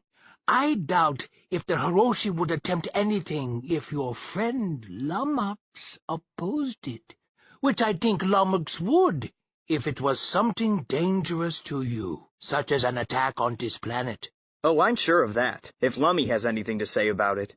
But why should they listen to him? Is he royal or something?" "Perhaps royal will do, since we don't understand their customs, but Lummox's wishes are important." John Thomas shook his head in wonder. "Seems funny, the way I used to boss him around." "In any case, I am not asking you to save us from a possible war. I am thinking of positive benefits, not negative ones. We want to establish friendly relations with these people. I asked you here to find out your own wishes. If I make it possible for you to go with Lummox to their planet, Hiroshi Jude, it is called, what would your answer be? Think it over. You need not answer now." John Thomas gulped. "I don't need to think it over. I'd go, of course." "Don't be hasty." "I'm not being hasty. Lummy will need me. He's never happy with strangers. Anyhow, he wants me to. You don't think I'd let him down, do you?" "No, but this is a serious decision. You'll be going almost 1,000 light years from home." John Thomas shrugged. "My great-grandfather went there. Why shouldn't I?" Yes. I keep forgetting your ancestry. But aren't you interested in knowing what other human beings are going with you? Or even if there are to be any? Huh? John Thomas thought about it. Oh, those details will work themselves out. It's not my business. They will be worked out. He stood up. Thank you for coming. Not at all, sir. When do I get to see Lummox? Mr. Kiku pursed his lips. Not right away. I have matters to settle first. In the meantime, enjoy yourself. I'm assigning a man to guide you around and pay your expenses. He will act as bodyguard, too. A bodyguard? What for? I'm grown up. So you are, but if for no other reason, I don't want you talking to reporters. Do you mind? I have no authority to tell you not to. Oh, no, Mr. Kiku. If it will help. It will help. Mr. Kiku had received John Thomas at his desk. Mrs. Stewart he received in a lavish room, one without a conference table, and which had been designed by subtle psychologists to impress visitors. Mr. Kiku knew that he was in for a bad time. He fended her off with tea and formality, forced the talk to trivia. So good of you to come, madam. Sugar? Lemon? Neither, thank you. Mr. Kiku, I must make clear first off that— Try these little puffs. Did Mr. Greenberg make you comfortable? What? Oh, yes. A nice suite overlooking the gardens of heaven. But, Mr. Kiku— I was sorry to ask you to come to me, but I am the prisoner of my job. You understand? He spread his hands helplessly. I can't leave Capitol at certain times. That's understandable, I suppose. Now— Your kindness is appreciated. You must remain as an official guest as long as you see fit. Capitol is worth seeing, even if one has seen it often, which no doubt you have. I understand that the shopping is excellent, too. Well, as a matter of fact, I haven't seen it before. Some of the shops do look intriguing. Then enjoy it, dear lady. No reason not to mix pleasure with business. Which brings us to business, I suppose. I have been talking with your son. Mr. Kiku. Indulge me? I will be brief. We are sending an extensive cultural and scientific mission to the home planet of the Hiroshi. I want to send your son as a special aid. He has agreed to go. He waited for the explosion. Utterly unthinkable. Out of the question. Why, Mrs. Stewart? Mr. Kiku, what sort of inhuman beast are you? I know what you mean. You plan to turn my son, my only son, over to those monstrosities as a hostage. Unspeakable! He shook his head. Man, you have been misled by a wild newspaper story. Have you seen the later story?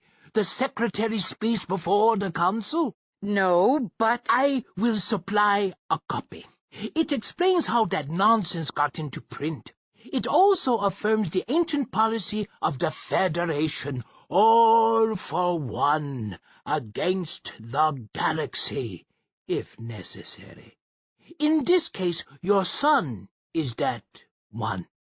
He has many planets behind him, but no such issue arises. Your son will join a peaceful mission to a friendly people.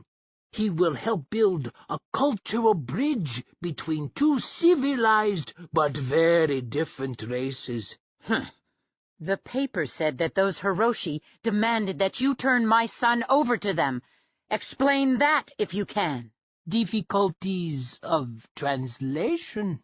They asked for your son by name, but on behalf of that Hiroshia, which was for years part of your own household, Lummox.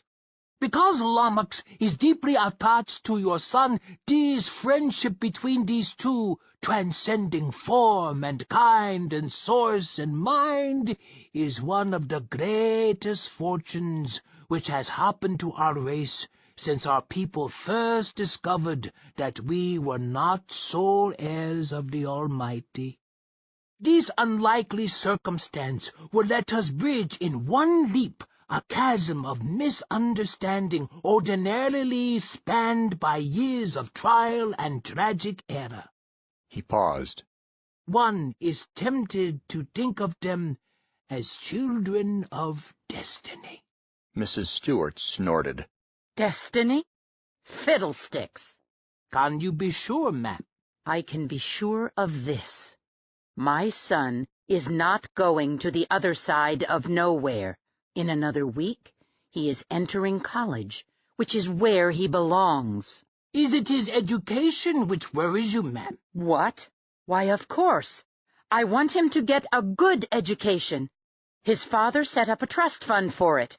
I intend to carry out his wishes. I can put your mind at rest. In addition to an embassy, we will send a cultural mission, a scientific mission, an economics and trade mission, and many specialists, all top-flight minds. No single college could hire such an aggregation of talent. Even the largest institutions of learning would be hard put to match it. Your son will be taught, not casually, but systematically. If he earns a degree, it will be awarded by the Institute of Outer Sciences.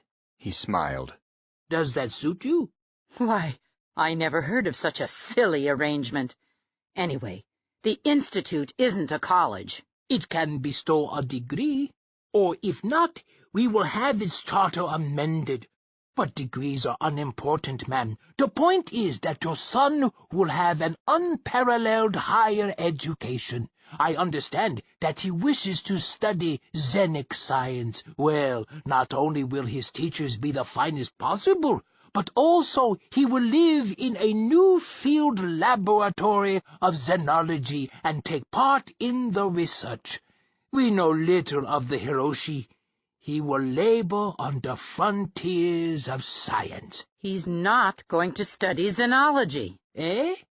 He told Mr. Greenberg that he meant to. Oh, he has that silly idea, but I have no intention of indulging him. He will study some sound profession, the law, probably. Mr. Kiku's brows went up. Please, Mrs. Stewart, not that. I am a lawyer. He might wind up where I am. She looked at him sharply. He went on. Will you tell me why you plan to thwart him? But I won't be... No, I see no reason why I should. Mr. Kiku, this discussion is useless. I hope not, ma'am. May I tell a story? He assumed consent and went on. These Hiroshi are most unlike us. What is commonplace to us is strange to them, and vice versa. All we seem to have in common is that both races are intelligent. To us, they seem unfriendly, so remote that I would despair were it not for one thing. Can you guess what that is? What? No, I can't. Your son and Lummox. They prove that the potential is there if we will only dig for it. But I digress. More than 100 years ago, a young Hiroshi encountered a friendly stranger, went off with him. You know our half of that story. Let me tell you their side, as I have learned it with the help of an interpreter and our xenologists.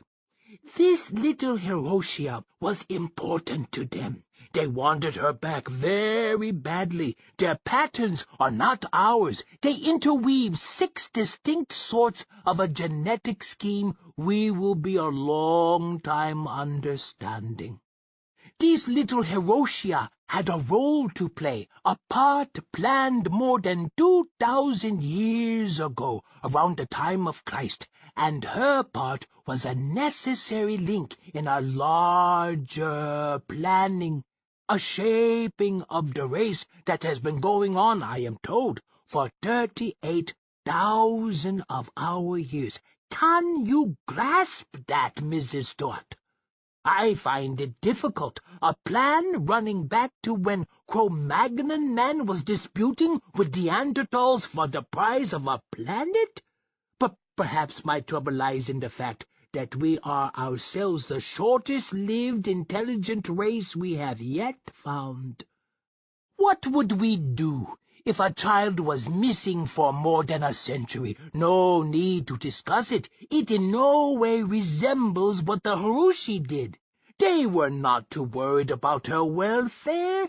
They did not think of her as dead, but merely misplaced. They do not die easily. They do not even starve to death.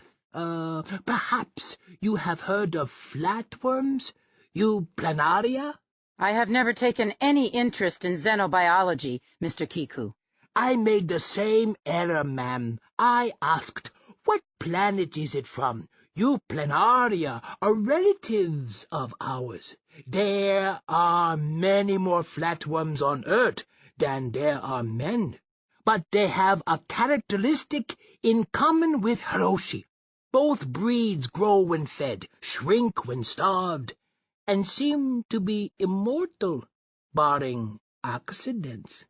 I had wondered why Lummox was so much larger than the other Hiroshi. No mystery. You fed Lummox too much. I told John Thomas that repeatedly. No harm done. They are already shrinking her down. The Hiroshi were not angry, it seems, over the theft or kidnapping or luring away of their youngster. They knew her. A lively, adventuresome disposition was part of what had been bred into her. But they did want her back, and they searched for her year after year, following the single clue that she must have gone off with a certain group of visitors from space. They knew what those visitors looked like, but not from what part of the sky they came. It would have discouraged us, but not them. I have a misty impression that the century they spent chasing rumors, asking questions, and checking strange planets was, to them, about what a few months would be to us. In time, they found her. Again, they were neither grateful nor angry. We simply did not count. That might have been our only contact with the noble Hiroshi had not a hitch developed. The Hiroshia, now grown big but still young, refused to leave without her monstrous friend. I speak from the Hiroshian viewpoint. This was terrible to them, but they had no way to force her. How bitter a disappointment it was, I ask you to imagine. A mating planned when Caesar fought the Gauls, all now in readiness, with the other strains matured and ready, and Lummox refuses to go home. She shows no interest in her destiny. Remember, she is very young. Our own children do not develop social responsibility very early. In any case, she won't budge without John Thomas Stuart. He spread his hands. You see the predicament they are in? Mrs. Stewart set her mouth. I'm sorry, but it is no business of mine. True. I suppose that the simplest thing to do is to let Lummox go home. To your home, I mean, and... What? Oh, no. Ma'am? You can't send that beast back. I won't stand for it. Mr. Kiku stroked his chin. I don't understand you, ma'am. It's Lummox's home. It has been the Hiroshi's home much longer than it has been yours. About 5 times as long, I believe. If I remember correctly, it isn't your property, but your son's. Am I right? That has nothing to do with it. You can't load me down with that beast. A court might decide that it was up to your son. But why cross that bridge? I am trying to find out why you oppose something so clearly to your son's advantage. She sat silent, breathing hard, and Mr. Kiku let her sit. At last she said, Mr. Kiku, I lost my husband to space. I won't let my son go the same way. I intend to see to it that he stays and lives on Earth. He shook his head sadly. Mrs. Stuart, sons are lost from the beginning. She took out a handkerchief and dabbed at her eyes. I can't let him go off into the sky. He's only a little boy. He's a man, Mrs. Stuart. Younger men have died in battle. Is that what you think makes a man? I know of no better gauge. I call my assistants boys because I am an old man. You think of your son as a boy because you are, by comparison, an old woman. Forgive me, but the notion that a boy becomes a man only on a certain birthday is a mere legal fiction. Your son is a man. You have no moral right to keep him an infant. What a wicked thing to say. It's not true. I am merely trying to help him and guide him. Mr. Kiku smiled grimly. Madam, the commonest weakness of our race is our ability to rationalize our most selfish purposes. I repeat, you have no right to force him into your mold. I have more right than you have. I'm his mother. Is parent the same as owner?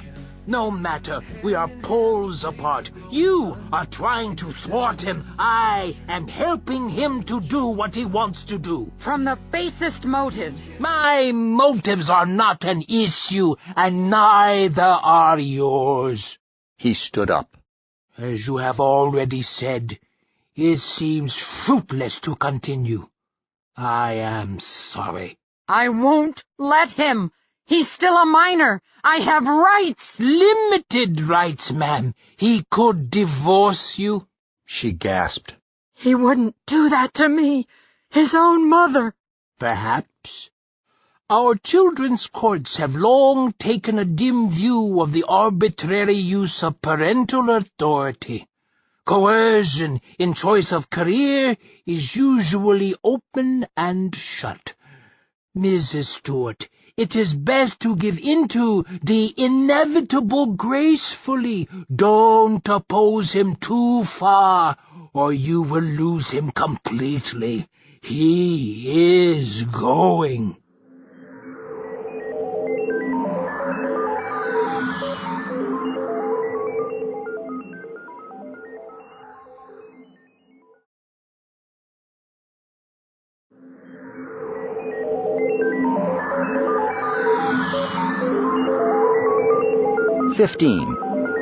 Undiplomatic relations.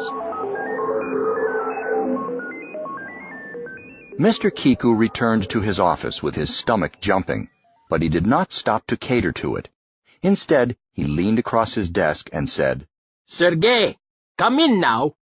Greenberg entered and laid down 2 spools of sound tape. I'm glad to get rid of these. Whew! Wipe them, please. Then forget you ever heard them. Delighted. Greenberg dipped them in a cavity. Cripes, boss. Couldn't you have given him an anesthetic? Unfortunately, no. Wes Robbins was pretty rough on him. I felt like a window peeper. Why did you want me to hear them? I don't have to deal with the mess. Or do I? No. But someday you will need to know how it is done. Boss, did you have any intention of letting it stick when he fired you? Don't ask silly questions. Sorry. How did you make out with the hard case? She won't let him go. So? So he is going. She'll scream her head off to the papers. So she will. Mr. Kiku leaned toward his desk. Wes, Mr. Robbins is at the funeral of the Venerian foreign minister, with the secretary. Oh, yes. Ask him to see me when he returns, please. Yes, Mr. Kiku. Thank you, Shizuko. The undersecretary turned to Greenberg. Sergei, your acting appointment as diplomatic officer first class was made permanent when you were assigned to this affair. Was it? Yes, the papers will no doubt reach you. You are now being promoted to Chief Diplomatic Officer, acting. I will hold up the permanent appointment for 90 days to let some noses get back in joint. Greenberg's face showed no expression. Nice. But why? Because I brush my teeth regularly? Or the way I keep my briefcase polished? You are going to Hiroshi-Jude as deputy and chief of mission. Mr. McClure will be ambassador, but I doubt that he will learn the tongue, which will, of course, place the burden of dealing with them on you. So you must acquire a working knowledge of their language at once. Follow me? Greenberg translated it to read, McClure will have to talk to them through you, which keeps him in line. Yes, but how about Dr. Fatamel? The ambassador will probably use him as interpreter rather than myself. To himself he added, Boss, you can't do this to me. McClure can short me out through Fatamel. And there I am, 900 light-years from help. Sorry, but I can't spare Fatamel. I shall retain him to interpret for the Hiroshiji mission they will leave behind. He accepted the job. Greenberg frowned. I'll start picking his brain in earnest, then. I've soaked up some Hiroshija already. Makes your throat raw. But when did they agree to all this? Have I slept through something? While I was in Westville? They haven't agreed. They will. I admire your confidence, boss. They strike me as being as stubborn as Mrs. Stewart. Speaking of such, Fatamel spoke to me while you were bickering with her. He says they are getting insistent about the Stewart kid. Now that you know he's going, shouldn't we quiet them down? Fatamel is jittery. He says the only thing that restrains them from giving us the works is that it would displease our old pal, Lummox. No, we do not tell them. Nor do we tell Fatamel. I want him to remain apprehensive. Greenberg chewed a knuckle. Boss, isn't that asking for trouble? Or do you have a hunch that they aren't the heavyweights they claim to be? If it comes to a slugging match, can we outslug them? I doubt it extremely, but the Stewart boy is my whole card. I suppose so. Far be it from me to quote you-know-who, but if the risk is that great, aren't the people entitled to know? Yes, but we can't tell them. How's that again? Mr. Kiku frowned. Sergei, this society has been in crisis ever since the first rocket reached our moon. For 3 centuries, scientists and engineers and explorers have repeatedly broken through to new areas, new dangers, new situations. Each time the political managers have had to scramble to hold things together, like a juggler with too much in the air. It's unavoidable. But we have managed to keep a jury-rigged Republican form of government and to maintain democratic customs. We can be proud of that. But it is not now a real democracy, and it can't be. I conceive it to be our duty to hold this society together while it adjusts to a strange and terrifying world. It would be pleasant to discuss each problem, take a vote, then repeal it later if the collective judgment proved faulty. But it's rarely that easy. We find ourselves oftener like pilots of a ship in a life-and-death emergency. Is it the pilot's duty to hold powwows with passengers? Or is it his job to use his skill and experience to try to bring them home safely? You make it sound convincing, boss. I wonder if you were right. I wonder also. I intended to hold a conference with the Hiroshi tomorrow morning. Okay. I'll tell Fatamel. They ought to stay quiet overnight. But since they are anxious, we will postpone until the following day and let them grow still more anxious. Kiku thought. Have Fatamel tell them this. Our customs require that a party wishing to negotiate send presents ahead. Therefore, they must send us presents. Tell them that the lavishness of the gifts gauge the seriousness of the matter to be discussed. Too poor a gift will prejudice their petition. Greenberg frowned. You have some swindle in mind, but I miss the point. Fatamel knows that our customs don't call for it. Can you convince him that this is a custom which he has not encountered? Or can you take him into your confidence? I see conflict in him. His loyalty is to his clients, but his sympathies appear to be with us. I had better not try to kid him. But getting a Rargillian to lie when he's interpreting professionally? I doubt if he can. Then phrase it so that it is not a lie. Tell him that it is a very old custom, which is true, and that we resort to it only on sufficiently important occasions, which this is. Give him an out. Let him see your purpose, gain a sympathetic translation. Can do. But why, boss? Just for bulge? Precisely. We are negotiating from weakness. It is imperative that we start with the upper hand. I have hopes that the symbolism of the petitioner bearing presents is as universal as we have found it to be up to now. Suppose they won't kick through with the loot. Then we sit tight until they change their minds. Start selecting your team. Let me see a list tomorrow. Greenberg groaned. I was going to turn in early. Never count on it in this business. Oh, yes, as soon as the conference is over, send a good man, Peters, perhaps, up to their ship to see what changes are needed for human passengers. Then we'll tell the Hiroshi what we require. Wait a minute, boss. I prefer one of our own ships. How do you know they've got room for us? Our ships will follow, but the Hiroshi Lummox goes with them, and young Stuart goes with Lummox. Therefore, our mission goes in their ship, in order that the boy will be accompanied by humans. I see. Sorry. There will be room. They will leave their own mission behind at the same time, or no one will go. 100 Hiroshi, to pluck a figure, will certainly vacate living space for 100 of our sort.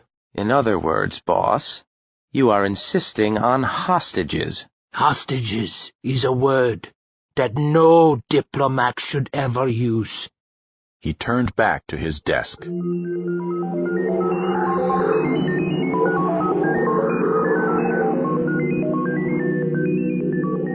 The ground-floor auditorium of the Spatial Affairs Building was selected for the conference because its doors were large enough and its floor strong enough. It might have been safer to hold it at the spaceport, as Dr. Fatamel urged, but Mr. Kiku insisted on the Hiroshi coming to him for reasons of protocol. Their presence preceded them. The gifts were stacked on both sides of the Great Hall and were lavish in quantity. Their values and qualities were still unknown. The departmental xenologists were as eager as a child faced with birthday presents, but Mr. Kiku had ordered them to hold off until the conference was over. Sergei Greenberg joined Mr. Kiku in the retiring room behind the rostrum as the Hiroshi delegation entered the hall. He looked worried. I don't like this, boss. Kiku looked up. Why not? Greenberg glanced at the others present, Mr. McClure, and a double for the Secretary General. The double, a skilled actor, nodded and went back to studying the speech he was about to deliver. But McClure said sharply, What's the trouble, Greenberg? Those devils up to something? I hope not. Greenberg addressed Kiku.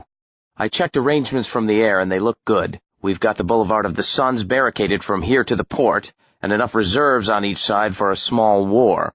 Then I picked up the head of their column as it left the port, and flew above it. They dropped off reserves of their own, about every quarter of a mile, and set up gear of some sort at each strong point. It might just be communication links back to their ship. I doubt it. I think it must be weapons. So do I, the secretary said worriedly. Now look here, Mr. Kiku. If you please, Mr. McClure. Sergei, the Chief of Staff, reported this earlier. I advised the Secretary-General that we should make no move unless they try to pass our barricades. We could lose a lot of men. So we could. But what will you do, Sergei, when you are required to enter a stranger's camp to palaver? Trust him completely, or try to cover your retreat? Yes. I consider this the most hopeful sign we have had yet. If those are weapons, as I hope they are, it means that they do not regard us as negligible opponents.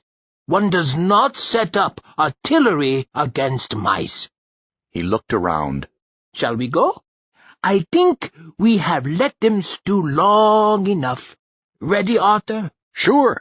The Secretary-General's double chucked his script aside.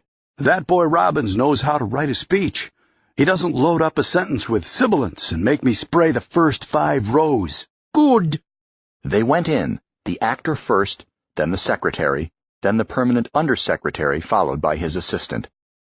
Of the long procession of Hiroshi that had left the spaceport, only a dozen had entered the auditorium, but even that number made the hall seem filled.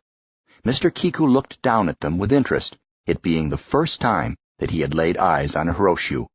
It was true, he saw, that these people did not present the gollywog friendliness shown in the pictures of the Hiroshia Lummox. These were adults, even though smaller than Lummox. The one just in front of the platform, and flanked by 2 others, was staring back at him. The stare was cold and confident. Mr. Kiku found that the creature's gaze made him uneasy. He wanted to shift his eyes. Instead, he stared back and reminded himself that his own hypnotherapist could do it as well or better than the Hiroshiu. Greenberg touched his elbow. They've set up weapons in here, too. See that? In the back? We are not supposed to know that it is a weapon. Assume that it is apparatus for their own record of the conference. Dr. Fatamel was standing beside the foremost Hiroshiu. The undersecretary said to him, Tell them what our Secretary-General is. Describe him as chief of 17 powerful planets. The Rargillian hesitated. What about the president of your council? The Secretary-General embodies both of them for this occasion. Very well, my friend. The Rargillian spoke in high-pitched speech, which reminded Kiku of puppies whining. The Hiroshiu answered him briefly in the same tongue, and suddenly Mr. Kiku no longer felt the dread that had been inspired by the creature's stare. It was not possible to feel awe for a person who sounded like a lonesome puppy, but he reminded himself that deadly orders could be given in any speech. Fatamel was speaking. Here beside me is... He broke into a multiple squeal of the strange tongue. Who is commander of the ship and the expedition. She... No, perhaps he would be better. He is hereditary marshal and... The Rargillian broke off and fretted. You have no equivalent rank. Perhaps I should say mayor of the palace. Greenberg suddenly said, How about boss, Doc? A happy suggestion. Yes, this is the boss. His social position is not highest, but his practical authority is almost without limit. Is his authority such that he may conduct plenipotentiary bargaining? Ah, yes, certainly. Then we will get on with it. He turned to the actor and nodded. Then he spoke to the desk in front of him, using a hush circuit. Getting all this? A voice answered his ears alone. Yes, sir. The picture pickup faded once, but it's all right now. Are the Secretary General and the Chief of Staff listening? I believe so, sir. Their offices are monitoring. Very well. Mr. Kiku listened to the Secretary General's speech. It was short, but delivered with great dignity, and the actor paced it so that Fatamel might translate. The Secretary General welcomed the Hiroshi to Earth, assured them that the peoples of the Federation were happy that the Hiroshi had at long last found their lost sibling, and added that this happy accident should be the occasion for the Hiroshi to take their rightful place in the community of civilizations. He sat down and promptly went to sleep for all practical purposes, eyes open and face fixed in kindly dignity. The double could hold this Roman emperor pose for hours without really noticing the review or ceremony or whatever he might be chaperoning. Mr. McClure spoke briefly, seconding the Secretary General, and adding that the Federation was now prepared to discuss any matters of business between the Federation and the noble Hiroshi. Greenberg leaned to Kiku and whispered, "Should we clap, boss? Somebody ought to, and I don't think they know how." Shut up. Dr. Fatamel, does the commander have a speech of formality to deliver? I think not. Fatamel spoke to the leading Hiroshiu, then answered, The reply is a serious comment on the two speeches made, rather than an answer of formality. He states that the Hiroshi have no need of other, lesser breeds, and says we should now get to business without further, trivia. If it is true that they have no need for other peoples, please ask him why they have come to us, and why they have offered us presents. But you insisted on it, my friend. Thank you, Doctor, but I do not want your comment. Require him to answer. Please do not coach him. I will try. Fatamel exchanged several sentences of the high whining with the Hiroshi's commander, then turned back to Kiku. Forgive me. He says that he acceded to your childishness as the simplest means of accomplishing his purpose. He wishes to discuss now the surrender of John Thomas Stewart. Please tell him that the matter is not open to discussion. The agenda requires that we first settle the question of diplomatic relations. Pardon me, sir. Diplomatic relations is a concept difficult to translate. I have been working on it for days.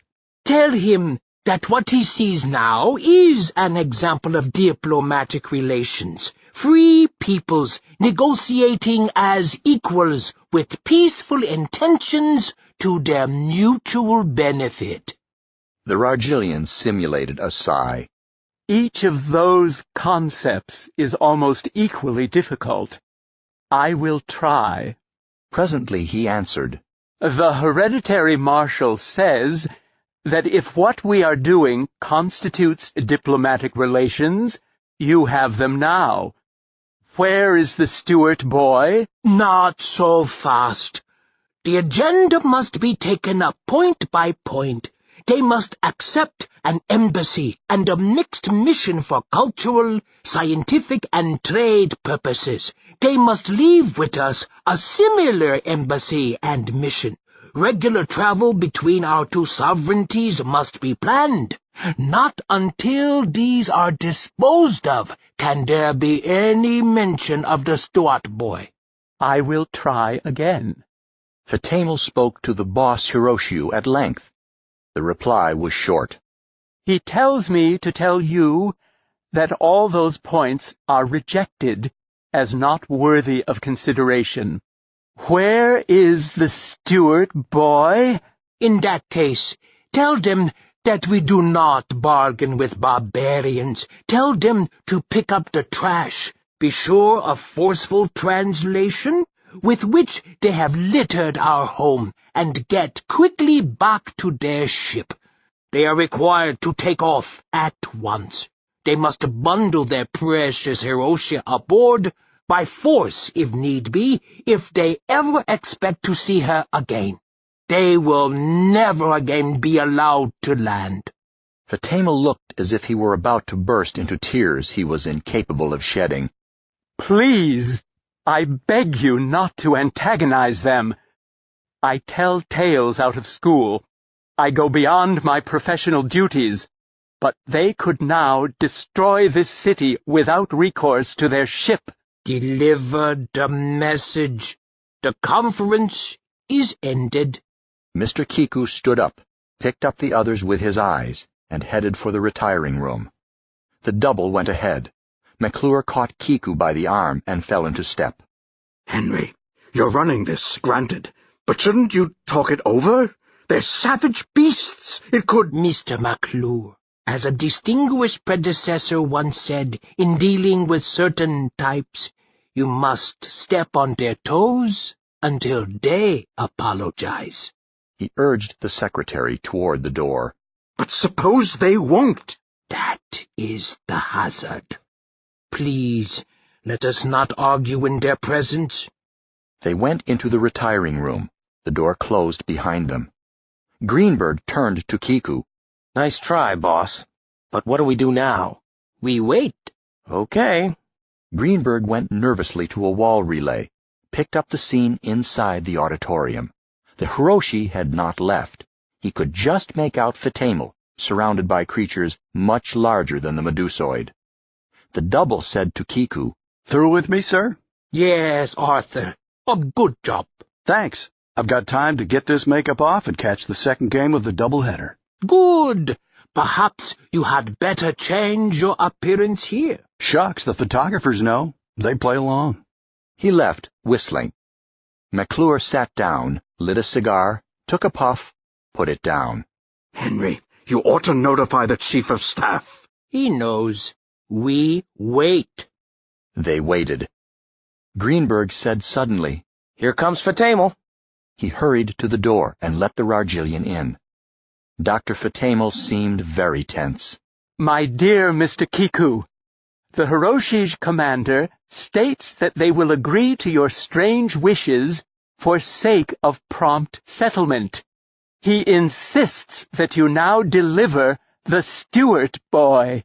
Please tell him that he misunderstands entirely the nature of friendly relations between civilized people. We do not barter the freedom of one of our citizens against their worthless favors, even as they would not barter the freedom of their Hiroshi or Lummox.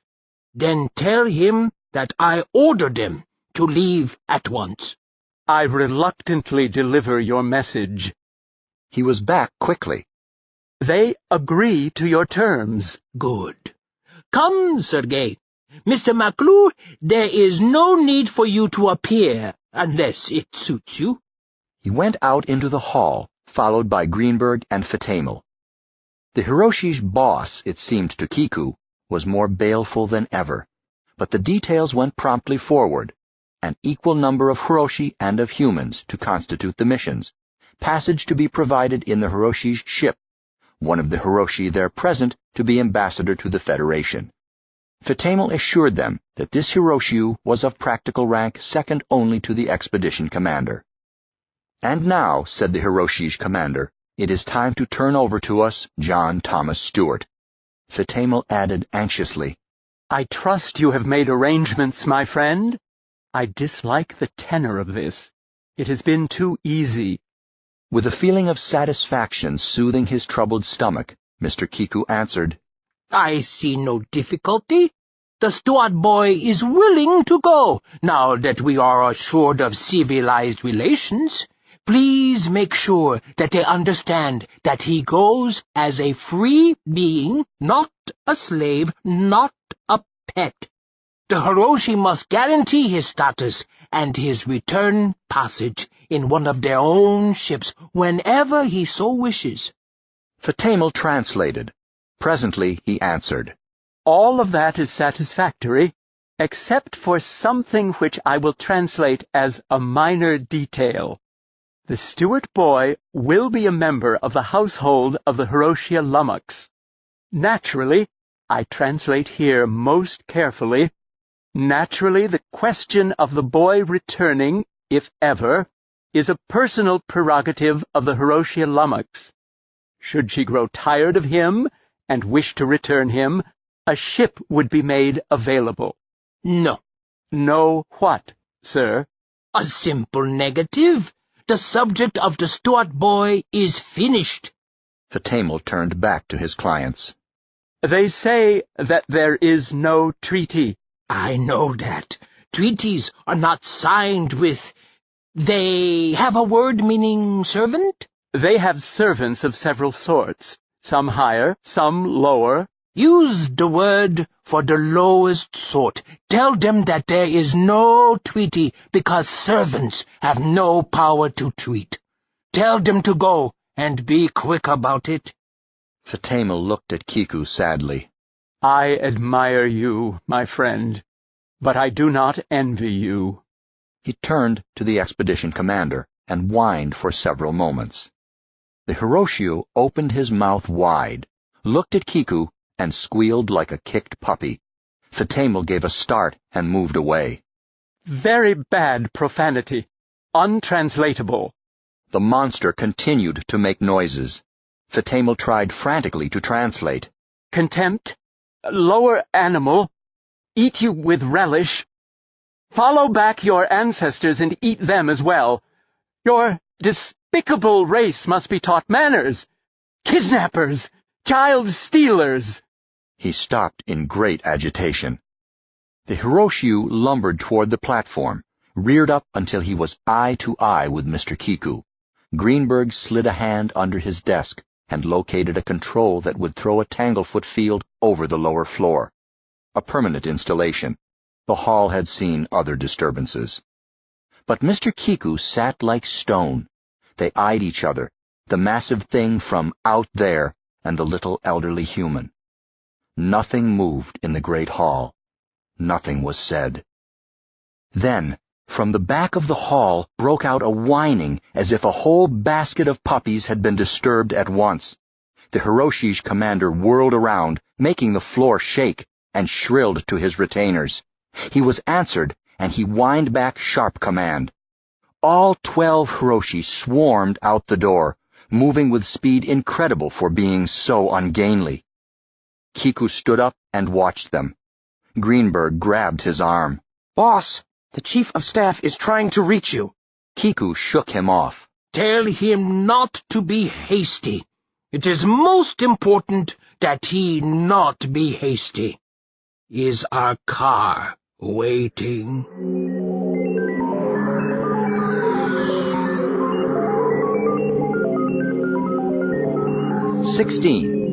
Sorry we messed things up. John Thomas Stewart XI had wanted to attend the conference. It required a flat refusal to keep him away. He was in the Hotel Universal in the suite provided for him and his mother, playing checkers with his bodyguard, when Betty Sorensen showed up with Miss Holtz. Myra Holtz was an operative for Busek of Deep Space, and concealed her policewoman profession under a pleasant facade. Mr. Kiku's instructions to her concerning Betty had been, Keep a sharp eye on her. She has a taste for excitement. The two guards greeted each other. Betty said, Hi, Johnny. Why aren't you over at the Heap Big Smoke? They wouldn't let me. Me too. She glanced around. Where's the Duchess? Gone shopping. I'm still getting the silent treatment. 17 hats she's bought. What have you done to your face? Betty turned to a mirror. Like it? It's called cosmic contouring, and it's the latest thing. Makes you look like a zebra with a pip. Why, you country oaf. Ed, you like it, don't you? Ed Cowan looked up from the checkerboard and said hastily, I wouldn't know. My wife says I have no taste. Most men haven't. Johnny, Myra and I have come to invite you two to go out on the town. How about it? I don't favor that, Myra. It was her idea, Miss Holtz answered. John Thomas said to Cowan, Why not? I'm sick of checkers. Well, I'm supposed to keep in touch with the office. They might want you any time now. Pooh! You carry a body phone. Anyhow, Myra does. Cowan shook his head. Let's play it safe. Am I under arrest? Is Johnny? No. It's more protective custody. Then you can protectively cuss him wherever he is. Or stay here and play checkers with yourself. Come on, Johnny. Cowan looked at Miss Holtz. She answered slowly. I suppose it's all right, Ed. We'll be with them. Cowan shrugged and stood up. Johnny said to Betty, I'm not going out in public with you looking like that. Wash your face. But Johnny, it took 2 hours to put it on. The taxpayers paid for it, didn't they? Well, yes, but... Wash your face, or we go nowhere. Don't you agree, Miss Holtz? Special Operative Holtz had only a flower pattern adorning her left cheek, aside from the usual tinting. She said thoughtfully, Betty doesn't need it. Not at her age. Oh, you're a couple of Puritans. Betty said bitterly, stuck her tongue at Johnny, and slouched into the bath. She came out with her face glowing pink from scrubbing. Now I'm stark naked. Let's go. There was another tussle at the lift, which Ed Cowan won. They went to the roof to take an air taxi for sightseeing, instead of going down to the streets. Both you kids have had your faces spread around the papers the past few days, and this town has more crackpots than a second-hand shop. I don't want any incidents. If you hadn't let them bully me, my face wouldn't be recognizable. But his would. We could paint him, too. Any male face would be improved with makeup. But she entered the lift, and they took an air taxi. Where to, Chief? Oh, cruise around and show us sights. Put it on the hourly rate. You're the doctor. I can't fly across the Boulevard of Suns. Some parade or something. I know. Look, put in Johnny. Take us to the spaceport. No, not out there. Why not, Ed? I haven't seen Lummox yet. I want to look at him. He may not be well. That's one thing you can't do. The Hiroshi ship is out of bounds. Well, I can see him from the air, can't I? No. But... Never mind him. We'll get another taxi. I've got money, Johnny. So long, Ed. Look, complained the driver. I'll take you to Timbuktu, but I can't hang around over a landing flat. The cops get rude about it. Head for the spaceport. There was a barricade around the many acres assigned to the Hiroshi, except where it had been broken to let their delegation enter the Boulevard of Suns. And even then, the barricade joined others, carrying on down the avenue toward the administrative group. Inside the enclosure, the landing craft of the Hiroshi sat squat and ugly, almost as large as a terrestrial starship. Johnny looked at it and wondered what it was going to be like to be on Hiroshi-Jude. He was uncomfortable at the thought, not because he was fearful, but because he had not yet told Betty that he was going. He had started a couple of times, but it had not worked out right. Since she had not raised the subject, he assumed that she did not know. There were other sightseers in the air, and a crowd not very thick, outside the barricade. No single wonder lasted long in Capital.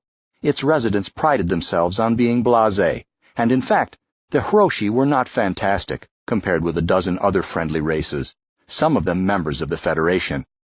The Hiroshi swarmed around the base of their ship, doing unexplained things with artifacts they had erected. Johnny tried to estimate their number, found it like guessing beans in a bottle. Dozens, surely. How many more? The taxi cruised just outside the point patrol of police air cars. Johnny suddenly called out, Hey, there's Lummy! Betty craned her neck. Where, Johnny? Coming into sight on the far side of their ship. There! He turned to the driver. Say, mister, could you put us around on the far side as close in as they'll let you? The driver glanced at Cowan, who nodded. They swung around the police sentries and came in toward the Hiroshi's craft from the far side. The driver picked a point between two police cars and back a little. Lummox could be seen clearly now, closely attended by a group of Hiroshi and towering over them. I wish I had binocs. I can't really see. Pair in the glove compartment, offered the driver. Johnny got them out. They were a simple optical type, without electronic magnification, but they brought Lummox up much closer. He stared into his friend's face.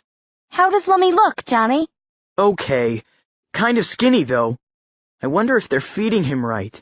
Mr. Greenberg tells me they aren't feeding Lummy at all. I thought you knew. What?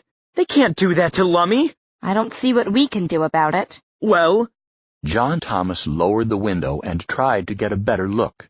Say, can't you take it in closer? And lower, maybe? I want to give him a good checking over.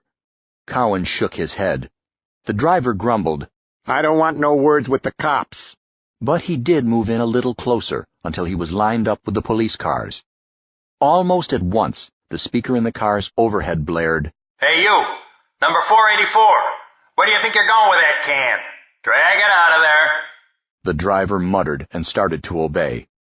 John Thomas, still with the glasses to his eyes, said, I wonder if he can hear me. Lummy! He shouted into the wind. Oh, Lummox! The Hiroshia raised her head and looked wildly around. Cowan grabbed John Thomas and reached for the window closure, but Johnny shook free. Oh, you go fry eggs! I've been pushed around long enough. Lummox! It's Johnny, boy! Over here! Come over this way! Cowan dragged him inside and slammed the window shut. I knew he shouldn't have come out. Driver, let's get out of here. Only too happy. But hold it just back of the police lines. I want to check on this. Make up your mind. It needed no binoculars to see what was happening. Lummox headed straight for the barrier, on a beeline with the taxi, scattering other Hiroshi right and left. On reaching the barrier, no attempt was made to flow over it. Lummox went through it. Jumping jeepers. But the Tanglefoot will stop her.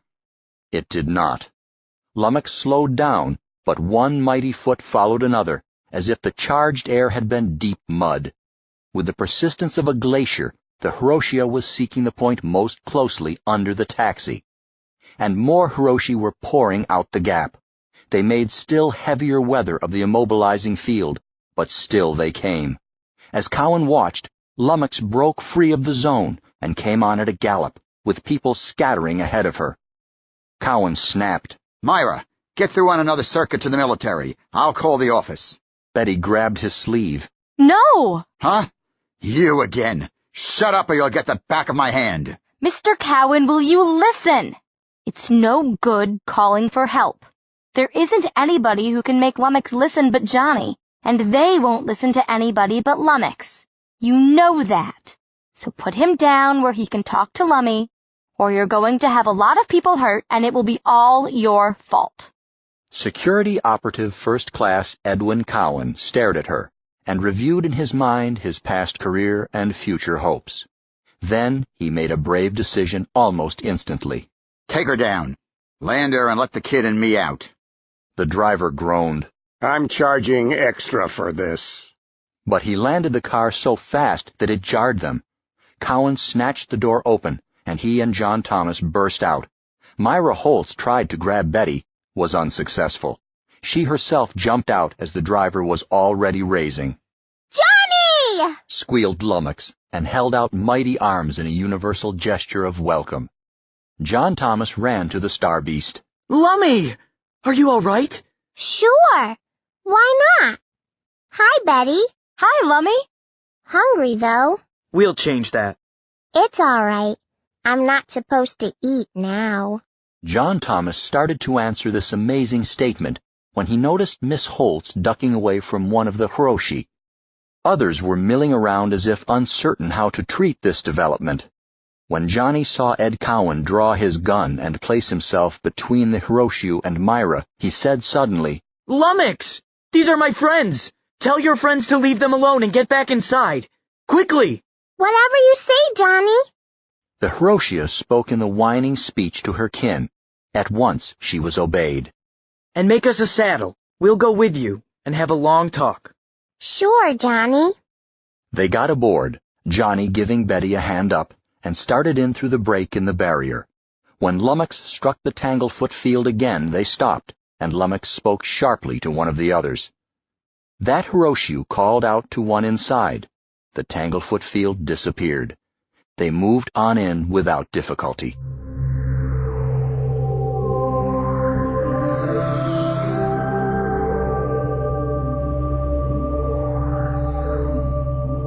When Mr. Kiku, Sergei Greenberg, and Dr. Fatemel arrived, they found an armed truce, tense on both sides.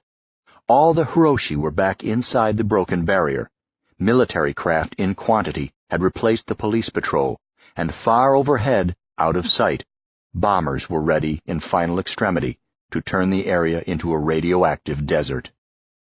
The Secretary-General and the Chief of Staff met them at the barricade. The Secretary-General looked grave. "Ah, Henry, it seems we have failed. Not your fault." Mr. Kiku looked out at the massed Hiroshi. Perhaps. The Chief of Staff added, "We are evacuating the blast radius as rapidly as possible. But if we have to do it, I don't know what we can do for those 2 youngsters in there." Then let's not do anything, shall we? Not yet. I don't think you understand the seriousness of the situation, Mr. Undersecretary. For example, we placed an immobilizing locus entirely around this area. It's gone. They canceled it out. Not just here, everywhere. So, perhaps you do not understand the seriousness of the situation, General. In any case, a few words can do no harm. Come, Sergei. Coming, Doctor. Mr. Kiku left the group around the Secretary-General and headed for the break in the barricade. Wind, sweeping across the miles-wide field, forced him to clutch his hat. I do not like wind, he complained to Dr. Fatemel. It is disorderly. There is a stronger wind ahead. My friend, is this wise? They will not hurt me. I am their employee. But you... What else can I do? I do not know. But there are situations in which courage is useless. Possibly. I've never found one yet. One finds such a situation but once. They were approaching the solid mass of Hiroshi around Lummox. They could make out the 2 humans on the back of the Hiroshia a good 100 yards beyond. Kiku stopped. Tell them to get out of my way. I wish to approach the Hiroshia Lummox. Fatemel translated. Nothing happened, though the Hiroshi stirred uneasily. Greenberg said, "Boss, how about asking Lummox and the kids to come out here? That crowd doesn't smell friendly." No, I dislike shouting into this wind. Please call out to the Stewart lad and tell him to have them make way. Okay, boss. It will be fun to tell my grandchildren, if I have grandchildren. He cupped his mouth and shouted, "Johnny! John Stewart! Tell Lummox to have them clear a path." "Sure." A path wide enough for a column of troops opened as if swept with a broom. The little procession moved down the ranks of Hiroshi. Greenberg felt gooseflesh crawl up and down his back. Mr. Kiku's only worry seemed to be keeping his hat on in the wind. He swore primly while clutching at his head. They stopped in front of Lummox. "Howdy, Mr. Kiku. Shall we come down?" "Perhaps it would be best." Johnny slid off, then caught Betty. "Sorry we messed things up." "So am I. If you did, will you introduce me to your friend, please?" "Oh, sure. Lummox, this is Mr. Kiku. He's a nice fellow, a friend of mine." "How do you do, Mr. Kiku?" "How do you do, Lummox?" Mr. Kiku looked thoughtful. "Doctor, is not that the commander there by the Hiroshia, the one with the ugly glint in his eye?" The Rargilian looked. "Yes, it is he." Ask him if he has reported the conference to his mistress." "Very well." The Medusoid spoke to the Hiroshi's commander, was answered. "He says not." John Thomas, we concluded a treaty with the Hiroshi to permit all that I discussed with you. Suddenly, they repudiated the agreement when they discovered that we would not surrender your person without guarantees. Will you help me find out if such were the wishes of your friend?" "You mean Lummox?" "Sure." "Very well. Wait a moment.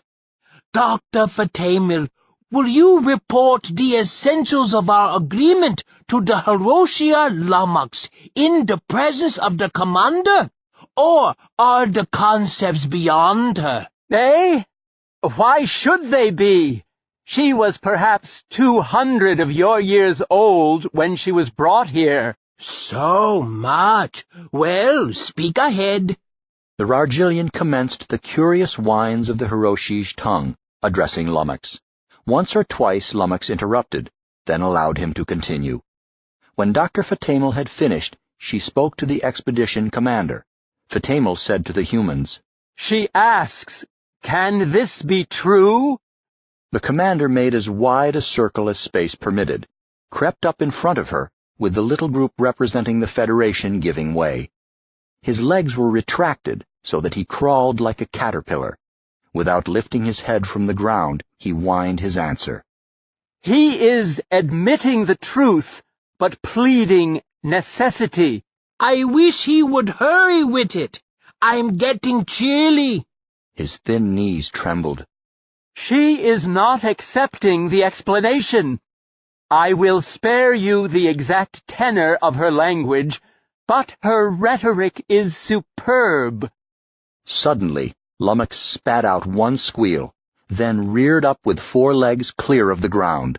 With arms retracted, the great beast swung down her head and struck the unfortunate commander a smashing sidewise blow. It lifted him off the ground, bowled him into the crowd. Slowly he regained his feet, slunk back to the spot in front of Lummox. Lummox began to speak.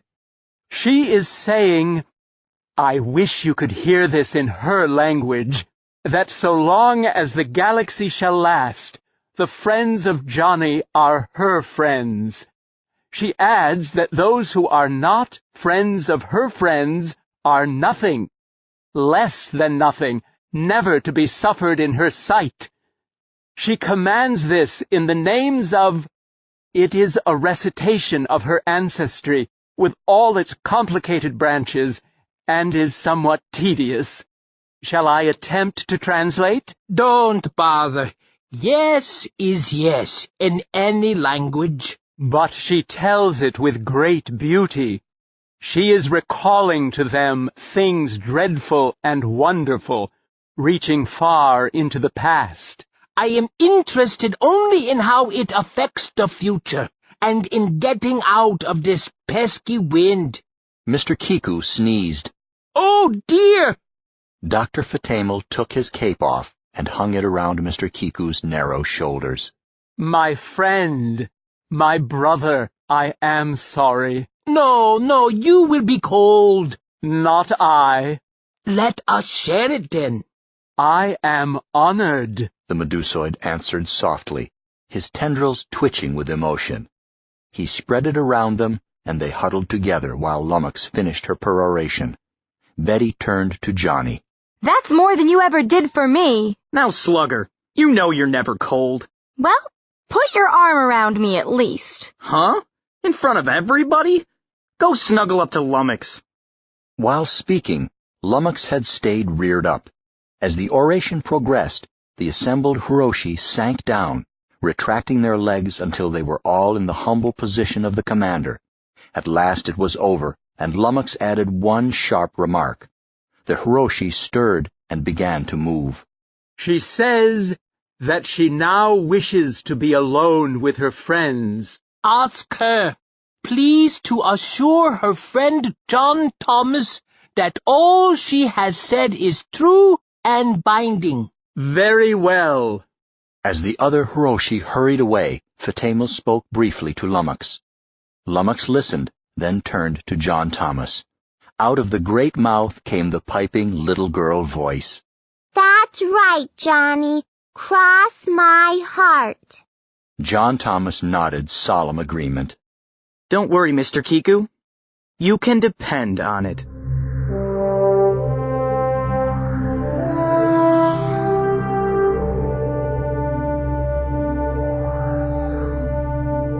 "17.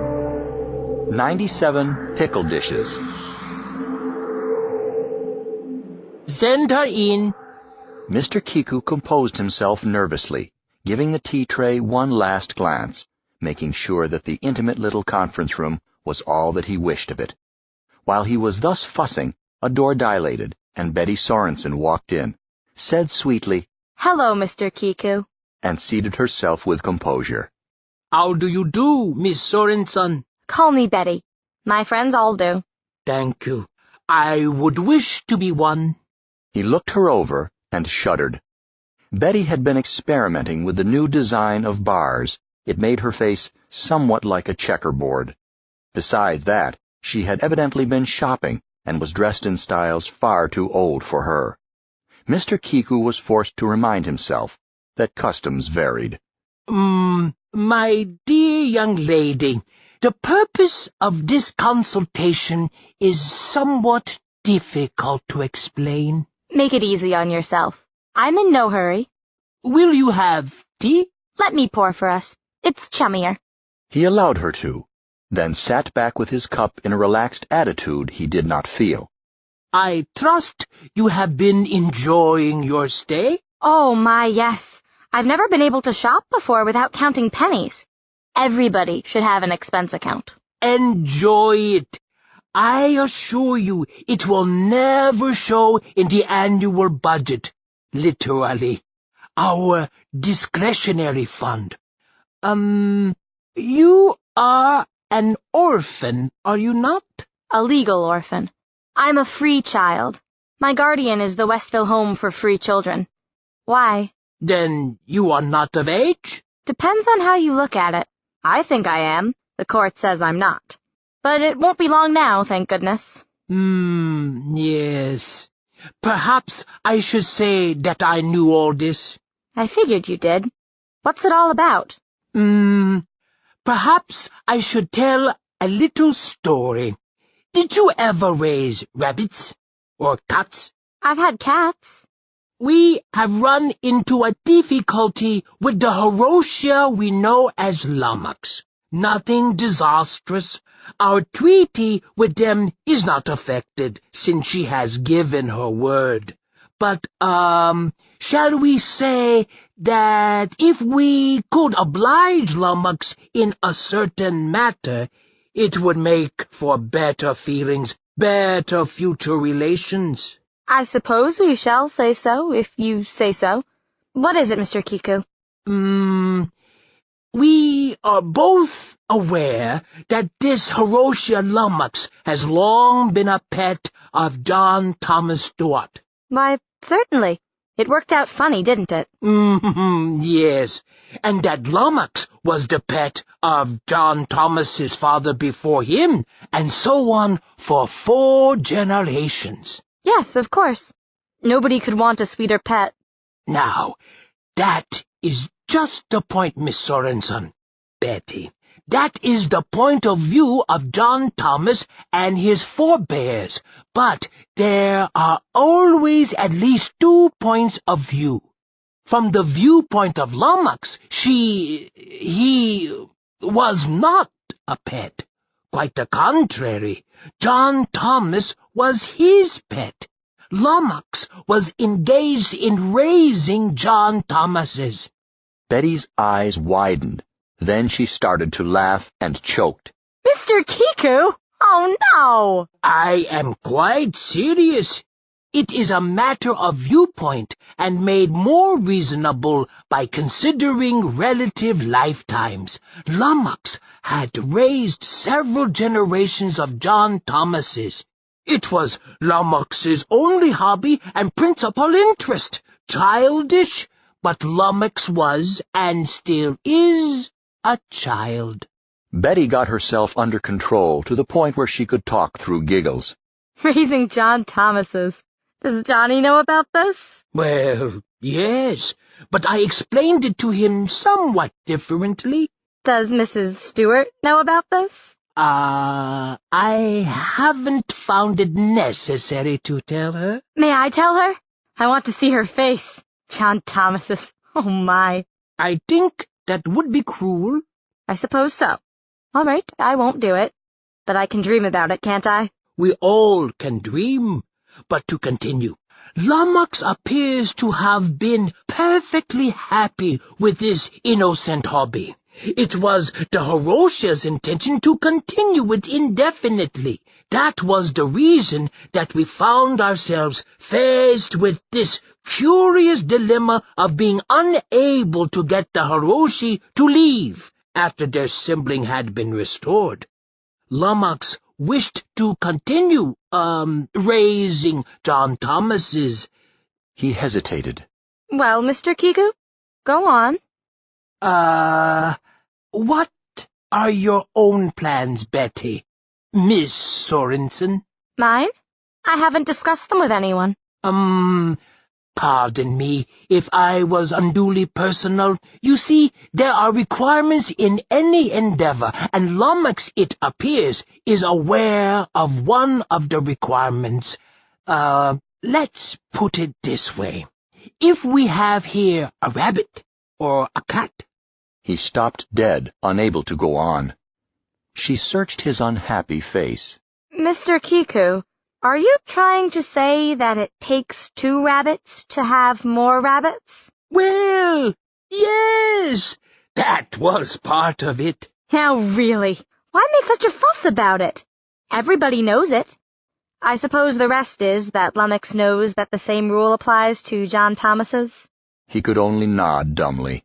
You poor dear, you should have written me a note about it. It would have been less of a strain on you.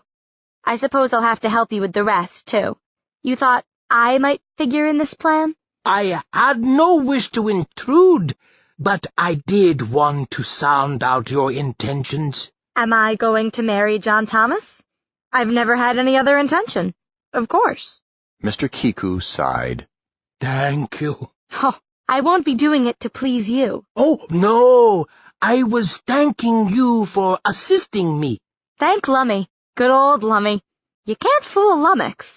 I take it that this is all settled? Huh? I haven't proposed to him yet, but I will. I was waiting until it was a little nearer time for the ship to leave. You know how men are, nervous and skittery. I didn't want to leave him time to worry. Did your wife propose to you right off? Or did she wait until you were ripe for the kill? Well, the customs of my people are somewhat different. Her father arranged it with my father. Betty looked shocked. Slavery, she stated baldly. No doubt. However, I have not been unhappy under it. He stood up. I'm glad that we have concluded our talk so amiably. Just a moment, Mr. Kiku. There are 1 or 2 other matters. Just what are you doing for John Thomas? Eh? What's the contract? Oh, financially, we mean to be liberal. He will devote most of his time to his education, but I had thought of giving him a nominal title in the embassy, special attaché or assistant secretary or some such. Betty remained silent. Of course, since you are going along, it might be well to give you a semi-official status too. Say, special aide with the same salary? It would give you two a nice nest egg if you return, when you return. She shook her head. Johnny isn't ambitious. I am. Yes? Johnny is to be ambassador to the Hiroshi. Mr. Kiku had grave trouble talking.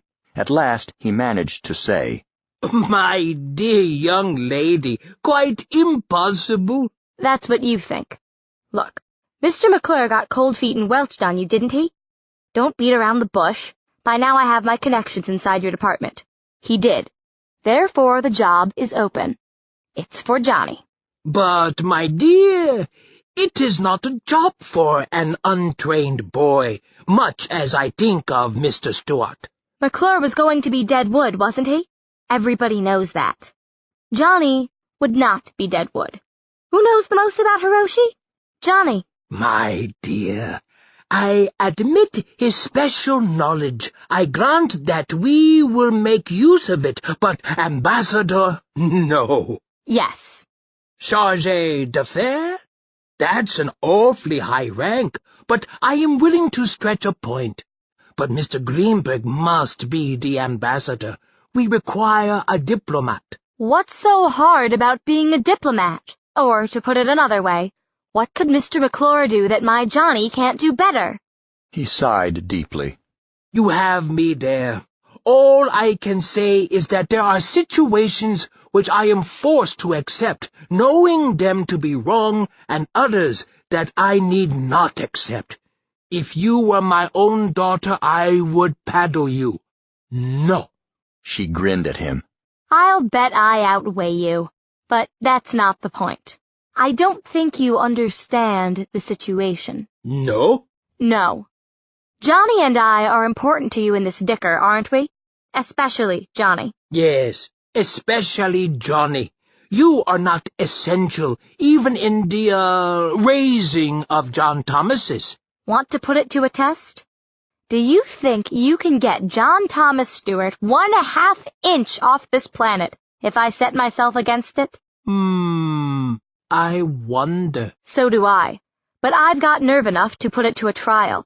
If I win, where are you? Out on a windy field trying to talk your way out of a mess again, without Johnny to help you. Mr. Kiku went over to a window and looked out. Presently he turned. More tea? Thank you, no. Miss, do you have any idea what an ambassador extraordinary and minister plenipotentiary is? I've heard the term. It is the same rank and pay as an ambassador, except that it is a special case. This is a special case. Mr. Greenberg will be the ambassador and carry the authority. The special and purely nominal rank will be created for John Thomas. Rank and pay. I'm acquiring a taste for shopping. And pay. Young lady, you have the morals of a snapping turtle and the crust of a bakery pie. Very well, it's a deal, if you can get your young man to agree to it. She giggled. I won't have any trouble. I didn't mean that. I'm betting on his horse sense and natural modesty against your avarice. I think he'll settle for assistant embassy secretary. We'll see. Oh, yes, we'll see. By the way, where is he? Eh? He's not at the hotel. You have him here, don't you? He is here, as a matter of fact. Good. She walked up and patted him on the cheek. I like you, Mr. Kiku. Now, trot Johnny in here and leave us alone. It will take me about 20 minutes. You don't have a thing to worry about. Miss Sorensen, how does it happen that you do not ask to be ambassador yourself?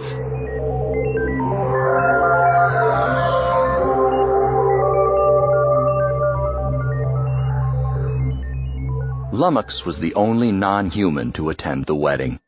Mr. Kiku stood up for the bride. He noticed that she was wearing no makeup, which made him wonder if possibly the embassy's junior secretary might not be master in his own home after all. They received the usual 97 pickle dishes, mostly from strangers, and other assorted costly junk that they would not take with them, including an all-expense trip to Hawaii, for which they had no possible use. Mrs. Stewart wept and had her picture taken, and greatly enjoyed herself. All in all, it was a very successful wedding. Mr. Kiku leaked a few tears during the responses, but Mr. Kiku was a very sentimental man. He was sitting at his desk the next morning, ignoring lights, with his Kenya farm brochures spread out before him, but he was not looking at them. Dr. Fatamel and he had gone out together and done the town after they got the kids safely married, and Mr. Kiku was feeling it somewhat, in a pleasant, relaxed manner. Even though his head buzzed and his coordination was poor, his stomach was not troubling him. He felt fine. He was trying fuzzily to sum up the affair in his mind. All this fuss, all this grief, because some fool spaceman more than a century ago didn't have sense enough not to tamper with native life until protocol had been worked out. Oh, my people, my people. On second thought, he told himself not to point the finger of scorn. He might be looking in a mirror. There was something that good old Fatamel had said last night. Something.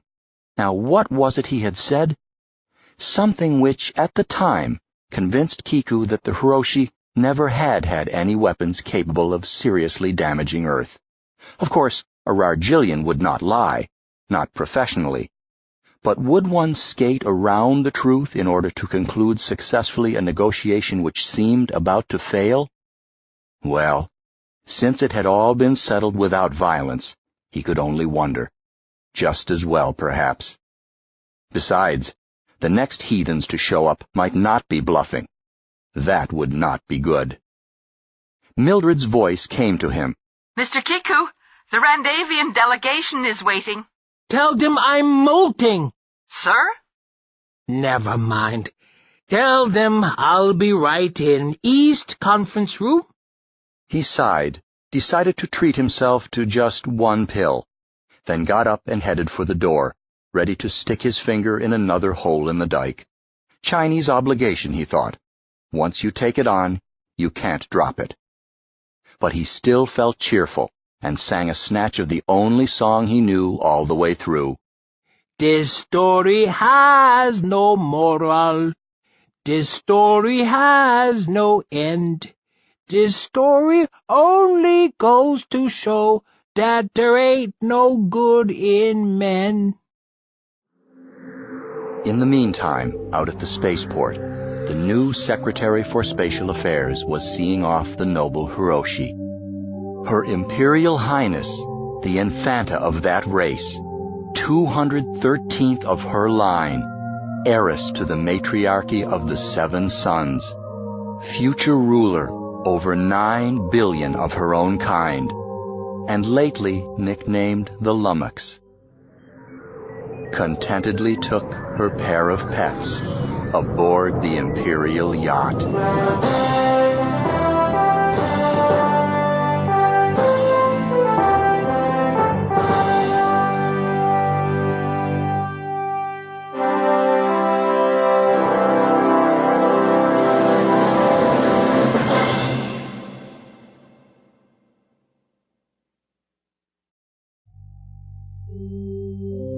We hope you have enjoyed full cast audio's unabridged production of The Star Beast, which was written by Robert A. Heinlein and narrated by David Baker. Our featured players included Matt Dengler as John Thomas Stewart XI, Sarah Jaffe as Betty Sorensen, Rodney Hudson as Mr. Kiku, and Kelly Parks as Lummox. Also in the city of Westville, we heard J.P. Krangle as Chief Dreiser and Bill Knowlton as Judge O'Farrell, with a special appearance by Kate Huddleston as Mrs. Thomas. At the Department of Spatial Affairs, we heard Victor Lazaro as Secretary McClure, Mark Holt as Sergei Greenberg, and Mark Cole as Dr. Fatamel. Other performers at the department included Dan Stevens as Wes Robbins and Alice Marigi as Mildred. The role of Stan Ibanez was read by Len Fonte, Znedov was played by Hamdo Hertic, and Shizuko by Linda Lo-En. Navaros Dabu appeared as both Dr. Singh and Mr. Murthy. Todd Hoban read as McClure's double, and Richard McKee played the Secretary General. In Judge O'Farrell's court, we heard Graydon Brown as the court clerk, Lanny Freshman as Mr. Schneider, and John Lacasse as Mr. Postel, with Daniel Bostic reading as Mr. Lombard, Tim Fox as Mr. Andrews, Gerard Moses as Dr. Eskeland, and Judith Harris as Mrs. Donahue. Also at court, we heard Tim Leby as the reporter Hovey, Brett Hoban as the photographer, John Macri as Mr. Ito's son, and Bill Sparks as Mr. Ito's attorney. Robert Moss provided the voice for Mr. Perkins of the Museum of Natural History, and Ryan Sparks read as young John Thomas. Other players included Claire McAuliffe, Sue Streeter, and Bruce Coville. This full cast recording was produced by Bruce Coville and Daniel Bostic, and directed by Daniel Bostic. Victoria King was our production assistant, and our recording engineers were Todd Hoban and Brett Hoban. Music for this production was written and performed by Todd Hoban. The text of The Star Beast is copyright 1954 by Robert A. Heinlein, and this recording, which was produced by arrangement with the Spectrum Literary Agency and the Robert A. and Virginia Heinlein Prize Trust, is copyright 2007 by Fullcast Audio. This entire production was recorded and edited at the Full Cast Audio Studios in Syracuse, New York. This is Bruce Colville saying thanks for listening.